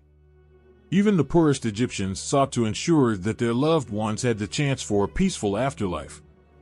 They believed that the gods, though powerful, were not distant and cold. They were compassionate beings who cared for all souls, rich or poor. The grave goods and offerings might be humble, but the prayers were sincere, and the hope for a blessed afterlife was the same. For the Egyptians, death was not an end to be mourned, but a transition to be honored. The soul's journey through the Duat and its final judgment by Osiris were steps toward a reunion with the gods, a reunion that promised peace, eternity, and the continuation of life in a land where the troubles of the mortal world could no longer reach. Life and death were not opposing forces, they were two sides of the same coin, part of an eternal cycle that was as unchanging as the stars in the sky. The winds of change blow harshly across the Nile, and with them came the slow, creeping decline of Egypt's ancient religious practices, a decline that spanned centuries, shaped by foreign invaders, cultural shifts, and the slow erosion of the old ways. The gods who once commanded unwavering devotion, the rituals that sustained both rulers and peasants, the temples that reached for the heavens, each began to wither, as the civilization that had birthed them was slowly transformed by forces both internal and external. It is impossible to pinpoint a single moment when the divine flame that had burned for millennia began to flicker and fade. But there were clear signs: the gradual shift in power, the influence of foreign ideologies, the ever-encroaching shadow of change. One of the earliest blows to the heart of Egypt's religious system came with the arrival of the Hyksos invaders. These foreign rulers, coming from the Levant in the 17th century BCE, brought with them their own gods, their own practices, and for the first time in centuries, Egyptian religion faced the presence of another belief system. Though the Hyksos rule was brief, their time in power marked the beginning of a series of foreign invasions that would continue to shape Egypt for centuries. The true challenge to the old gods, however, came not from invaders, but from within. The Amarna period, a brief but dramatic chapter in Egyptian history, stands as a stark example of religious upheaval. During the reign of Amenhotep IV, later known as Akhenaten, a radical shift occurred. Akhenaten abandoned the traditional pantheon of gods, declaring Atum, the sun disk, as the one true god, and establishing a monotheistic system that rejected the old gods. He built a new capital city, Akhetaten, modern-day Amarna, dedicated to Atum, and attempted to erase the worship of all other gods, including Ammonius, one of the most powerful deities of the time. Akhenaten's reforms were met with resistance from both the priests, who had long held power in Egypt, and the people, who found the idea of abandoning their beloved gods to be unthinkable. The city of Akhetaten, once grand, was abandoned after Akhenaten's death, and the traditional worship of Egypt's gods was restored under his successor, Tutankhamun. Yet, the damage was done. The idea of monotheism, even if briefly entertained, had entered the Egyptian consciousness. Though the old gods would continue to be worshipped for centuries after, the seeds of doubt had been sown, and Egypt's religious unity had been shattered. Following the Amarna period, Egypt would experience a long series of foreign occupations, each bringing with it new religious ideas. The Assyrians, the Persians, and later the Greeks, under Alexander the Great, each left their mark on Egypt. Alexander's conquest in 332 BCE opened the door to Greek influence, and it was under the rule of his successors, the Ptolemies, that the Egyptian religion faced one of its greatest transformations. The Ptolemies, a Greek dynasty that ruled Egypt for almost 300 years, sought to merge their own traditions with the native Egyptian beliefs. They identified themselves with Egyptian gods, often portraying themselves as gods in their own right, and created new syncretic deities like Serapis, a fusion of the Greek god Zeus and the Egyptian god Osiris. While the Ptolemies sought to maintain the appearance of Egyptian religious traditions, Greek philosophy and culture slowly seeped into the fabric of Egyptian society. Temples remained, and the rituals continued, but they became increasingly Hellenized, the gods taking on Greek attributes, their ancient stories interwoven with Greek mythology. This blending of cultures laid the foundation for a more profound change to come, one that would bring an end to Egypt's religious system. The final blow to the ancient Egyptian religion came with the rise of Christianity and the growing power of the Roman Empire. As Rome expanded and Egypt was absorbed into its vast empire, Christianity began to spread, especially after the conversion of the Roman Emperor Constantine in the 4th century CE. The new faith, with its belief in one God, stood in stark contrast to the polytheistic beliefs of the Egyptians. The temples of Egypt, once magnificent centers of worship and community life, began to fall into disuse. By the 4th century CE, the practice of Egyptian religion had become illegal. The Roman Emperor Theodosius I issued decrees that sought to suppress pagan rituals across the empire. Temples were closed, idols were destroyed, and the rich tapestry of Egypt's religious life began to unravel. Many of the old gods, once revered by pharaohs and commoners alike, were cast aside, their temples looted and abandoned. Isis, once worshipped across the Mediterranean world, faded into history. The great temples of Luxor, Karnak, and Philae became ruins, their grand structures overtaken by the sands of time. Yet, even in the face of this decline, traces of the old beliefs lingered. The syncretic nature of Egyptian religion had allowed for a blending with other belief systems, and many of the gods and rituals continued to influence local customs for centuries. In the mysticism of the later periods of Greco-Roman Egypt, the legacy of Isis, Osiris, and the other gods continued to be felt, often in secret. The magical and religious traditions of Egypt found their way into the practices of early Christian mystics and later into the rituals of the Hermetic tradition. Egyptian deities may have been forgotten by the masses, but their influence lived on, reverberating through time in the shadows of history. The decline of Egyptian religion is a testament to the resilience and adaptability of a civilization that had spanned thousands of years. But it is also a poignant reminder of the fragility of belief systems. As the old gods faded from memory, so too did the mighty civilization that had worshipped them. The temples, the tombs, the pyramids, these stone monuments to the gods, stood as silent witnesses to a time when Egypt's gods were real, when their power shaped the lives of every Egyptian, from the highest pharaoh to the humblest farmer. Now, only the ruins remain, and with them, the echoes of a once great religion that will never be forgotten. Egypt's ancient gods, once revered by pharaohs and commoners alike, have transcended their roles as divine figures to become symbols woven into the fabric of modern culture. The myths and deities of ancient Egypt continue to captivate the imagination of artists, writers, filmmakers, and even pop culture enthusiasts across the world. Their stories, rich with drama, tragedy, and transformation, resonate in ways that are as powerful today as they were thousands of years ago.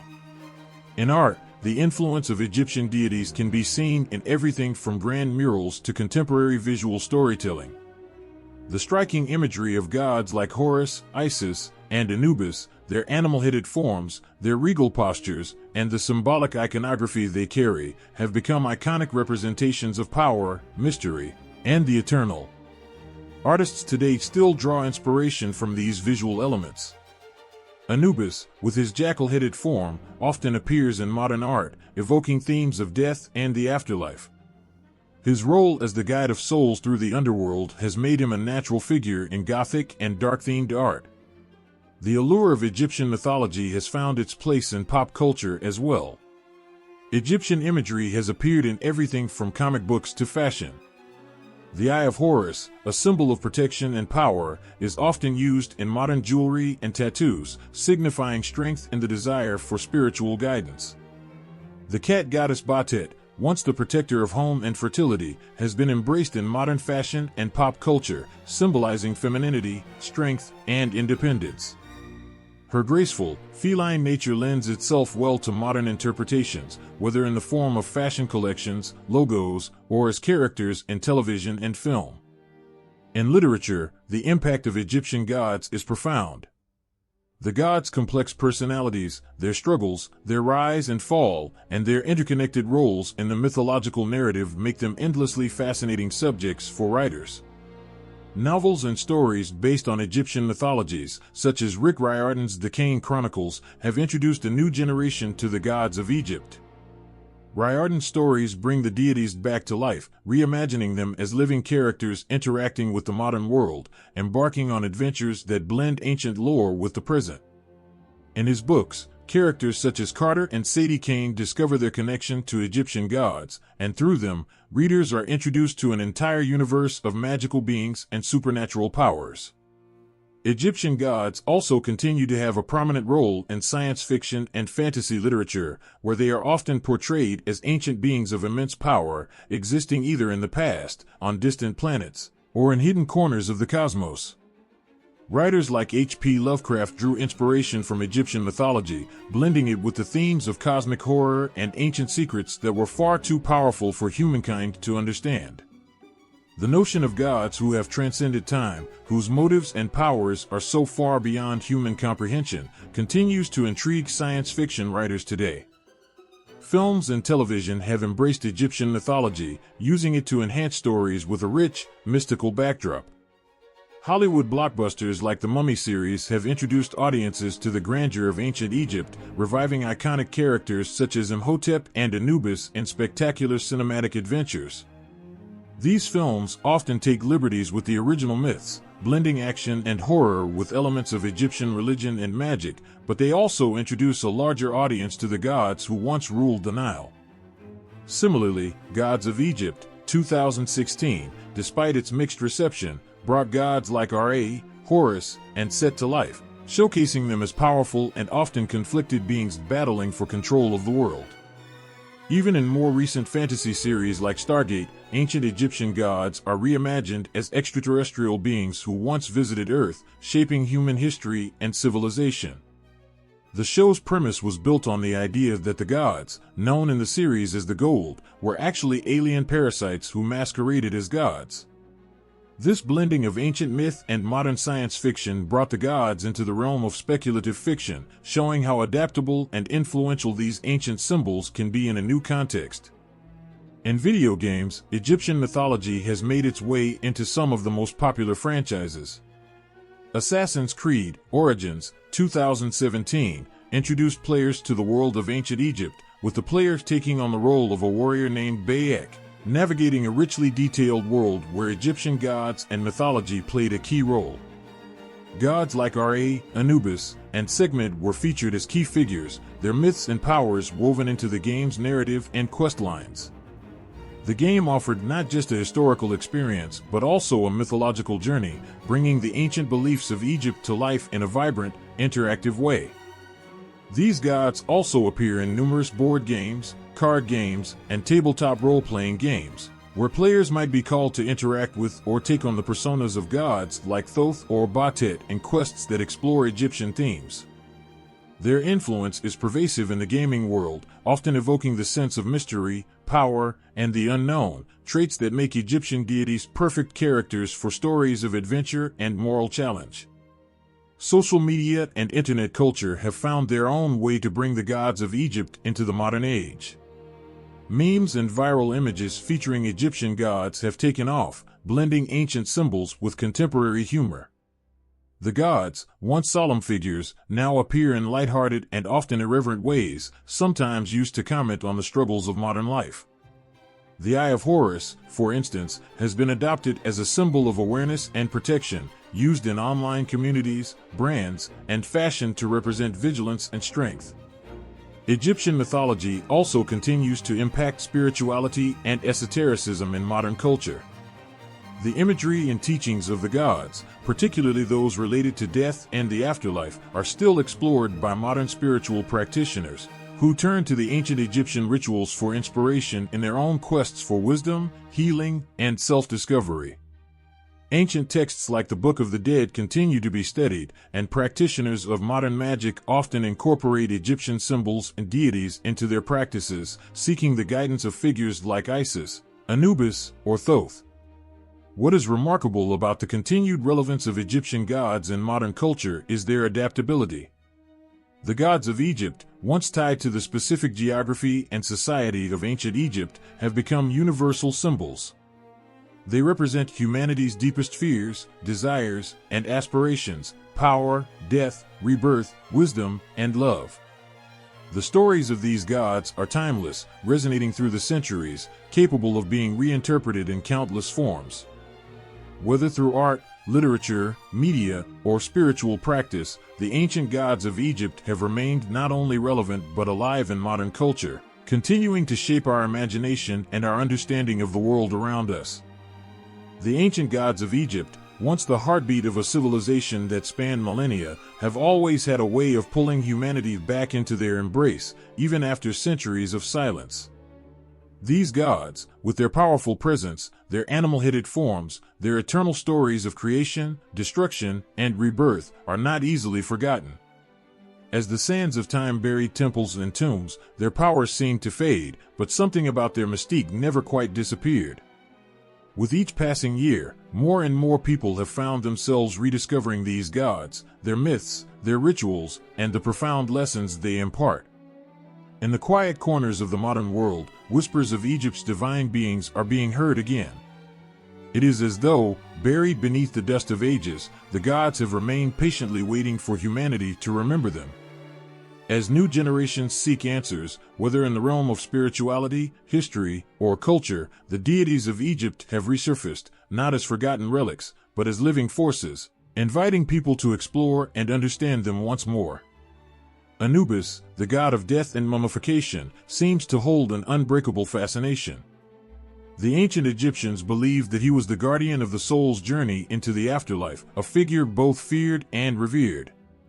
Today, he appears not only in history books but in the artwork of contemporary creators, and the pages of novels, and on the skin of those who find meaning in his image. Tattoos of Anubis, his jackal-headed face, solemn yet protective, serve as a reminder of the fragility of life and the strength needed to face the inevitable. His association with death is not a dark, depressing one but one of guidance and protection. He represents the transition from one state to another, the courage to let go and the assurance that there is something beyond. People seek him out not only for his connection to the afterlife, but for his deeper symbolism of protection, healing, and spiritual rebirth. It is not just through modern art or tattoo culture that these gods are rediscovered.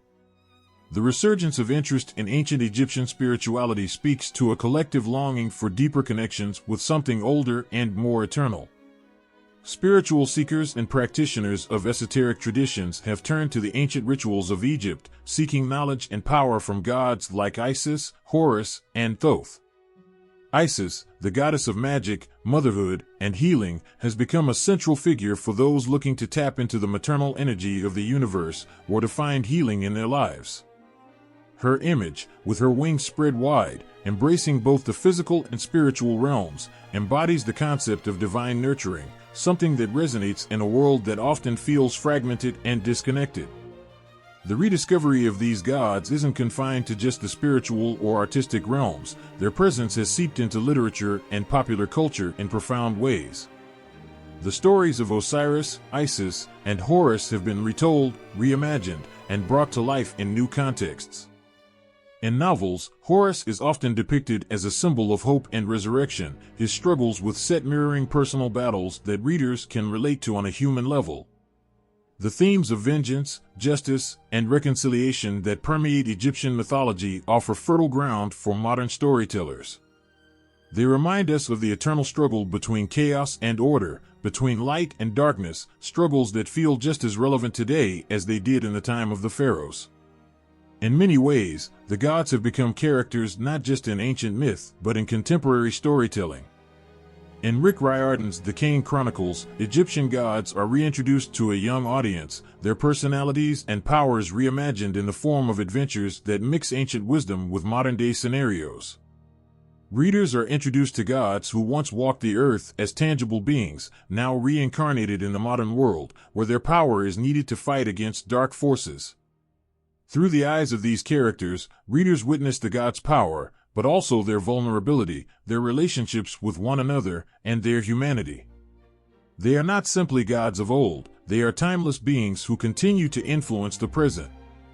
Movies, too, have played their part in breathing life into these gods once again. Films like The Mummy and Gods of Egypt may take dramatic liberties, but they also bring the awe-inspiring figures of ancient Egypt into the modern consciousness, reminding us of the grandeur of a civilization that once ruled the world. Horus, Ra, and Set take center stage as larger-than-life figures, engaging in battles that transcend time and space. The grandeur of the Egyptian gods, their high stakes, and their personal conflicts are brought into vivid, dynamic storytelling that captivates audiences while honoring the essence of the myths they originated from. But the rediscovery of the gods of Egypt is more than just a cultural revival. It is, in many ways, a return to the roots of human consciousness itself. The stories of gods like Osiris, Horus, Isis, and Anubis reflect timeless human questions. What happens after death? What is the nature of justice? How do we navigate the balance between chaos and order? These are not merely ancient questions, but questions that continue to echo in the hearts of people today. The gods' struggles with the forces of destruction, their ability to transcend their own suffering, and their roles as guardians of truth, balance, and morality resonate deeply in the face of modern challenges. At its core, the rediscovery of the gods is a search for meaning in a world that sometimes feels overwhelmed by uncertainty. The ancient Egyptians understood the importance of balance and harmony in the universe, a concept embodied in the goddess Ma'at. Today, many people are seeking similar principles to help them navigate the chaos of the modern world. Whether it's in spiritual practices, in the arts, or through the telling of stories, the presence of these gods offers a timeless source of wisdom and guidance. Perhaps it is the universality of the Egyptian gods, spanning themes of life, death, love, and renewal, that makes their rediscovery so meaningful. The ancient Egyptians believed that their gods were alive in the world around them, and that they had a hand in shaping human destiny. In our own time, the gods are finding new ways to enter our lives, from spiritual practices to creative expressions. The mysteries of their power, their passion, their rage, and their grace continue to captivate the hearts and minds of people across the globe. And so, in the quiet spaces of the world, we find the gods once more, whispering, guiding, reminding us that the past is never truly gone, and that there is always room for the divine to re-enter our lives.